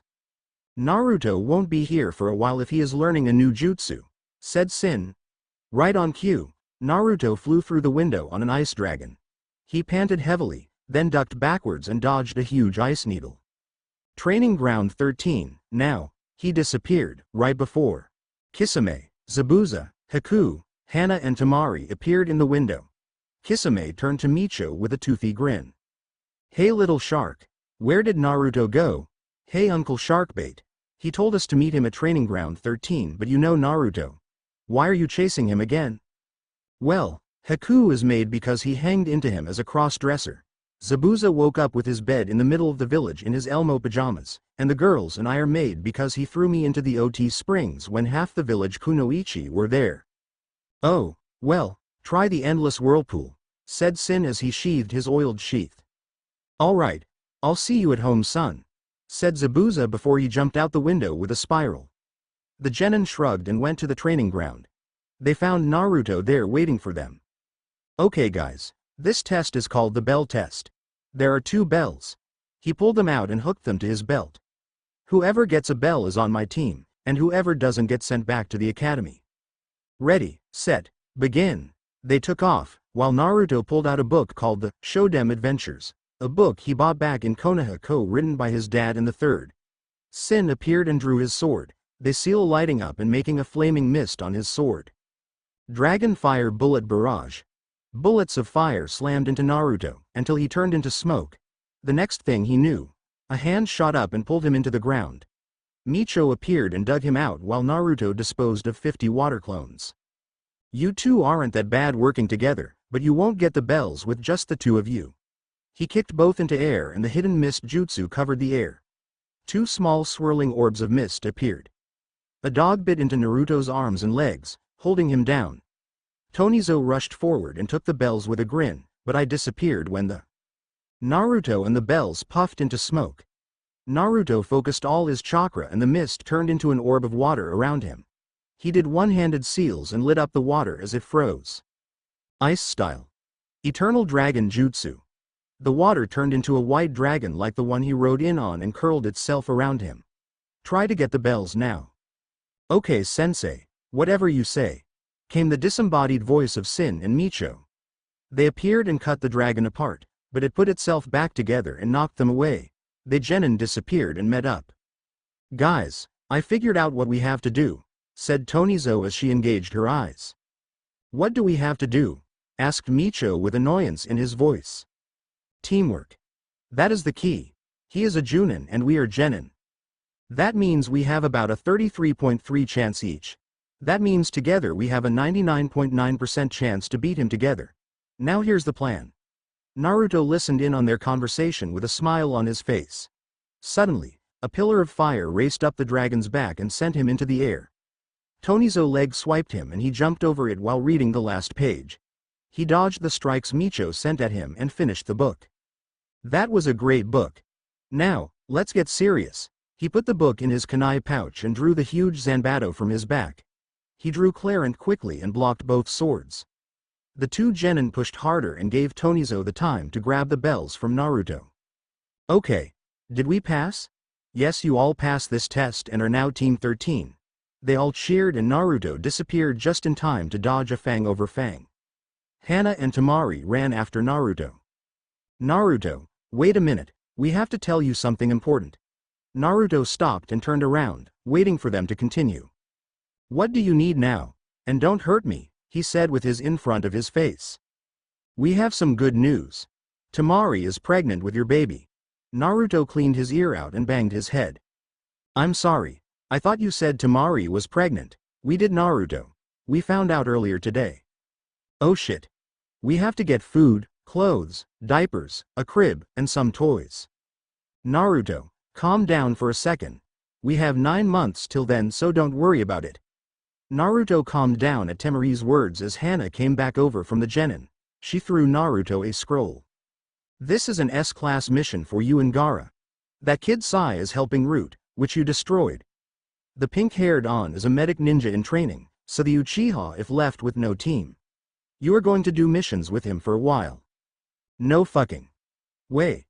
You get paid S-rank pay for every week, and you get to learn 2 cage-level techniques from each village. An eyebrow raised in. Naruto opened the scroll up and read the techniques he got to learn. Okay, when do we leave for this? Well, Gaara will help you train the genin for the Chunin exams and you will stay there to help the twerp out. You have 3 months left. Here comes Gaara now actually. Temari's brother walked into the clearing while spinning a sand kunai on his finger. He put it back in the gourd and raised his head in acknowledgement. Hey Gaara. What are you gonna teach my genin during the time lapse? He sat down and thought for a moment. I will teach them the nature-forming jutsu, the one I used to turn my sand into a dragon. I'll teach them to make kunai and shuriken out of the mist and things like that. What are you going to teach?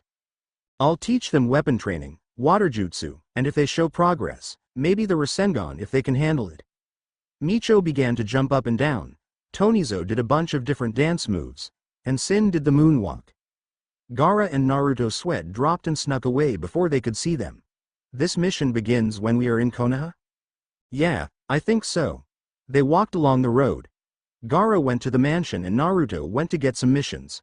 All the missions for the next day were booked, so he decided to test their normal abilities. The next day at the training ground, the team sat and continued to wait for Naruto. It had been 2 hours and 59 minutes since he was supposed to be there. The boys sighed and put their fingers up and counted down. 3, 2, 1. Boom. Naruto appeared in an explosion of mist and chakra. Sorry I'm late. Hana tried to mess with my hairstyle again and I think that explains itself. They boys nodded while Tonizo scratched her head. Now, today we will show each other what skills we have. Micho is first up. The other 3 sat under a tree as Micho went to the pond. He slammed the katana into the water and it wrapped around it. He swung the blade out towards the trees on the other side of the clearing. Shark Kenjutsu water style mix. Dance of the shark's teeth. He swung his sword in an advanced sword technique and with every slash, a fang came out. A mouth of teeth floated in front of Micho and with one final thrust, they flew at the trees and destroyed them. He sheathed the sword and did some hand signs. Water style. Shark fist jutsu. He pulled his fist back and threw a punch at the ground, sending a huge shark made of water at the trees. Water style. Shark skin. The water twisted around his body and formed a kind of armor that shaved the ground he ran it across. Naruto whistled to him from the tree. Do you have any non-water jutsu in your arsenal? Yeah, 3 actually. Earth style. Lucifer pit jutsu. A pit opened up in front of him with flames dancing around in it. Earth style. Earth bullets. Orbs of rock shot up into the air while the pit closed. Lightning style. Flying thundercloud jutsu. He inhaled and exhaled a cloud of lightning that blew up the orbs. Not bad, but learn more non-water jutsu when you can. Okay. He nodded and Sin began to get up. Sin. I know all of your jutsu. I taught them to you, remember? Sin sat back down and Tonizo stood up. Hidden mist jutsu. The mist rolled in and left a small clearing for them to see the moves. Her eyes grew misty and a white mark appeared on her forehead, showing that it was activated. She did some quick hand signs and the mist surrounding her arms and formed claws and wings. Naruto-sensei, I will need a clone to fight against. Naruto made a clone without hand signs and he walked over to her. Okay. I am ready, Tonizo. She switched into a stance that was a cross between the gentle fist and some weird stance from the mist. So this is the hidden demon mist taijutsu style. Let's fight, girly. She growled and jumped back into the mist, where she disappeared. He turned around and blocked a fanged slash. The mist slashed opened up a wound and floated into it. Is that all you got, Ryoku, or did all that clan training do nothing for the future heir? I'll kill you, bastard. Mist explosion jutsu. The arm the mist had gone up exploded in a blood-red vapor. The clone backed up and growled. He did some one-handed seals and formed an arm of ice to replace the one he just lost. This technique is what your clan based their style off of, so be prepared. Naruto's, the real Naruto's, eyes shot open as he drew his sword, but the clone made an ice barrier appear. He hacked away at it, but it kept reforming. Sensei, what is going on? Asked Micho as he and Sin also hacked away at ice. This is the first time I used the shadow clone jutsu without the seal, and it made the clone have only my bad personality. If he uses that jutsu, Tonizo is dead. Hey, don't quit cutting. They grunted and went back to slashing, quickly making some water clones to help. Naruto put the big sword back in the sheath and drew Clarent. Biju Kenjutsu style. Black flame cyclone. The sword slammed into the ice and began to spin with a black fire. What the hell is that sword? My clan's sword. Well, my dad's clan's sword anyways. Yes, it broke through. He went through the ice in time for the clone to finish the hand signs. Here it comes. Biju of the Three Tails. Mist Beast Barrage. The thickened and formed a bunch of different kind of animals. Naruto appeared and drew the second sword, shifting it to demon mode. He made flames dance along the blade until they became a flame whip on each. He spun his arms in every direction and destroyed the beasts, until a dragon bit into his leg. Before he could kill it, it was pulled into Tonizo's right eyes and a dragon appeared around it. Tonizo, are you okay? Asked Sin as he grabbed her before she hit the ground.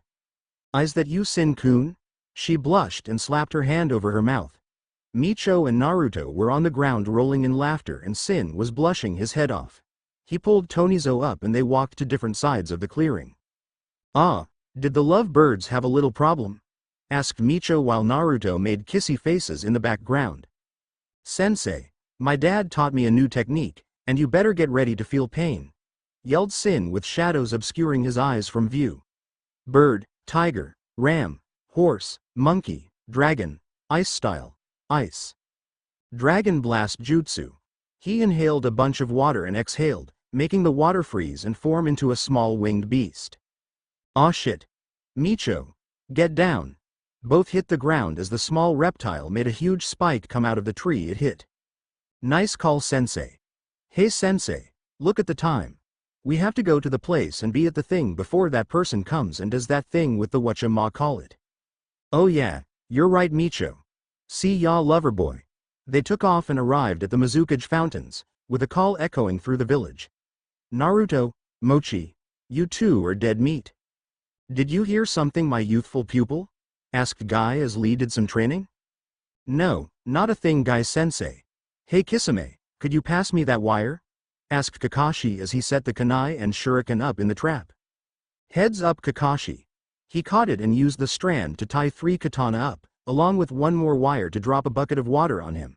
Shit. Here he comes, Kakashi. Quick, hide before he opens the door. They dove behind the couch as the door opened and Micho came in. The water hit him and Naruto slammed a fist into the ground to make a shield protect them.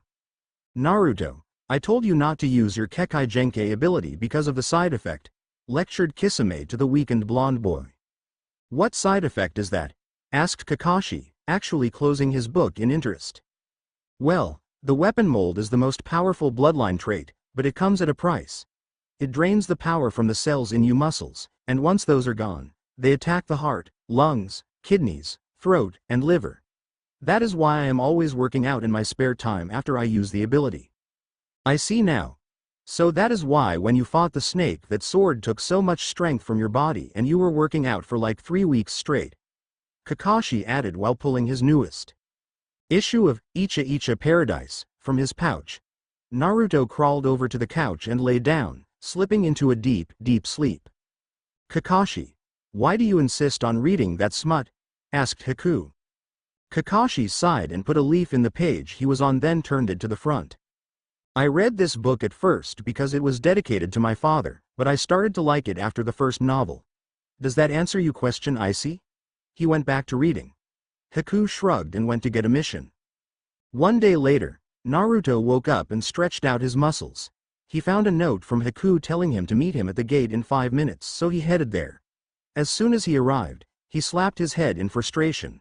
The stupid Uchiha, the spandex kid named Lee, and Neji had come on a peace mission. His genin walked up to him while Sasuke scowled. Hey Dobi, did you get strong enough to give me a small workout? Naruto chuckled. Stupid Teme, I made Chunin earlier this week, and I now have a genin team. The 3 behind me are Tonizo Ryoku, Micho Hoshigaki and Sin Momoshi, son of Zabuza Momochi. No he isn't, and no you aren't, Dobi. For one, Zabuza is exiled before this kid could be born and you aren't strong enough to be a Chunin. He began to laugh, until Naruto sent a volley of Rasengan at his head, each missing by an inch. Sasuke gulped and sighed in defeat. As for Sin, his dad didn't leave the village while his mother was only a month pregnant. His uncle was the former leader of the Seven Swordsmen and Sin uses his blade. I bet my genin could beat you in a second after the training Gaara and I are going to be putting them through in the next 3 months before the Chunin exams. You wanna bet on that, Dobi? Naruto smirked and nodded. They shook hands. What are the stakes? Winner gets my Zanbato and a Kenjutsu course from me, since it will be you and Sin and all. Sasuke nodded again and the new genin team and their young Chunin sensei walked away. Sasuke turned to Ebisu. You will teach me that jutsu he just used, along with that one where he disappears in a red flash. I'm afraid I cannot teach you those, honorable Uchiha. They're the young Namikaze's birthrights, and even if he used them in front of you, the Sharingan couldn't copy them because the move he just used is made from chakra alone and only Kakashi, Jiraiya, and Naruto know it, while the Flying Thunder God technique is a ceiling-type technique. I don't care. I'll steal the scrolls from him, yeah, he said in a sudden burst of idealism. Ebisu slapped him on the back of his head. Did you just hit me? I am an Uchiha, god damn it, and I won't be disrespected. He marched off to find Naruto's house. He found it and his jaw hit the floor. It was a giant fortress, at least 5 times larger than the Uchiha compound. He growled and snuck in through a window.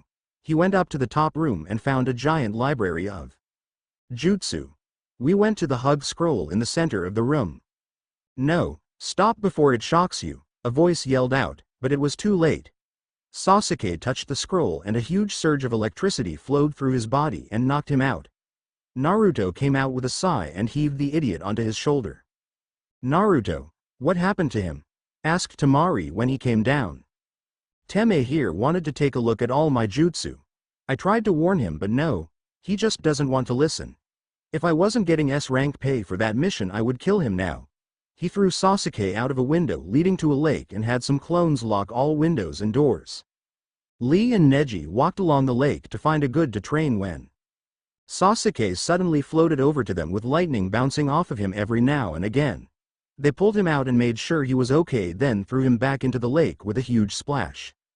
They kept walking and finally found a huge clearing with a sign with 13 on it.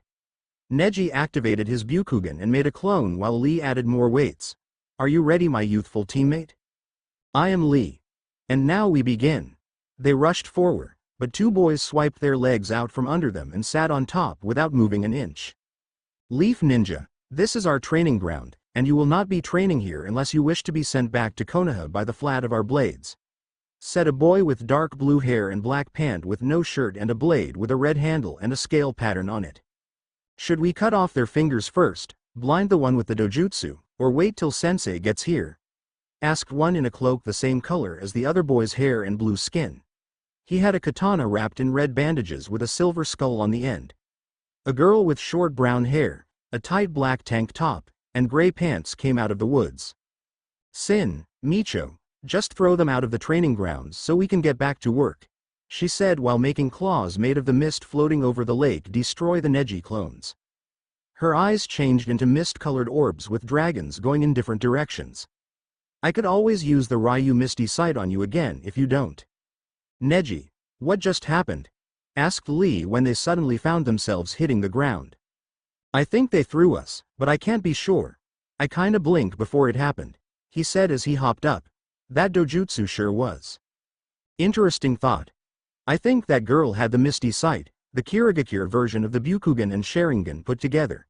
The one she used was the Byukugan and Mangekyu Sharingan put together, I guess. They use it to control vapors to put them into a shape and harden them. That is a very youthful ability they have, Lee screamed out while crying. Lee, just shut up for a while so we can train. He activated his own dojutsu, an Ikekai Genkai, and took a look at Lee's chakra network. Well, that is interesting. What is it, my rival? The chakra points around your 8 gates and stomach are green and red. Let him try something. He focused chakra into his fingertips and struck each point, reversing the flow of chakra to make the other energy come out, opening the flow of chakra again. He hit the final seal on his stomach, and a green snake head with red eyes came out of the chakra core. Lee, I think I just figured out why you can't use chakra. Please tell me, my rival. You have the 8-tailed snake sealed inside you, like Naruto has the 9-tailed fox. The man named Orochimaru has the sword Kusanagi, and that is part of Yamato no Orochi, which gives him his power. We have to get it back for you to have you chakra flowing again. Then I will defeat Orochimaru and take back the sword so I can be as great as Gai-sensei really is. Lee began to cry with his fist pumping the air while Neji shut off his Byakugan and held his head in pain. Neji, are you okay? Get away, young man. Hurry and get away. A voice called to him. He knew something was wrong with him, so he ran to the hospital and pulled Hinata there as fast as possible. He stayed back as she inspected him. Oh no, this can't be what I think it is, she said. What, is he going to be okay? No, he is not. He has demon chakra in him, and it is either going to make a second level of Byakugan or blind him for the rest of his life. Lee was shocked, because he knew it was his entire fault. Neji had pulled the demon chakra out of him so he could get stronger, and it made him blind. I will stop it, he said. He was by Neji's side in an instant. His hands glowed green and red, and he placed them over the Hyuga's eyes. Like the voice in his head told him to. Neji began to scream less and less. He stopped screaming and opened his eyes, revealing a green circle with smaller circles attached to lines and fang-like markings inside of it. What happened to his eyes? What did you do, Lee? Hinata swathed design and thought Neji was going to kill them, but he just stood up. Hinata. What just happened to me? Hinata explained what happened to him. I think you got a second level of the Byakugan. You can name it since you were the first to get it. Neji looked at himself in a mirror she produced and thought about different names. How about the Sume Mangekyo Byakugan? Hinata nodded her head and gave an almost wanting look at the eyes, but it quickly disappeared. Hey Lee, why don't you give Hinata this Byakugan? She looked up, but shook her head. I have an idea of what to do, so don't worry about that. She walked away with an evil smile on her face while rubbing the palms of her hands together. She rushed to Training Ground 13 where Gaara and Naruto were. Hey guys, can I talk to you for a minute? They shrugged and went over to her. She told them what happened up to that point. My idea is I can get an even stronger Byakugan than that, as I have 2 Biju chakras in me. That might just work, Gaara. After all, the Byakugan was given to the Hyuga by Shukaku as a peace offering. Okay, why not? Their hands suddenly lit up. Naruto had red and orange while Gaara had gold and purple. They each touched an eye, then switched places, and when Hinata opened her eyes, she had a new Byakugan. It had the same windmill pattern of Neji's on the outside, but the inside had 4 golden diamonds. The outside of the windmill was orange, the inside was purple, and the actual windmill was red. Mangekyo Ichizun Byakugan evolution completed. Hinata shut it off and went back to the hospital to finish her shift. Okay, that's it for this chapter. For those of you who don't know what the names are in English, the Mangekyo Sume Byakugan is Windmill Fang White Eye, and Mangekyo Ichizun Byakugan is roughly Windmill Raccoon, Fox White Eye. Remember, if you want to vote, use poll because only 2 people have so far. I will leave the poll up for 3 or 4 chapter, and if there aren't at least 20 voters, I will decide, but I want you guys to decide, so yeah. And should I add a Yame to it? The girl from the ramen stand? Stone of Galel Elemental Strike Force by Ragnarok Rising Chapter 12. Stone of Galel I. Insert, don't, legal, own. Mumbo. The, Jumbo, Naruto, here, Series, 2. Or, confuse, characters, people, etc. RR. I know I did a movie 2 chapters ago, but I have 3 weeks till the next movie in the US, so I want to get the Sasuke Retrieval arc. I have some big plans for it in this chapter to help get to it. Sasuke. What exactly is this going to be? RR. It involves you, Sai, Naruto, Gaara and the curse marks. Sai. How am I involved exactly? Gaara. Yes, he and I are not in the original arc. RR. To put it in a way that won't give it away, Gaara gets an attack as strong as the Rasengan, and Sai gets an attack as strong as Chidori. Look, you'll see in the next few chapters. Hey, the readers should check out my new story Phantoms of the Legacies. Now, for the harem results. Naruto, you introduce them. Naruto. Right, the results so far are Tsunade and Shizune. 4 Yugito. 11. 10-10. 9 Sakura. 0 Ino. 4 Pain. 0 Lady. 2 Trish. 7. Kurenai. 9 Enko. 8 Tayuya. 5 OC with demon in them. 1 Hana's mom. 6. Naruto was lying on the ground as he watched the clouds roll past him in the sky. He had sent his genins to retrieve the target a little over an hour ago. The mission was simple. The owner lost his pet in the land of rivers near the border of the land of wind and the ocean. The owner had thought of using sand or leaf nins, but mist nins were cheaper. The mission was ranked C due to it being outside of the village in a non-shinobi nation. Naruto let out a sigh. Part of him felt that he should have gone with his genins. This was their first mission after all. But, the odds that something going wrong was slim to none. They were far from the major roads where bandits like to hang out, and the three of them should be able to handle them if they run into them. If they, for some reason, run into other ninjas, they were told not to engage but hide. Also, Naruto was wearing a communicator in case they needed him. The sounds of people approaching him pulled the blonde Jonin from his thoughts. Getting up, he saw that it was his team. On Tonizo's shoulder was a small creature. "Is that it?" he asked. "It is just like the client described," said SN. "Tanned fur with black feet." "It was easy," said Micho. "The stupid thing fell for the oldest trap in the book." Upon being called stupid, the creature began to growl and hiss at Micho. "What the?" he began, but was cut off as the small creature jumped off Tonizo's shoulder and attacked. It quickly began to bite and claw at Micho's face and dodged the boy's attempts to get it off of him. Naruto, who had been chuckling at his student's misfortune, in a single motion grabbed the creature by the skin of its neck and pulled it away from Micho, who fell to the ground. "This is how you deal with a cat," said Naruto. Sin, Micho, and Tonizo's sweat dropped. "Ah, sensei, I believe it's called a ferret," corrected Tonizo. Naruto blinked at this and then turned his attention back to the ferret. The ferret blinked innocently back at Naruto and gave the ferret version of the puppy eyes jutsu. Naruto just gave the ferret a deadpanned look and handed it back to Tonizo. "Just put it in its cage so that we can return it," he said as he began to walk away. Tonizo nodded and took out the cage from her bag and placed the ferret in it. After putting the cage back into her bag, she took out some bandages from a side compartment and went over to Micho. However, when she went to apply them, he pushed her away. "I don't need any help," he said as he looked away. Saki's look became saddened and she looked down. "I just wanted to help," she said quietly. Sin shot Micho a dirty look and then Micho let out a sigh.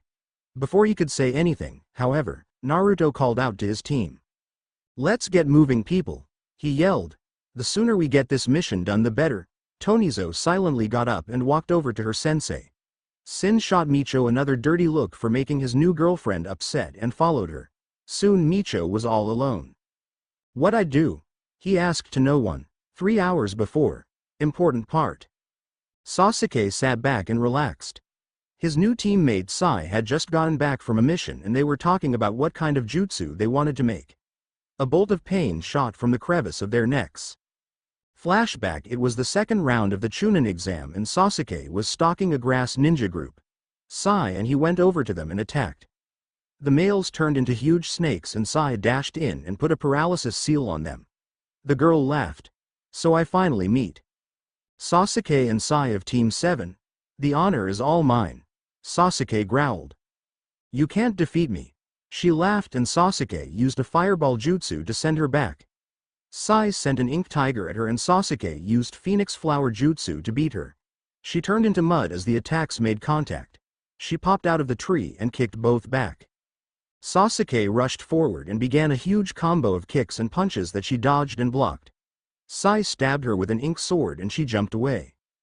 "Give up already, freak. We will defeat you together," Sai said with a calm demeanor. She laughed and lifted her head into the air. Sai sent a barrage of ink birds and she jumped over them. She saw a bunch of shuriken that Sasuke threw and dodged them. She was too late to notice the ninja wire attached to them. "What did you do?" she said while she struggled. Sasuke did some hand signs and ended on tiger. Fire style. Dragon fire jutsu. A flame appeared behind him and ran along the wire and straight into the girl. The guys turned to head back to camp before someone killed Sakura, but a deep laugh came from the tree. They turned around and saw the girl with snake-like eyes and the skin around it torn. That was impressive, so I will mark the two of you. Her head shot off and bit Sasuke and Sai on the neck, making curse marks. Sai's was a bottle of ink with flame symbols surrounding it. The girl, I won't describe Sasuke's since we know what it looks like, laughed evilly again and took off. Sasuke and Sai passed out and Sakura arrived to help. Flashback end. The pain stopped and they panted a little. Have you had any luck with the control? Asked Sai. Some, albeit little progress, but progress all the same. So, you want to practice that water-style jutsu they gave us? Sai nodded and they jumped down. After about a half hour, they walked back to their apartment. They saw Naruto and Gaara and Sasuke and Naruto got into a glaring contest. Do they always do this? Asked Gaara and Sai at the same time. They looked at each other and shrugged, leaving the two to their bickering. While Gaara and Sai bonded, as some would call it. Naruto and Sasuke bonded, as well. Look, we are going to have to work together and I can tell Gaara and Sai have a lot in common, are going to get along, so we should at least try to get along, said Naruto once he had beat Sasuke in the staring contest. The Uchiha didn't like it but Naruto made a large amount of sense. Fine, we can try, but don't get your hopes up. He went with Naruto to a ramen restaurant and they told each other about their lives and experiences. When Sasuke got to the topic of the curse mark, Naruto became especially interested. They moved on and told each other what jutsu they knew. Naruto took almost 4 times longer to give all his out than Sasuke did. So, did Itachi tell you why he killed your clan? Sasuke spit his noodles so high when he suddenly looked up they landed 3 booths away. No, he didn't tell me. Did he tell you? Yes, he did actually. The council ordered him to when Danzo found out they planned to usurp the Hokage because my father beat your father out of the position. Your brother is amazingly smart, and proud of his family, until he heard this. He killed everyone except you because of your eyes, Sasuke. You have the same eyes as Madara Uchiha, and he wanted you to become the greatest Uchiha of them all. You mean, he only did that because of the council made him? He had stood up and walked away. Naruto smiled knowing that he would finally stop hating Itachi and quit being such a prick. With Sai and Gaara, Neji and Lee who had been spying on the two had their jaws on the branch they were hiding in because of surprise. Gaara had just told a joke, which wouldn't have drawn such a reaction, just that Sai actually laughed. Neji, did that really just happen? Asked Lee. Neji nodded and could do nothing else. Could emotionless Sai really laugh? And was that a smile on his face? Neji used the Byukugan and zoomed in and found he was smiling.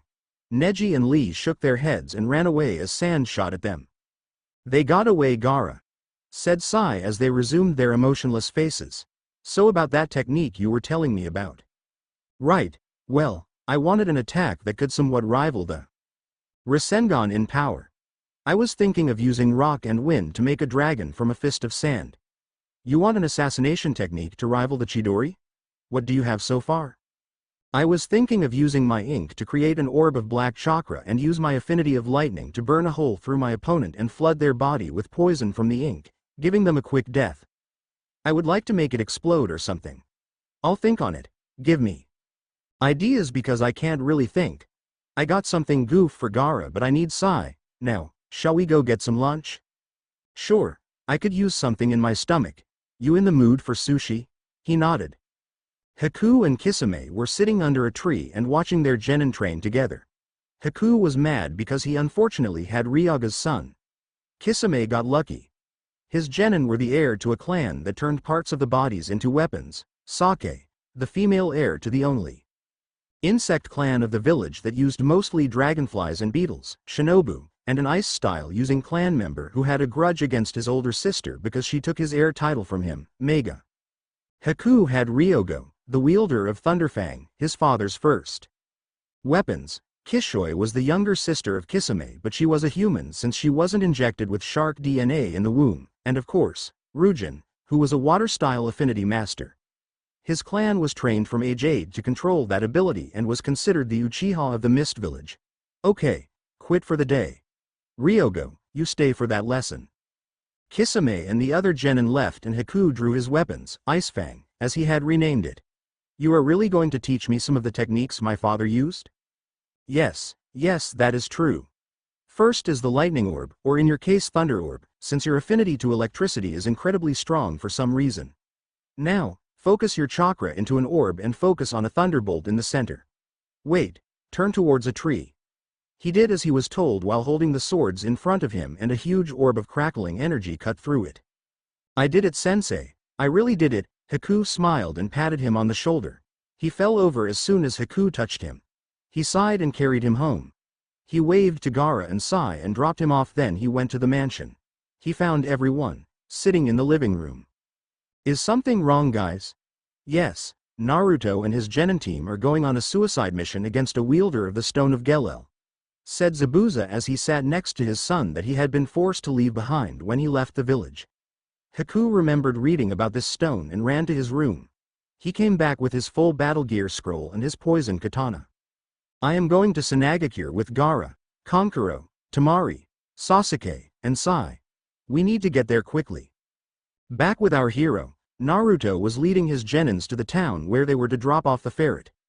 Tonizo was carrying the ferret in her backpack. Sin was staying into space as he walked. Micho was wondering what the hell he did wrong. Suddenly, Naruto spoke up. So Micho, he began, I have been meaning to ask you something. What is it, Naruto-sensei? Asked Micho. Do you have any clues about the person who killed your father? Asked Naruto. Micho and the others stopped walking and just stared at the back of his sensei. They all knew that Micho's father was murdered and his mother was killed when he was born. Naruto turned his head around and spoke again. Do you think you are the only person who has lost a loved one and held a grudge? I have seen that look in your eyes for far too many people. For the longest time, I held that same look.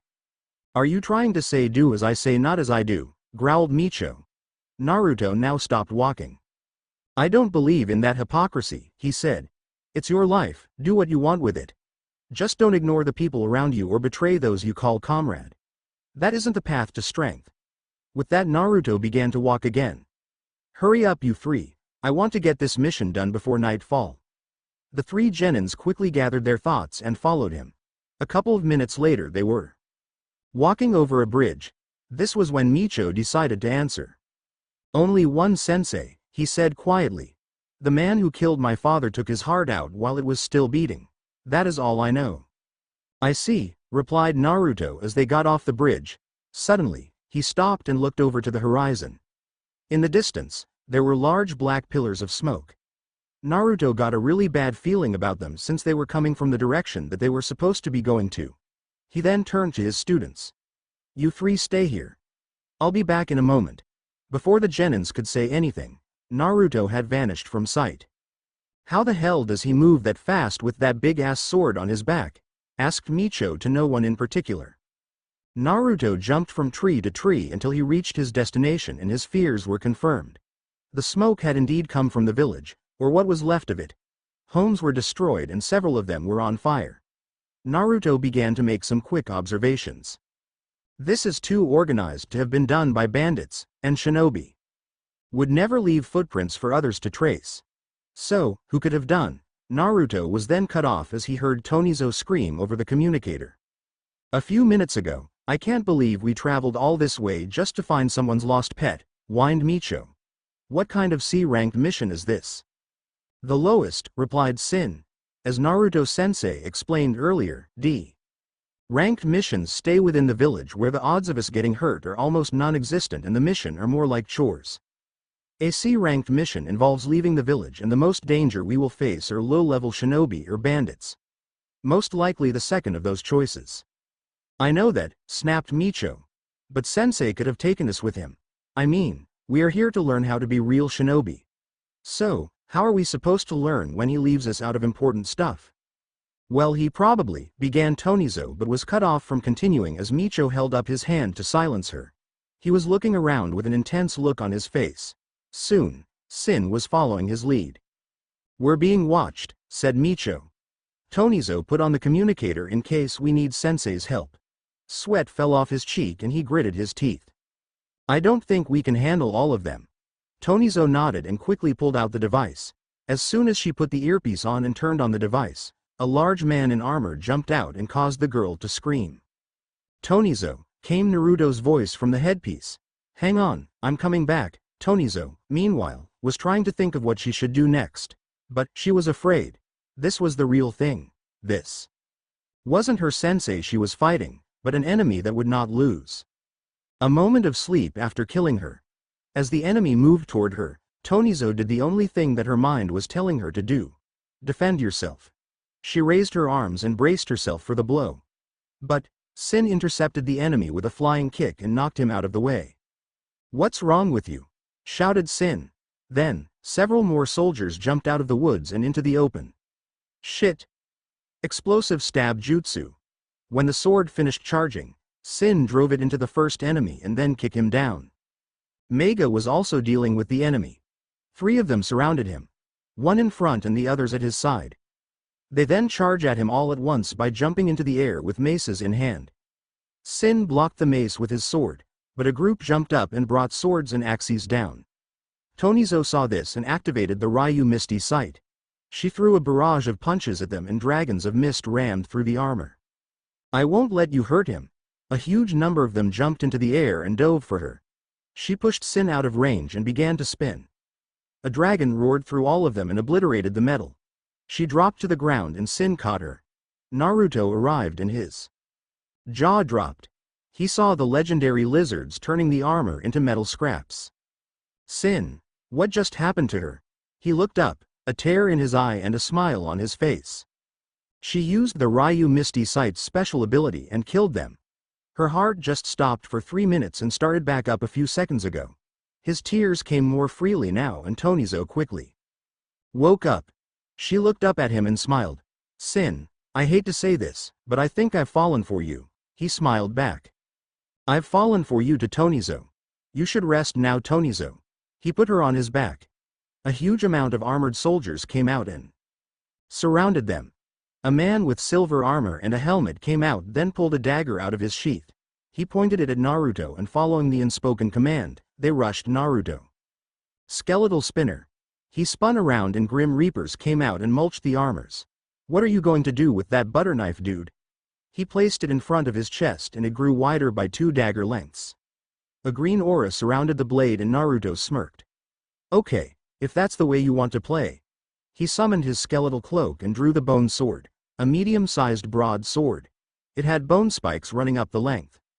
You will not be able to defeat me, for I fight for the Utopia, Naruto grunted. Utopia my ass bitch. Eat this. Bone Forest of the Reaper. After stabbing the blade into the soft soil, he twisted it and pushed it all the way in. Bone spikes shot into the air and he man-back flipped away. Fine, I will use my attack. Prepare yourself for my Raging Thunder. The aura sent an emerald wave at Naruto in a slashing movement. He pulled the bone sword out of the ground and the spikes disappeared. He slashed it and a wave of skulls attacked the emerald wave. That was impressive, dude. I guess I'll revert back and use my true power. He became the normal Naruto and drew his sword. He placed the seals on each side and pushed Clarent and his mother's sword, which he had named Bukuryu because it reminded him of a dragon with the attacks it made and started out white, into it. The final result was a Zanbato with a stone blade. Golden flames surrounding it. A kanji for the elements on it. A smaller version of Nidhogg was wrapped around the handle and a small hint of mist floated around it. Namikaze Uzumaki clan merge attack. Sword seal merge of the demon lord. The man looked at his sword and at Naruto's within. Evil grin. That sword could make the dream of the Utopia closer.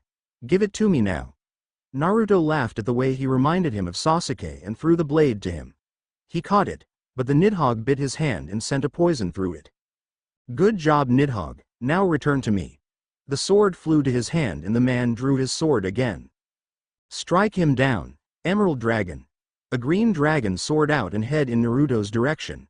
He summoned his chakra and sent a black flame Nidhogg at the dragon and both dispersed. Who are you, if I may ask? Naruto said politely. Sensei, this isn't time for stupid manners, Sin yelled out. My name is Temujin. Now, Emerald Dragon. Naruto made his attack again as well and the explosion brought up smoke. Naruto phased in with his fist flying into Temujin's face.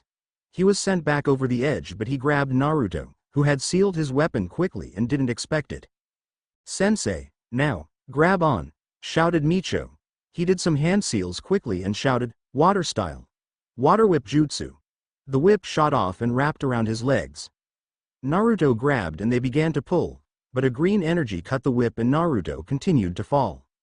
"Shit, this is not good. Micho, I have to get Tonizo to the hospital, but you go search the waters." Micho jumped off the cliff with a loud splash. Sin used Shunshin to get there quicker and left her for healing. It didn't take long and they quickly left to go find Naruto and Micho. They found a clone of Micho waiting for them. When Micho came back up, the armors attacked him. He got knocked out and fell off the cliff. It has been about 20 minutes since then. "Thank you, you are dismissed," said Sin as he looked over the cliff. He tossed a kunai over his shoulder and it flew through the clone and into Tonizo's hand. "You have to be a show-off, even when no one is watching," she said as she handed him the kunai. "That's not true. Just when you are around." He kissed her on the cheek and made her blush. He pulled a piece of paper out of it and wrote a message on it, folded it into a paper airplane and put some seals on it.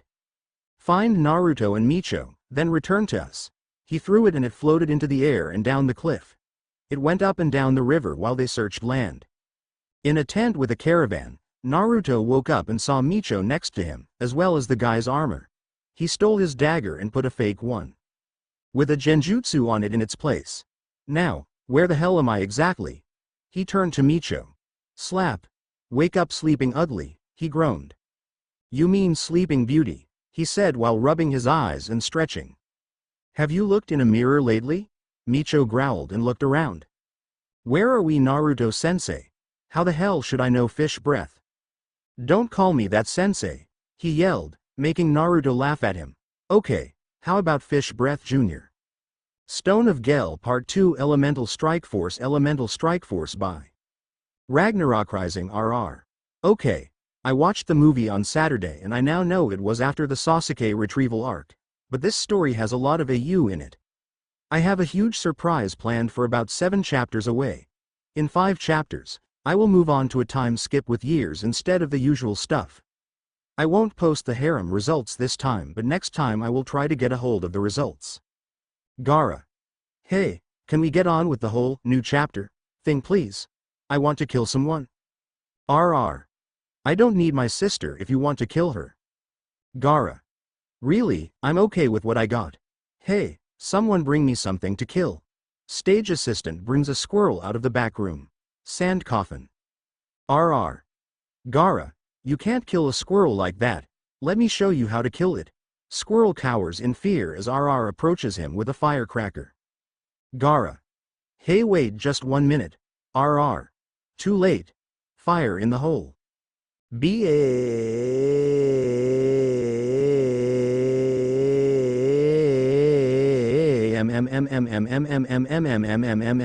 Gaara. Why do you always blow up the squirrel? Zabuza, Kisame and RR. Because we ran out of turtles a few months ago. Chapter 13. Stone of Galel Part 2. Naruto and Micho walked along the caravan. He had asked many questions about the clan as they walked. So how is it that that cat is over 2,000 years old? The old man began to speak but the ferret hissed at Naruto in rage, showing a green chip in his mouth. The old man gasped when Naruto pointed this out. That is amazing. I never knew he. Naruto slapped his hand over the elder's mouth as Temujin poked his head out to listen more clearly. Be careful of him. He wants the stone for himself. He will take that piece. They walked along in silence. The ferret jumped over to the knight who let it lie in his lap. The old man let his jaw drop at this. What? What's wrong, old man? Niragui usually stays inside the clan, but he goes to that boy as if. You don't think he is part of your clan, do you? Well, maybe he was from the part of the clan that went across the ocean. Temujin looked at the clouds as they sat down the caravan and began to rest.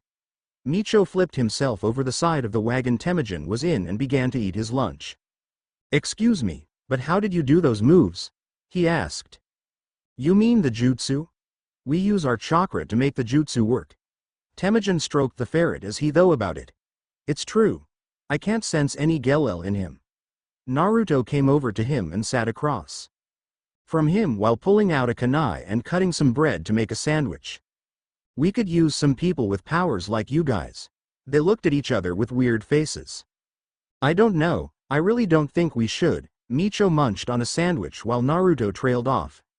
Temujin ate some lunch himself and waited till the ninja had left to strap his armor on. He went through Naruto's stuff and found his real dagger. He began to sneak away, but he heard a scream and sprinted to catch a child falling from a tree. Oh, thank you very much, said the mother. Naruto looked at him and put his hand out. Temujin stood up and began to walk away. My debt to these people has been repaid.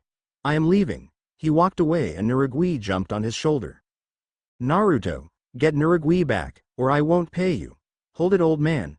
You still haven't paid us for bringing him back to begin with. If we bring him back again, we're charging 10 times as much and will require something in return. He jumped away with Micho following. Sensei. Where are we going? He kept quiet and going while wiping some small blood on the blade. He pressed the Zanbato to his arm and it formed into a tattoo in the form of the sword circling around his forearm. He threw the brown trench coat into the air and slammed a handful of blood into a double seal. The blood went into it in. Clarent and Byakuya fell into his hand. He activated his cloak and strapped the weapons to his side. Micho, when we get to the place Temujin is at, stay back, because I don't know what we are going to be facing. They arrived to find Temujin waiting outside the fortress. He waited for them to catch up and went inside. They followed him up an elevator and arrived in a room with a man sitting on a chair and reading a book.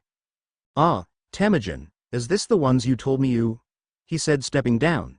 They got a good look at him and he was just a fat man with a white robe and blue cloak and hat. Yes, Lord Hado. Allow me to show you. He attacked Naruto, who slammed his swords into Temujin's so hard it flew into the ceiling. Micho's sword pressed against his throat and he removed it when Hado began to clap. Temujin, you were correct about them. Would you boys like to join us? Temujin said something about a utopia before. What is utopia? Hado walked over to the metal walls and opened them up to reveal a beautiful view. The country we are from was long ago ravaged by war. We came here in search of utopia, a world without war or disease or famine. The perfect place anywhere. Well, I would like to join you, but I'm afraid we can't leave our village. I'll tell you what though, when I become Mizukage, I will keep war from ravaging my village, I promise. But can he keep that promise? You that? Lord Hado, the fleet we sent to the land of wind was destroyed. Came a voice from an intercom. Temujin took off before Hado could give an order and the shinobi followed him. After some quick travel, they arrived at the wreckage of a huge battleship. They went into a chamber filled with kids in broken glass orbs. After some arguing and Naruto accusing Temujin of not being these kids' friend, the black ant puppet trapped Temujin. Hey Naruto, what are you doing here? A voice yelled out. Kankuro, is that you? The puppet master came out and said hello. Suddenly, a girl in red armor and a girl in green armor came out. Temujin, you know your main objective is to scout not fight, said one of the girls. He was about to apologize when Gaara slammed his sand through the wall. He launched after the girl in red armor and Kankuro rushed the one in green armor. Gaara's fight started with him chasing the red-armored woman down a dark hallway. Then she stopped suddenly and looked like she was ready to fight. Too bad for her that Gaara had been ready this whole time. Gaara sent out his sand and used it like several whips trying to attach on her. She dodged them with grace while wearing an insane smile. She then stopped moving and yelled, "Tornado lightning." Bolts of lightning came out of her hands and raced towards Gaara. His sand automatically began to block the attack. As the woman moved her hands and arms, the lightning seemed to move as well. It seemed like she could use her element as a whip as well. However, Gaara's sand blocked it all. Was that it? Asked a bored Gaara as his sand shield was still floating up between him and his opponent. Rain of sand. From the floating sand shoot needles that raced towards the woman. Once again she was able to dodge the attack with ease. Well, if you can call doing backflips, cartwheels, and things like that while dodging dozens of needles of sand easy. I can't, can you? Eventually she created a shield of lightning that blocked all of the needles and then sent a shockwave that stopped the rest that were to come. Back with Kankuro, he was chasing the girl in the green armor down the hallway. She wasn't having an easy time of it since Kankuro was throwing poison kunai at her. Things were looking good for the puppet user until the hallway turned pitch black and his opponent vanished along with it. A genjutsu user, observed Kankuro. Then the face of his opponent appeared before him. It was huge. It was at least 5 stories high. He could see everything including her pores and developing crow's feet. "Welcome to the country of the dead," she said as zombie-like creatures came out of the ground. "Here you will join them in their eternal suffering." Then Kankuro felt himself begin to fall. He looked downward and began to scream as he saw he was falling into a pit of lava. Back with Gaara. His opponent's last jutsu seemed to cause his sand to temporarily freeze up. He realized this when she jumped up close to him and his sand seemed to be frozen in place. He managed to jump back a bit and pulled out more sand from his gourd. He tried to use it in a stabbing motion but missed. The woman pulled back her right arm as if she were getting ready to punch him, except there were sparks around her fist. "Thunder up!" she shouted before an impact that sent Gaara through a wall and onto a large pipe. "Not cute at all," she said once she stood at the other end of the pipe as the smoke cleared. Then, tentacles of sand raced out of the smoke and grabbed her by her legs and hands. They then spread her in an X position that just screamed hentai. Gaara just stood on the other side with a blank expression as he said, "Desert coffin." More sand appeared and created a dome around her body. Before he could use his other jutsu in combination with this one, there was an explosion as sparks flew out of the sand. When the woman emerged from the sand, she looked different. Half of her body looked like a blue ape, and a fat one at that. Her armor expanded along to accommodate her physical increase.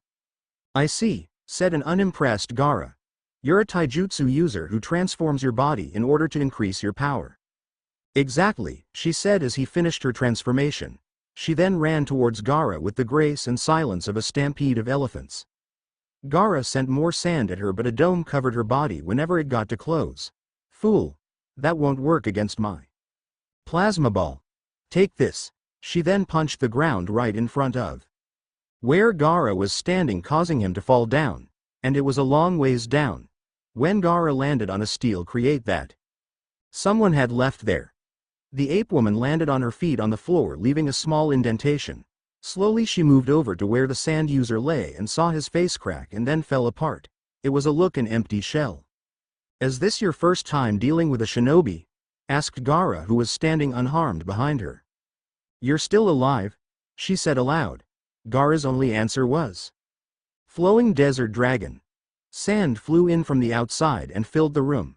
Outside, the sand covered the entire mobile fortress and created several new holes. Gaara was now outside staring at the sand for signs of his opponent. Then was a rumble and Gaara turned his head to the source of it. From the ground came the ape woman with her plasma ball activated. "Your sand won't work against my electricity," she said with a laugh. She then began to charge at him again. "That is if you have electricity," said Gaara. "Die," she screamed. Then Gaara made several hand signs and said, "Thunder god of the sand." Sand needles shot out from his gourd and flew into the sky. When they landed, they became lightning rods and began to drain all of the ape girl's lightning. Desert funeral. Need I say more? Meanwhile, Kankuro was having some trouble. He had stopped falling but was now being choked by the genjutsu user. "Die," she said with a wicked smile on her face. Imagine her surprise when his face began to dissolve and was replaced with the face of the crow. It opened its mouth and shot several kunai at her. While it hit nothing, it was able to dispel the jutsu.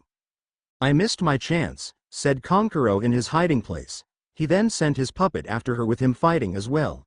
He was able to move to an edge where he believed he could corner her. He threw some more kunai at her and she jumped into the air and transformed into a Batgirl. And not the one from the comic books. She opened her mouth and sent out a gas which blinded Kankuro. Once she was outside, she saw Temujin on the ground. His opponent was the spiky-haired blonde with the large sword. Slowly the Mist Nin walked towards Temujin with his sword resting on his shoulder. Thinking quickly, she created more gas and sent it downwards. Once Naruto couldn't see anything, she picked up Temujin and the two flew away. Soon the smoke cleared and everyone could see again. "Sensei," cried Micho as he came out of the hole that Naruto had created during his fight with Temujin. "Should we follow them?" "No," said Naruto. "We should finish our mission and find the rest of our team." We can handle this mission, so don't worry, said Gaara as he walked over to Naruto and Micho. Micho introduced himself and they knocked fists as a way of congratulating Gaara on his kill. Hey! Yelled Kankuro. Everyone looked up and saw Kankuro hanging from a railing that was hanging several feet over nothing.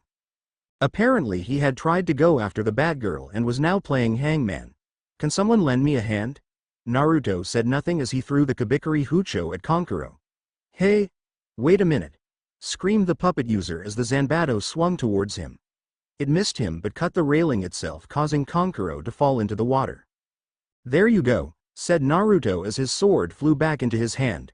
I hate that guy, said Kankuro as he bobbed in the water and watched Naruto and Micho leave. Back at the caravan, things were looking bad. The animals lay dead on the ground. Food and supplies were either smashed or scattered on the ground. Several people were injured. That's pretty bad, isn't it? Where is the stone of Galel? Demanded the culprit, the woman in the blue armor. She was holding Kahiko by his neck with a sick smile on her face. I know it's not here, so tell me where it is and I'll think about letting you go with your life. I don't know, Kahiko managed to say. Lair, said the woman. She was about to put pressure on the old man's neck when someone shouted, Water bullet jutsu.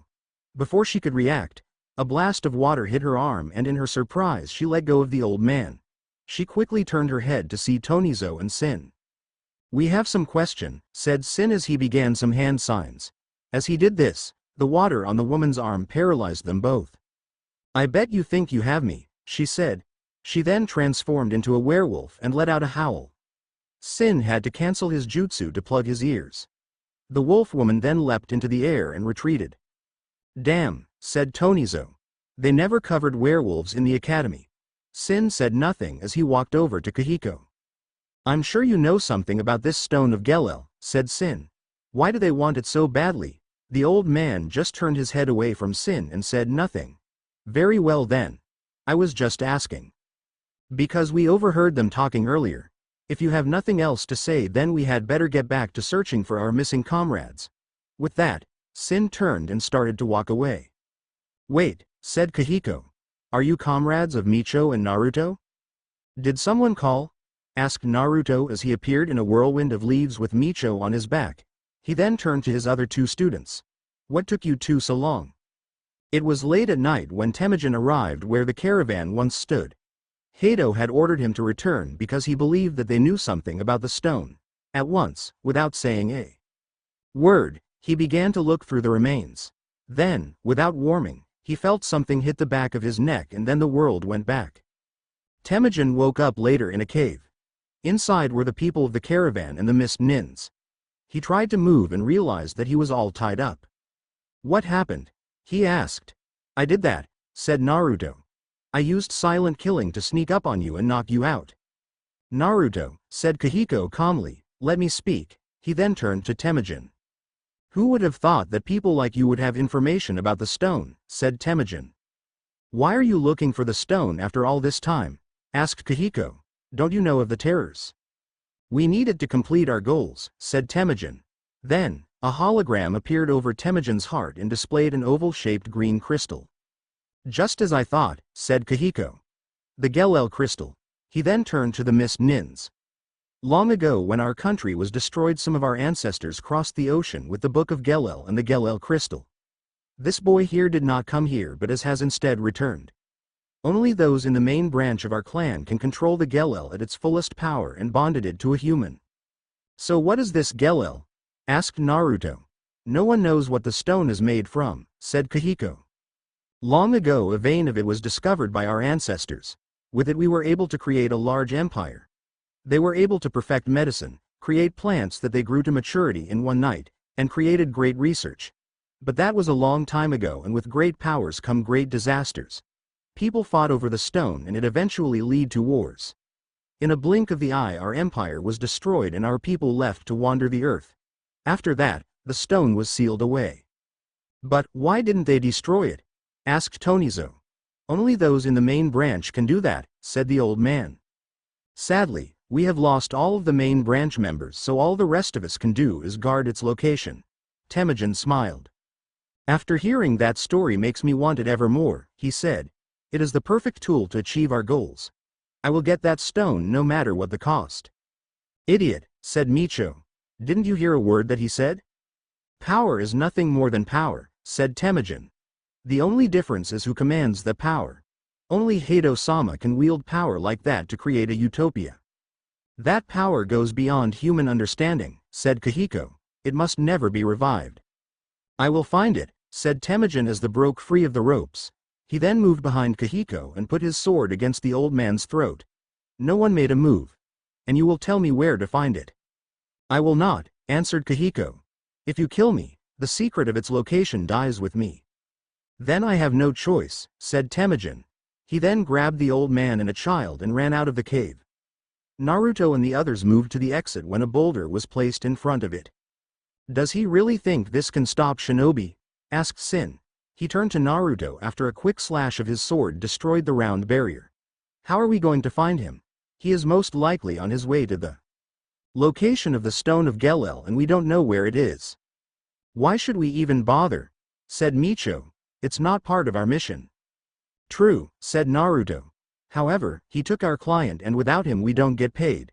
And besides, this guy is pissing me off. He then went to Tonizo's backpack and pulled out Niragui. All right, cat. Ferret, said his three students in unison. Whatever, said Naruto. You are going to find Temujin or else I'll see if your feet are luckier than a rabbit's. Understand? Niragui, for his credit, nodded. Naruto then turned to his students. Okay, let's get going now. It was some distance from the cave to the temple where the Stone of Galel was found. It had a South America felted and was crumbling. Once they arrived there, Temujin let the child go and held up his sword. A green light shot out of it and signaled Hado to their location. After that the two of them made their way into the temple. They walked until they found themselves in a large room. In the center of it was a walkway that led to a dead end that was shaped like a three-leaf clover and had engravings on it. The two of them made their way onto the pedestal when Naruto and his team showed up. Hey, he shouted, give back the old man. You came to save me, said Kahiko with tears in his eyes. I guess, said Naruto with a deadpanned look, you do owe us money. Is that the only reason? He asked. When Naruto nodded, Kahiko began to cry again until he was interrupted by a large drill breaking its way through the ceiling. Attached to the drill was a platform and on it were Hado and the two remaining women. Hado, said Temujin as he took a knee. The vein of Galel is here. Thank you Temujin, said Hado with a smile. You worked really hard, didn't you? As a result, our utopia is right before our eyes. Now, let's go.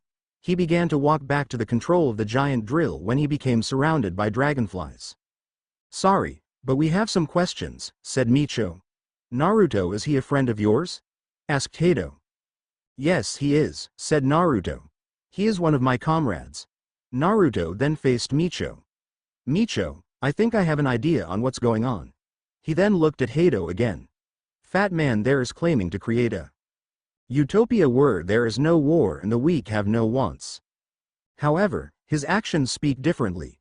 If he really was trying to create a utopia, then he would be trying to use a more peaceful method instead of killing and destroying everything in his path. My guess is he found that book the old guy was talking about and wants the power of Galel so he can rule the world or something like that. Naruto then crossed his arms. Seriously, bad guys have no imagination. They all want to rule the world. Personally, I think they have a deep-seated need to overcompensate their own shortcomings. I see, said Kahiko as he moved over to a circle on the floor. If it is as Naruto says, then I know what I must do. Oh, said Hado with some amusement in his voice, and what would that be? To destroy this evil stone once and for all, said Kahiko as he stepped on the stone circle and then let up on it. The area where the two of them were standing on then sank into the ground in an instant and a stone cover slid on top of it. What? Yelled Hado as he pulled out the book. Is that even possible? Quickly he began to scan the book, but after a few seconds he threw it down in frustration. He then jumped down to the walkway and began to walk towards the center platform along with several soldiers. Just where do you, began Naruto. But, once he was close enough, Hado smacked him across the room with great power. Naruto went sailing into a pillar, crashed into it, and fell to the ground. Shit, he said as he got up. That was my bad. I never thought that he was that strong. He then watched as Hado smashed the ground with the same hand, causing the passageway to be uncovered. "Hurry," he said. "I'll follow after you. Get the fortress out of here." "Lord Hado," called the girl in the blue armor. "We won't make it in time," he said. "Just do it already." 4 red orbs appeared on his back and became wings. He jumped down the hole and used the wind to make it control the fall. "Sensei!" yelled out Tonizo. The Batgirl appeared in front of her. "I'll play with you, little girl." She ran at her, but went face first into an ice mirror, sliding down in an anime style. Haku sat on top of it. "I came to help out Tonizo." She smiled and activated her Kekai Genkai. Mist formed around her back into wings, she grew claws, and a dragon of hardened mist inked her right arm. Haku used the water vapor in the air and made a similar transformation except without the dragon. "Oh, shit." She flew off with the two following her at high speed. The wolf girl flipped off the platform and dodged the constant barrage of weapons. "Micho, time for the double attack," said Sin while keeping the barrage up. They touched the tips of the blades together and a beast head formed. As they pulled the swords apart, the bodies soon emerged. A beast of terror made from pure nightmare clawed the ground. It had black skin, as dark as the night sky, yellow eyes with red pupils and red edges. It had dark red scales and huge twisting horns with white flames. 2.5-foot-long claws tore open the ground, and 6 black feathered wings with white edges and spikes of brown unfolded with a leather-on-leather sound. It uncurled itself and lunged at her. She flipped back over and over again, until she reached a giant set of stone wind chimes. Micho and Sin popped soldier pill after soldier pill into their mods to replenish their chakra from the dual summons. When the girl was under the wind chimes, the beast began to falter from not having as much chakra going to it, and she took her chance. She let out a sonic howl and the beast disappeared from lack of chakra, just in time to escape the sonic howl's effect of vibrating the chimes so fast it collapsed on her. Naruto had jumped down the tunnel at the beginning of the fights and used his coat's hidden seals to turn them into wings and fly at top speeds. The old man had lunged at Temujin with a dagger and covered the tip in his blood while being slammed away. Time to finish this once and for all. Before he could touch the design, Hado blasted through the wall and blew the dagger away. "I don't know what you were going to do, but I'm glad I stopped you. Lord Hado, how did you do this?" "I did it with this." He pulled his hand up to show a green stone. He demonstrated his power on a pillar and turned back to the old man. "Now die, you old bastard." He charged a blast, but it slammed against the stone to his left. He turned his head to see Naruto with a snow-white blade in him. He looked at where it came out his chest and tried to push the blade back, but his hands froze. "Don't even try, bastard. This is the Hyoururu form of Byakuryu, and I'll be damned if you can get away from it. But your blood is getting it dirty, so get the fuck off my sword." He threw him into a wall. He knew he was nowhere near killing him, so he made 2,000 clones to hold him down while he worked on his technique. He drew the Zanbato and placed it on the ground, then the Byakuryu and Clarent next to it. "You little fool. I'll kill you." Hado walked out of the wall with a blue and gray body and white hair. The clones snickered and half-rushed him. He took them out quickly and the remaining clones nodded to each other. They nicked their right hands and summoned legions of wolves and foxes armed to the tooth. Fuja and Wicca, both now 7-tailed beasts, stood up and looked at Naruto. "Need any help, Namikaze?" He grunted and Fuja shrank himself and came to help. Wicca formed a ball of gray-white energy and put it in his mouth.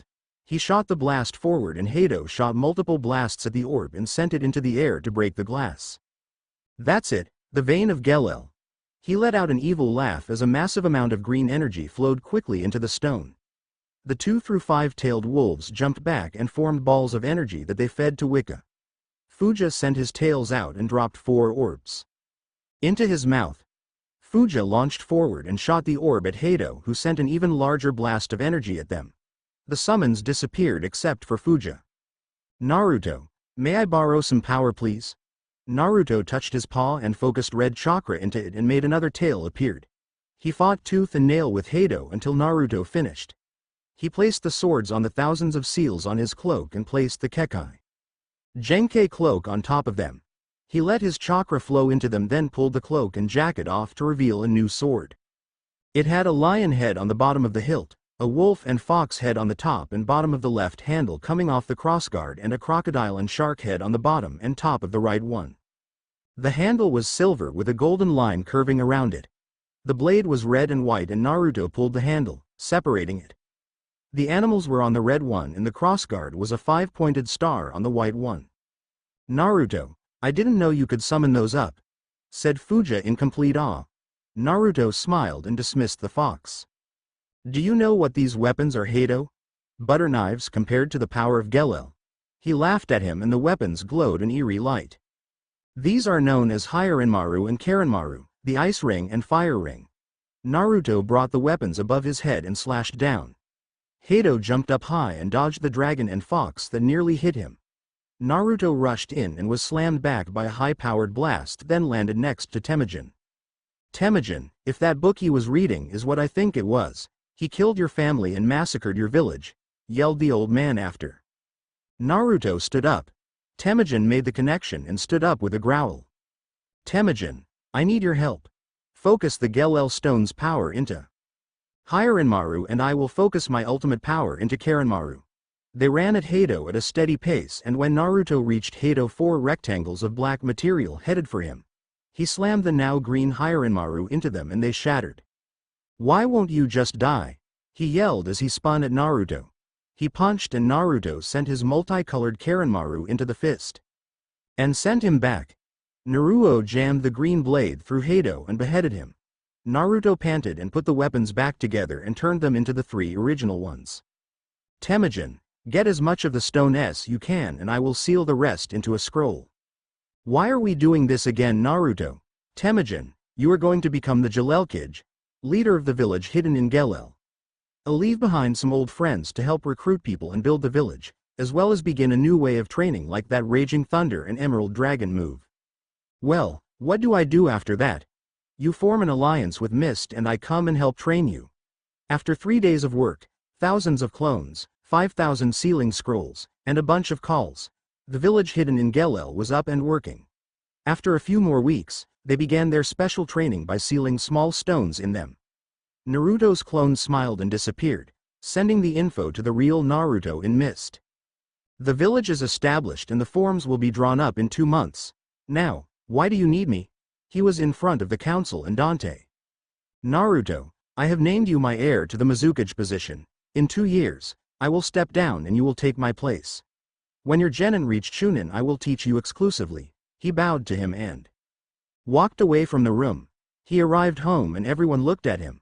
Zabuza hit the table with his fist. Well, what happened? After about 10 minutes and a few beers, Naruto spoke. Dante made me heir to the Mizukage position. Ba, boo.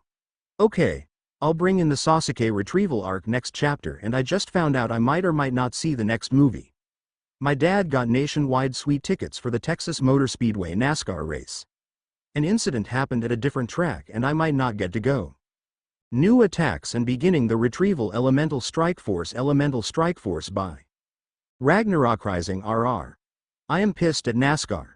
The jackasses won't let anyone under 16 go into the suite. You know what, someone else do this.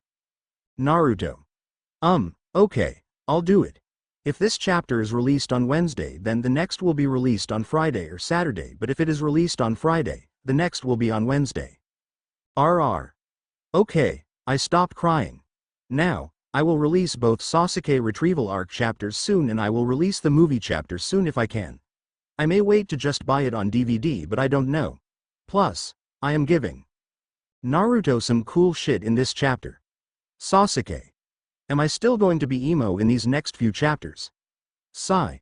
Did you get the moves for me and Gaara? RR. Well, I kinda forgot. Okay. I'm almost there though so don't worry about that. Sasuke.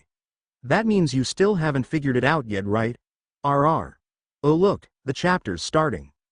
Chapter 14. New attacks and beginning the retrieval. Naruto and Gaara scowled at Sasuke while Sai kept his face emotionless. Sasuke was flaunting the fact that he could use the Chidori and they were getting annoyed by it.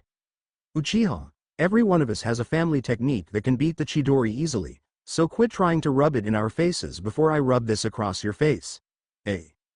Rasengan popped into Naruto's hand and Sasuke closed his mouth.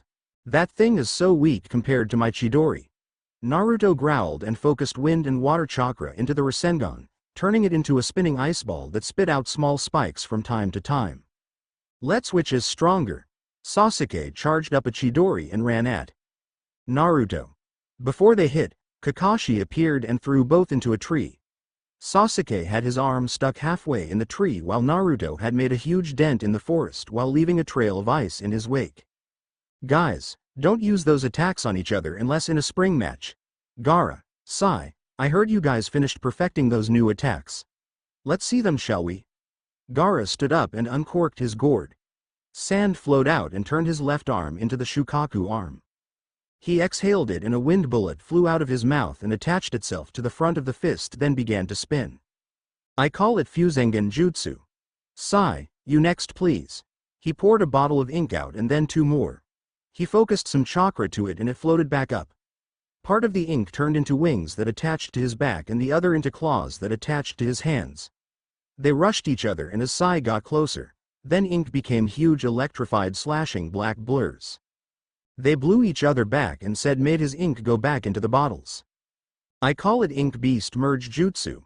My brother originally made it but he never finished the elemental chakra infusion. Ebisu and Sarutobi arrived with Shunshin after hearing the huge explosion and tensed up at seeing Kakashi facing Sasuke with a Chidori charged up, but when they saw Sai, Gaara, and Naruto watching and heard him correcting his mistakes, they untensed. Hey old man, closet perv. How's it going lately? Sarutobi laughed while Ebisu got man.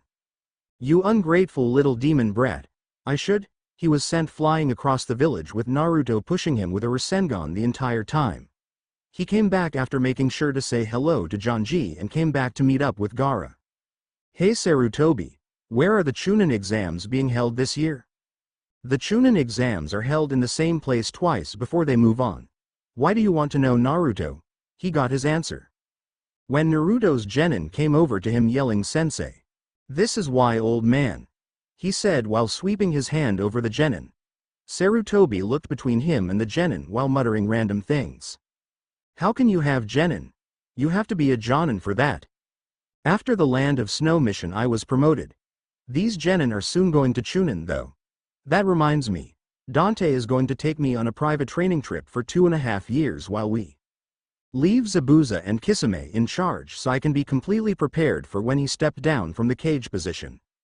Well, I could teach quite a few moves, or I could give you your inheritance. You know where my inheritance is? He nodded and they went down the village walkway to the Hokage monument. He hid them under a genjutsu and they snuck into the head of the fort. It was a huge cavern filled with books, weapons, furniture and of course scrolls. He opened one up and found it was a cage-level ice-style jutsu. Do you like what you see? He could only nod his head as walked along the cavern. There was a field with a bunch of different weapons and targets to use the jutsu on, a bed, a fridge for food, even a working bathroom. This place is amazing, Sarutobi. You know what, Naruto? I like it better when you call me old man.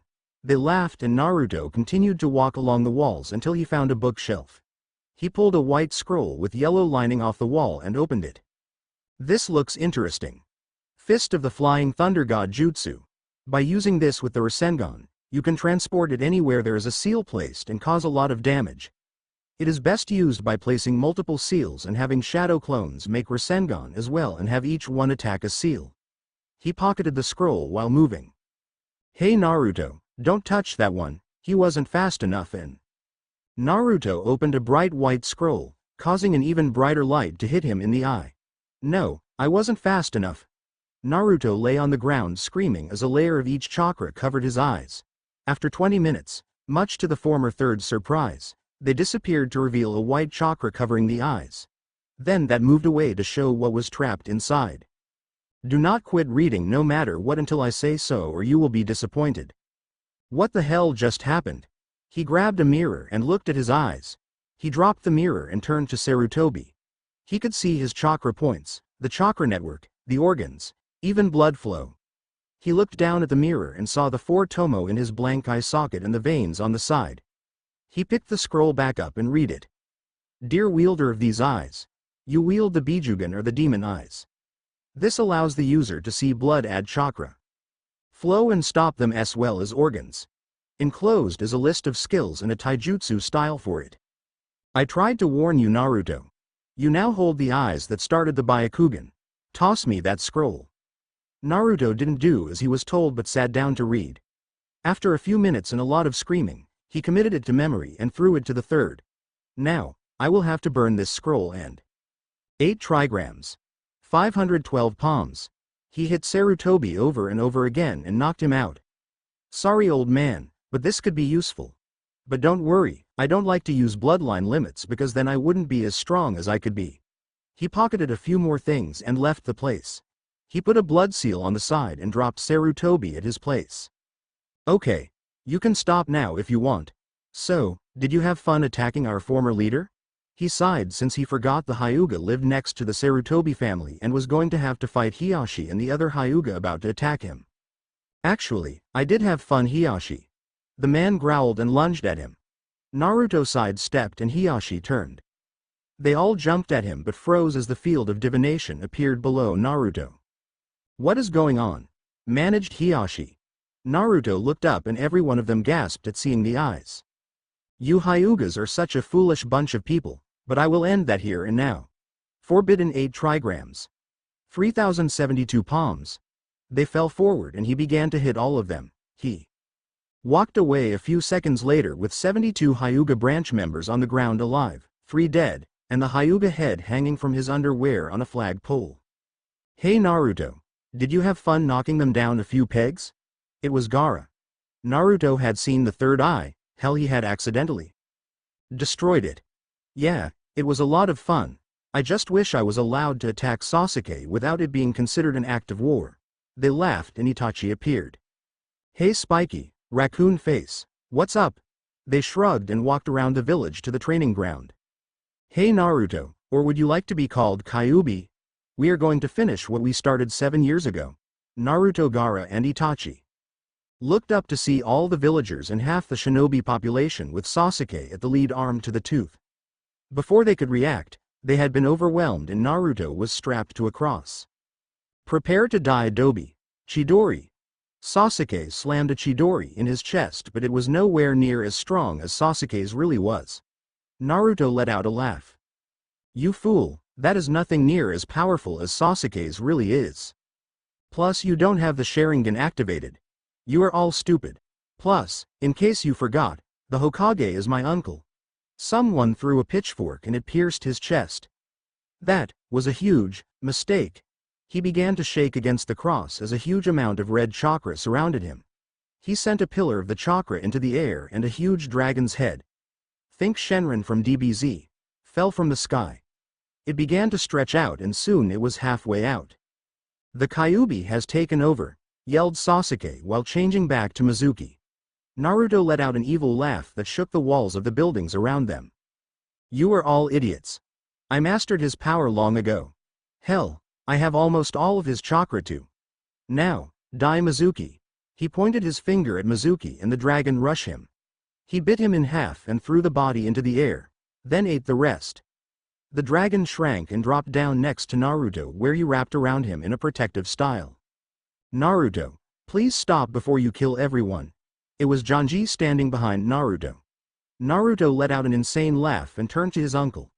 Janji backed off and let the elemental strike force members take care of him. Kakashi and Zabuza flipped around him while sending different jutsu at him. Naruto sent chakra out of his body and spun, sending them flying.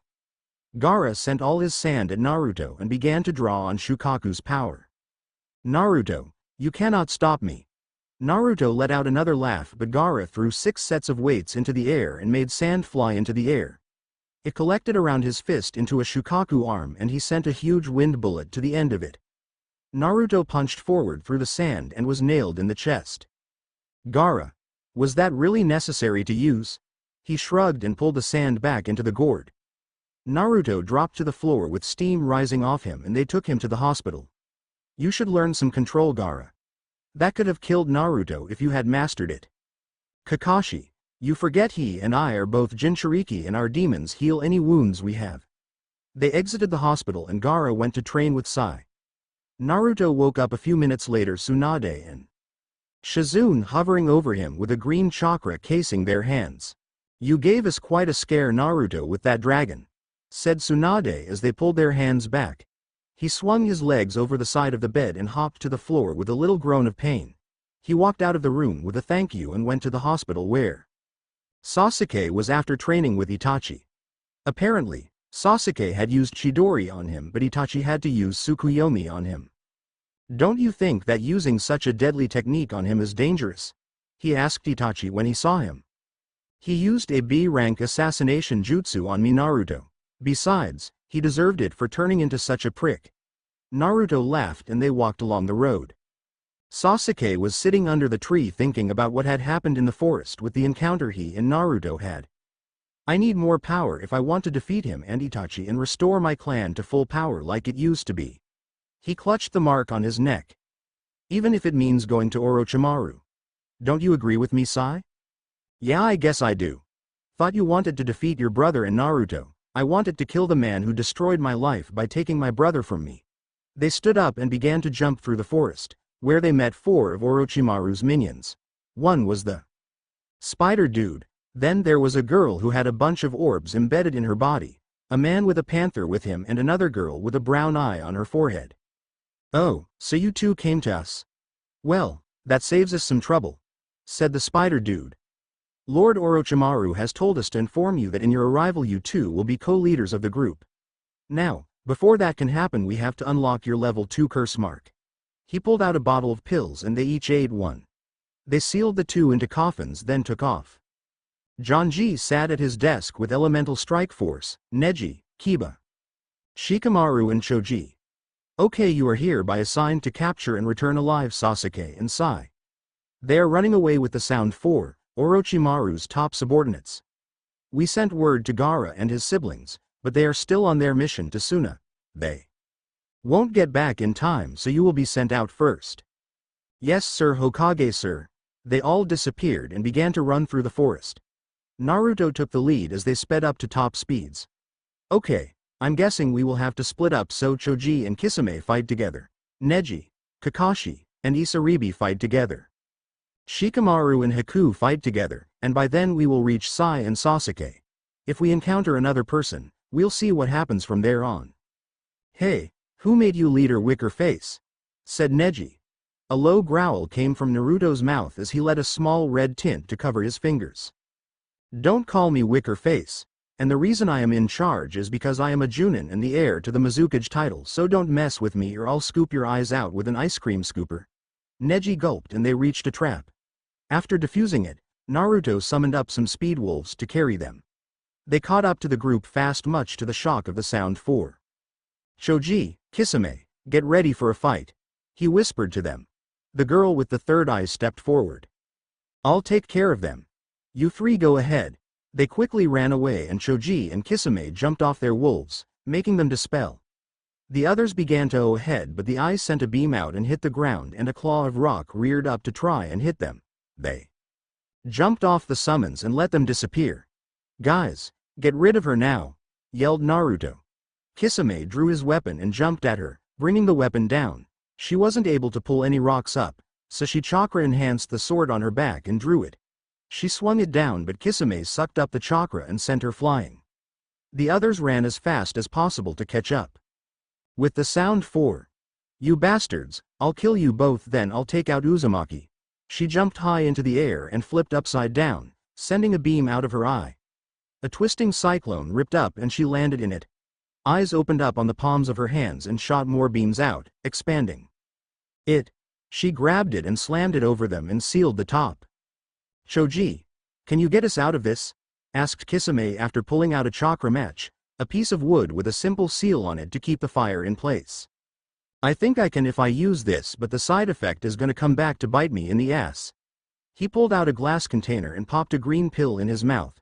His chakra spiked and he put 2 lengths of ninja wire over one shoulder each, both covered with kunai. He jumped up and did some hand signs. Human boulder jutsu. "I got you," yelled Kisame as he caught Choji between 2 kunai.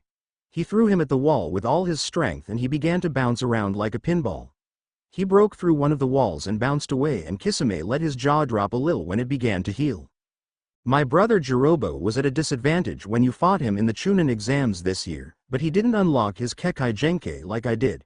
It is called the Earth Eyes and it is perfect for attack. Shoji increased his speed just in time to destroy the spikes that popped out of the side. Shoji, stop spinning around the whole dome and spin in the center of the dome. Use your speed to dig a hole. Shoji bounced to the top and began to spin around and around and around until they had a hole large enough to get out. The girl laughed, not even realizing they had gotten out until Kisame slammed into her. How the hell did you get out? Kisame flicked her off, making a strange mark begin to cover her body. We dug out of it, stupid.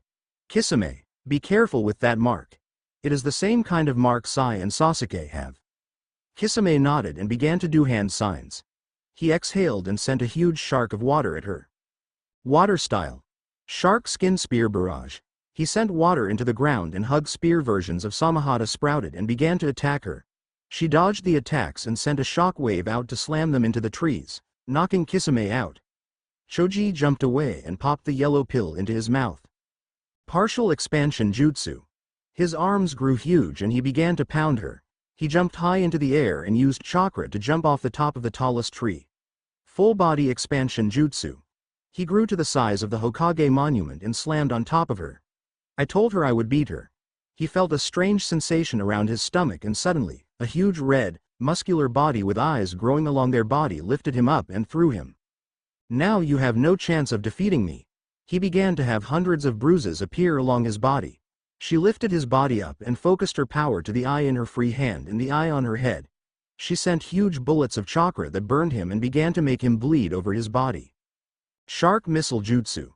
A shark slammed her farm across the clearing and let Shoji rest for a second.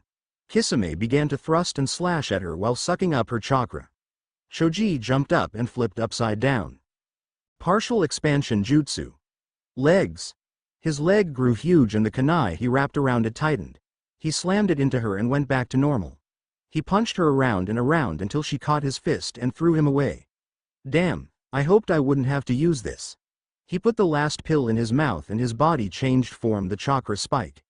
He was skinny, and his chakra had formed wings. What the hell did Shoji just do? Kisame asked as he limped back from where he had flown. Shoji kicked her up and focused his chakra into his hand. With one hit his hand went through her head and her spinal column, which killed her instantly. He dropped to the ground and Kisame picked him up and ran back to Konoha for medical help. At the battlefield, the Spider-Man was trapping everyone in a web. I can't remember his name, but it doesn't matter at the moment. Neji began to break through the webbing and set everyone free. I'll take care of this one, guys. You guys go ahead. Neji, remember, Kakashi and Isaribi are going to stay behind to help, said Naruto as the rest of the group ran ahead. Kakashi made a huge crater in the ground and Isaribi used a jutsu Kisame taught her that summons up a small lake of water into it. Neji, be very careful. He has a very rare Kekai Genkai. He can make a substance that the Byakugan and Sharingan are perfect to defeat, but he can also make that substance from his sweat glands, as well as his saliva. Neji nodded and activated his eyes. Kakashi lifted his headband and Isaribi flipped into the water where she made a twister rise and began to shoot bullets of water. A.N. Okay, is that dude's name Kidomaru or something? I can't remember or not. Anyway, I added a few more choices to the harem and I will add a few more votes for y'all. I'll try to update on Friday or Saturday and I will do a filler on Halloween next Friday. Ending the Retrieval Elemental Strike Force by Ragnarok Rising Chapter 15, Ending the Retrieval. Kidomaru was getting pissed now. He jumped over the water bullets and sent a web out of his mouth to hold them down, then had the ends go after Kiba, Shikamaru, Naruto, Haku and Itachi and he would have to, but Neji and Kakashi used chakra to sever the webbing and let them get away. He turned to them and began to fire webs at them. He caught them against a tree and began to laugh. I figured out what you were doing. You used chakra points in your fingers like a sharp needle to sever the chakra in my silk. You over-arrogant fool. He turned TC Isaribi struggling against the web. The other 3 members of the original Sound 4 were killed because of their arrogance and so shall you. Shut up, fish freak. Sticky webbing. A golden metal spike shot out of his mouth and shot towards them, then separated into three. Just as it was about to hit them, the web exploded and they jumped on top of it. They ran along it and jumped down in front of him. You foolish man. He looked at Neji as a blue haze slightly appeared on his hand. We are all masters of chakra control and we can use the chakra points that cover our entire body to get free if need be. He switched stances as a yin-yang symbol appeared underneath them in green and black. 8 trigrams. 64 palms. 2 palms. 4 palms. 8 palms. 16 palms. 32 palms. 64 palms. Kidomaru flew through a tree and fell to the ground, kicking up a bunch of dirt. He came out of it with a laugh, the golden metal falling to the ground. That could have been dangerous. Oh well, I avoided it. What are you smiling at, kid? Neji had a huge smile on his face and back flipped away in time to dodge a cage-level fire jutsu, the Black Fire Swarm, a fire-based jutsu that makes a swarm of insects made of black fire attack you enemy. Neji, he isn't done yet. Neji dodged a web blast as Kidomaru sent web clones into attack. He hid in the tree and began to set off booby traps that launched sticky webbing kunai. After some careful maneuvers, Neji threw a kunai at where he was, but he ducked in time. You might as well come out of there. There's no use hiding. Kidomaru came out of the trees on a web with his curse mark covering his left side and part of his right. Haha, this is getting fun. I didn't think I would have to do this, but all the more fun. Summoning jutsu. Black Widow. A huge spider came out on a web and an egg sac sprayed out of her behind. Kidomaru made another kunai and jumped to cut it open and yelled. Scatter. A bunch of spiders came out on webs and began to attack. I got it, kids. Fire style. Flaming whirlpool jutsu. A blue flame shot out of his mouth hit the web the huge spider was on, burning all the summons. He summoned it again and this time they moved too fast for Kakashi to counter it. Neji jumped into the air and began to spin. 8 trigrams. Rotation. The orb of chakra sent them flying but Neji was caught in the web. Isaribi jumped up and began to pound on the spiders with thrown chakra scalpels. Kakashi, this is a summons, so do a goddamn summons of your own. He sent a bunch of kunai at some summons and cut his arm. He threw the kunai he used at the inside of the bag and sent the seals at it. A few seconds later, hundreds of nin dog summons flooded the area and destroyed the web. While the summons fought each other, Kidomaru hid in the trees. This battle is going fast and I already used so much chakra.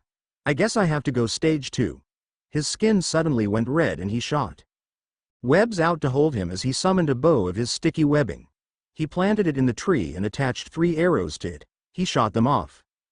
Kakashi, Neji, look out. Isaribi yelled right before the arrows went through her arms and her left shoulder. Kakashi pulled the arrows out of her and began to move away before turning. I need to heal her, but I'll back quickly. He ran off with a green glow on his hands. Neji faced the area where the arrow had come from. He flicked Kidomaru off before phasing in front of him. He kicked the bow and it snapped in half as he activated his next level of the Byakugan. Now, you will die by the power I hold. Sume Mangekyu. Byakugan. The eyes spun around and around as a snake appeared behind Kidomaru. He bit into the Spider-Man's neck and a claw mark appeared on his neck. That mark slowly sucks your strength and can't be removed unless I am about to die, so don't even think about it. Kidomaru smiled before becoming a wad of webbing. Look out, sucker. Neji back flipped over the arrow fired at him and cut the guidance cord. He landed backing the clearing as thousands of spears and kunai fell on him. He spun again and blocked the attack. He ducked a second batch of kunai but one hit him. Finally, I found the blind spot. He sent a bunch more at him and began to severely injure him while he made an arrow with a cord on it again. I need to be careful or he could. He was cut off from his thoughts as he barely noticed the arrow. He wasn't able to move but he minimized the damage by letting it go through his shoulder and hit a tree. He cut the cord and moved out of the way. I don't have much chakra left, but I might be able to get him if I sacrifice myself. Kidomaru put a spin on his next arrow and fired. Neji was impaled through the stomach as the arrow went through the tree. I finally got the kid. Neji coughed up some blood. He focused all his remaining chakra into his hand and sent it up the cord. Kidomaru was able to cut the cord, but still suffered a large amount of pain. Neji cut the cord and dropped to the ground in pain. Kakashi ran into the clearing and looked at Neji. With some crushed stone dirt and some blood, a clone of Kakashi took Neji and Isaribi back to Konoha for treatment while he walked over to Kidomaru. Why do you serve Orochimaru? He has no respect for you. In fact, he plans to let Sasuke and Sai take over this group once they are released from that coffin. We could use such a great archer in the Mist Arsenal, and with some work, we could alter the seal to give you all the benefits and none of the consequences. You do have a point. Fine, I will join under one condition. I want my wife and children to come from Sound with me. We have no problem with that. I'll take you to Konoha for treatment and after the mission we can go to Mist. He snapped up as the info from the cage bunchen he had sent with them was placed in his head. He sighed, then crushed another pebble and dripped some blood on its dusty remains. A Kakashi clone came up and took Kidomaru away while Kakashi raced after the group. Naruto and the rest of the group jumped from tree to tree as they raced to catch up. After 10 minutes, they finally did. The girl and guy were arguing. We should take them out and then we can take our time, said the guy. No, we have to cross the border so they can't chase us, yelled the girl. Naruto growled and threw a kunai with an exploding tag at them. How about you give my friends back or else? They looked at each other and dropped into battle stances. Kiba and Shikamaru stepped forward. Shikamaru, you take the girl, and I'll take the Gortsuga, said Kiba as Akamaru began to growl and his large form emerged in a red rage. Kiba, do you know that guy? Asked Shikamaru as he slowly drew a kunai. Hardly, but I know that his clan uses panthers and is natural-born enemies with the Inuzuka ever since they tried to steal our jutsu. Kiba and the man both did a man-beast clone jutsu. The trees opened up and let some light in and Shikamaru sent his shadow at the girl. The light struck an orb on her forearm and her own shadow flew forward. Oh, so you are a Nara, are you? Well, my name is Makoto Shika and my clan is also from the Hidden Shadow Village. My friend over there goes by Pantera for some reason. It is nice to meet you, but I must stop you. She laughed and they began a shadow duel as Haku snuck up behind her. Haku was suddenly trapped in his mirror, and he couldn't get out. He came out of his other mirror and she laughed again. I know that jutsu uses reflection, which is a way of using light, which I specialize in, so don't even think about it. Naruto waved his hands in the air and pointed at Pantera. Hey, I know someone from your clan named Shinobu. Do you know her? He looked up in surprise and just barely managed to dodge a fang over fang. How do you know my youngest daughter? I saved her sister from being raped once and she went out with me as thanks. Do you know where she is? He shook his head and the man sighed. He looked at Kiba and jumped on top of his clone in a beast-like manner. He jumped up and both did a fang over fang that met with Kiba's. Every move they did, Pantera and his Pantera copied. Naruto made a move for the coffins but they suddenly exploded open, right as Gaara arrived. Naruto, what's going on? No time to explain. After them. They and Itachi ran after the two and reached a large field outside of the forest. A man with long white hair suddenly appeared out of nowhere. I am Kimimaru Kagaya and I cannot let you pass alive. Naruto and Gaara took a step forward but Itachi jumped forward. No, you two go after Sai and Sasuke. Naruto, please save my brother. He blocked a strike as they ran forward after the two. After 5 minutes, Lee showed up and helped Itachi fight. Kiba and Akamaru had come across a clearing while fighting this man. They were all tired and Kiba knew he had to end this fast if he wanted to live. Hey, how come you don't use that seal of yours? I want to kill the son of Shippo Inuzuka with my power, not that of Orochimaru. Your father killed my son, and now I will kill his. Kiba sent a smoke bomb and hid behind a rock. Akamaru, we have to use that jutsu Hana made. There is no way he can know it, so let's kick his ass with it. The big dog let out a bark of approval and Kiba began the hand signs. Twin-headed wolf jutsu. They merged into a giant twin-headed wolf and did a tornado fang on him. Oh shit, was his last words as Kiba ran him and his partner over and sent the bodies into the river.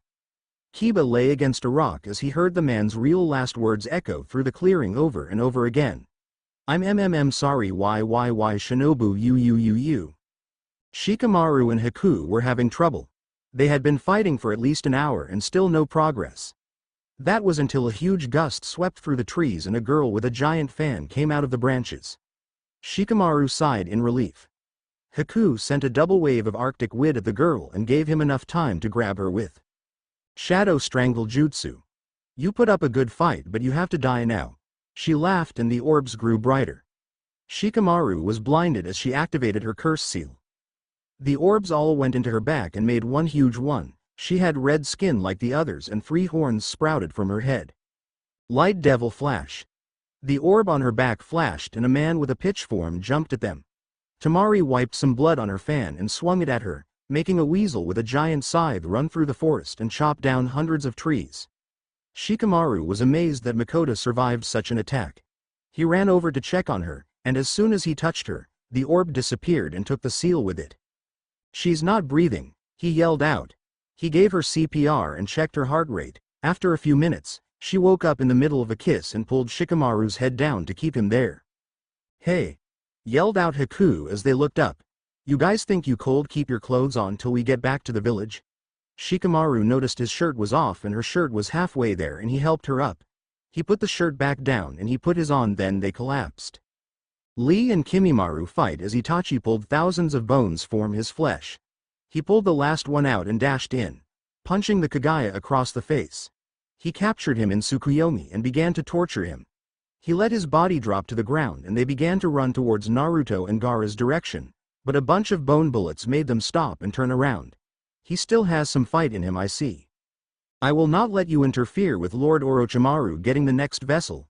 His curse mark spread over his body and he switched to stage 2. His skin turned purple and he grew a tail with spikes running along the edge. He reached behind him and pulled out. Holy shit! He pulled out his spinal column, yelled Lee. Itachi growled and turned off the Mangekyu while pulling out Excalibur. He turned it to stone and slashed down, freezing a huge circle around the 3 of them. The Kagaya jumped and Itachi danced around him while the ice creeped up his legs and tail. He shook them off and a bone drill wrapped around his fist as he began to charge through the ice. Itachi cut him across the chest. He stumbled back but sent the spine out at the man. Lee wrapped his bandages round it and a green chakra with a red tint creeped down it and into him. Kimimaru dropped the spine as it became a huge snake that ensnared the former owner. Lee stepped forward and drew his fist back as the bandages formed a snake head. Snake Death Dance. He slammed it in different parts of the body, leaving hundreds of seals behind. He snapped his fingers and the curse seal disappeared from his neck and onto the bandages. The snake head became a blade that had the seal on the crossguard. He slammed the sword through the stomach of Kimimaru and it came out his left shoulder, ending his life. Lee dropped the bandages for him and began to head to the location Naruto and Gaara had went until the bodies sunk into the earth and a bone forest erupted from the ground. Itachi pulled him up and away just in time. Itachi focused all his chakra into the sword and plunged it into the ground up to the crossguard. He activated the Mangekyu and thousands of spikes of ice stabbed Kimimaru as he tried to come out of a bone and kill them. Hey, we did it, Lee. He passed out and Lee took the sword and the Uchiha back to Konoha. Gaara and Naruto stood on top of the Shoden's head in the Valley of End while Sai and Sasuke stood on the head of Madara Uchiha. Sasuke, Sai, please, come back to Konoha, please. Naruto had a rare tear forming in his eye as he pleaded. Sasuke laughed at him. That village held us back and nothing more, Naruto. I'm sorry, but I'm not going back. Sai agreed with him and they began a full-out war. Sai had added something and ink now flew from the cylinder on his back and legs, slamming into Gaara's sand. The sand overtook the ink and Sai was slammed against the rock. The sand exploded from inside as the ink melted it with high heat chakra. All 4 landed on the water as they faced against their former allies. As quick as you could blink, Sai and Sasuke had their seals activated and a Chidori and an ink beast merge jutsu going while Naruto had 2 Rasengan and Gaara had a Fusengan on his entire left arm. They rushed each other and they flew back. Sai and Sasuke now had the upper hand and began a beat down on the other 2. After 5 mere minutes of brutal beatings, Gaara was being held against the wall by Sai who had an electrically charged claw going in. Sasuke was holding Naruto with a Chidori going, I will kill you, Naruto, and get the Mangekyu Sharingan, then defeat my brother and rebuild my clan. With those words, He slammed the Chidori into Naruto and the claw went into Gaara. Hey Shukaku. The kits let us take over. They must really want these two back. Yeah, I can sense it in Gaara as we speak. But now, let's enjoy our freedom and have some fun. The two Biju-possessed ninja exploded and sent Sai and Sasuke onto the land. They began to attack them with jutsu and taijutsu alike, until one last attack. Sand shotgun. Fire pulse. A high-power sand bullet slammed Sai into the foot of the Shodem as a pulse wave of fire threw Sasuke into Madara's. Sasuke came out of the dust with one of his handwings and Sai now had 4 extra arms with paint brushes for fingers and holes along the arms that oozed ink. Hey Sasuke, should we go full level 2 on them? Asked Sai as Naruto began to grow full-length claws with 4 fire tails and Gaara turned into a sand-armored warrior with a sword in each hand and a Shukaku arm on each side of his back. Sure, since they went into their next demon phase. Sasuke and Sai screamed out in rage and the valley was flooded with an immense power. Sasuke soon had dark tanned skin, long hair, and a black star on his face between his eyes and 2 batwing-like giant hands on his back. Sai now had 8 of those arms and a diamond on his chest. He formed 2 swords of ink as Sasuke pulled out the kusanagi from the seal on his kunai pouch. Naruto let out a demonic howl and Hiranmaru and Karenmaru appeared in his hands. He slammed them together and formed a zanbato with light blue flames surrounding the blade. He cut the water with one side and it boiled, then with the opposite side and it froze. They all rushed in and had a full-out kenjutsu match.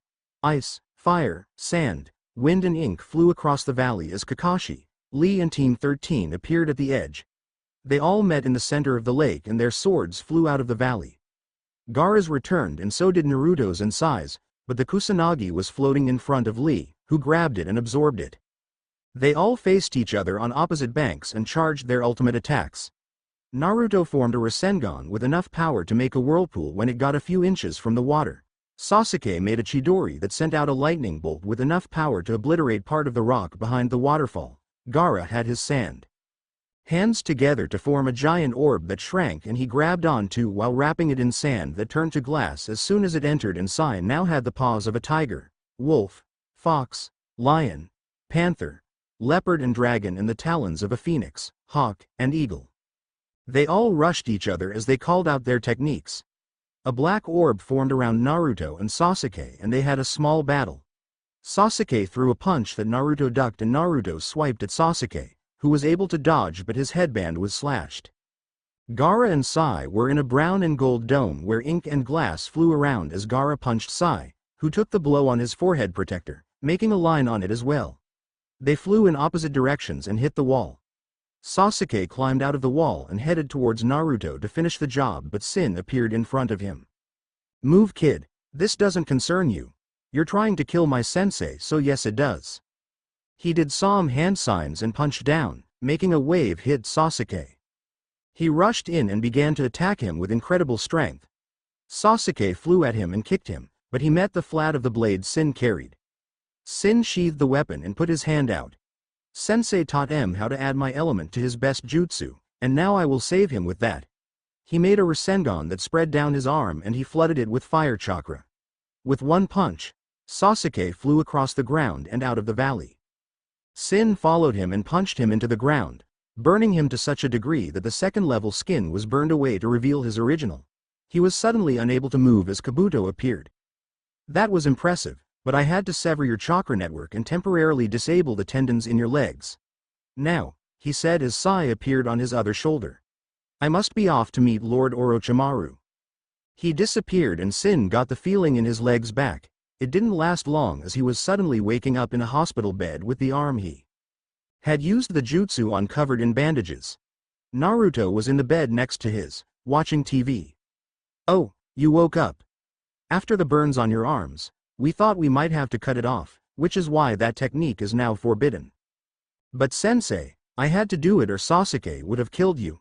Naruto sighed then swung his legs over the bedside. He walked over to Sin. Close your eyes and hold out your hands. He did as he was told, expecting some kind of punishment, but he suddenly felt some sort of weight in his hands. He opened his eyes to see his dad's sword in his hands. You won the bet Sin, and as soon as you get out of here, I'll give you that lesson. Then he pressed a button and everyone came in. Zabuza came over to him and gave him a huge hug. Then they placed him in a wheelchair and he went outside, only to have a huge makeout session with Tonizo as soon as he left the room. Naruto laughed, then got back in bed. He blinked and nearly screamed at suddenly seeing the Shinigami. Am I dead? No, I just came to give you a gift, like I told your dad I would. Now, choose what you want as your reward. I want you to seal my Kekai Genkai. Why is that? I don't want people to think my strength came from the bloodline. Limits and not me. I don't want them sealed permanently, but a seal that I can release if necessary. And you did say any gift. The Shinigami sighed and placed some red and green ink on his fingers, then sealed away the Kekai Genkai with a removable and usable seal. There you go. I must be off now. He was gone in the same way he came and Naruto instantly fell asleep. He woke up in the mansion, with Temari and Hana next to him. What he didn't expect was to see the crazy lady form the second part of the Chunin exams, Enko Mitarashi, lying on top of him. Oh shit, Temari isn't gonna be happy. Okay, I finished the Retrieval and all that is left is the movie. Also, yesterday I got a bad review, and I usually wouldn't care that much, but what bugged me was that it was an anonymous. If you are reading this, go fuck yourself, dude. You have never even written a story, so you can't give out bad reviews. When you have your own successful story, then come talk to me, bitch. Important author's note: after careful consideration, I have decided to take the following action for my other stories. Double Demon Damage. Up for adoption Enbu Beasts. Up for adoption Elemental Strike Force. I'm going to rewrite this story, but if you want you can adopt it and make your own version. Konoha Marines. Discontinued, Adoptable Legend of the Two Namikaze. Discontinued, Adoptable Legendary Mercenaries Student. Rewrite latest chapter Phantoms of the Legacies. Rewrite, Hiatus Wielder of the Sholong Blade. Overhaul rewrite. If you want to adopt one of my stories, please proceed to contact me.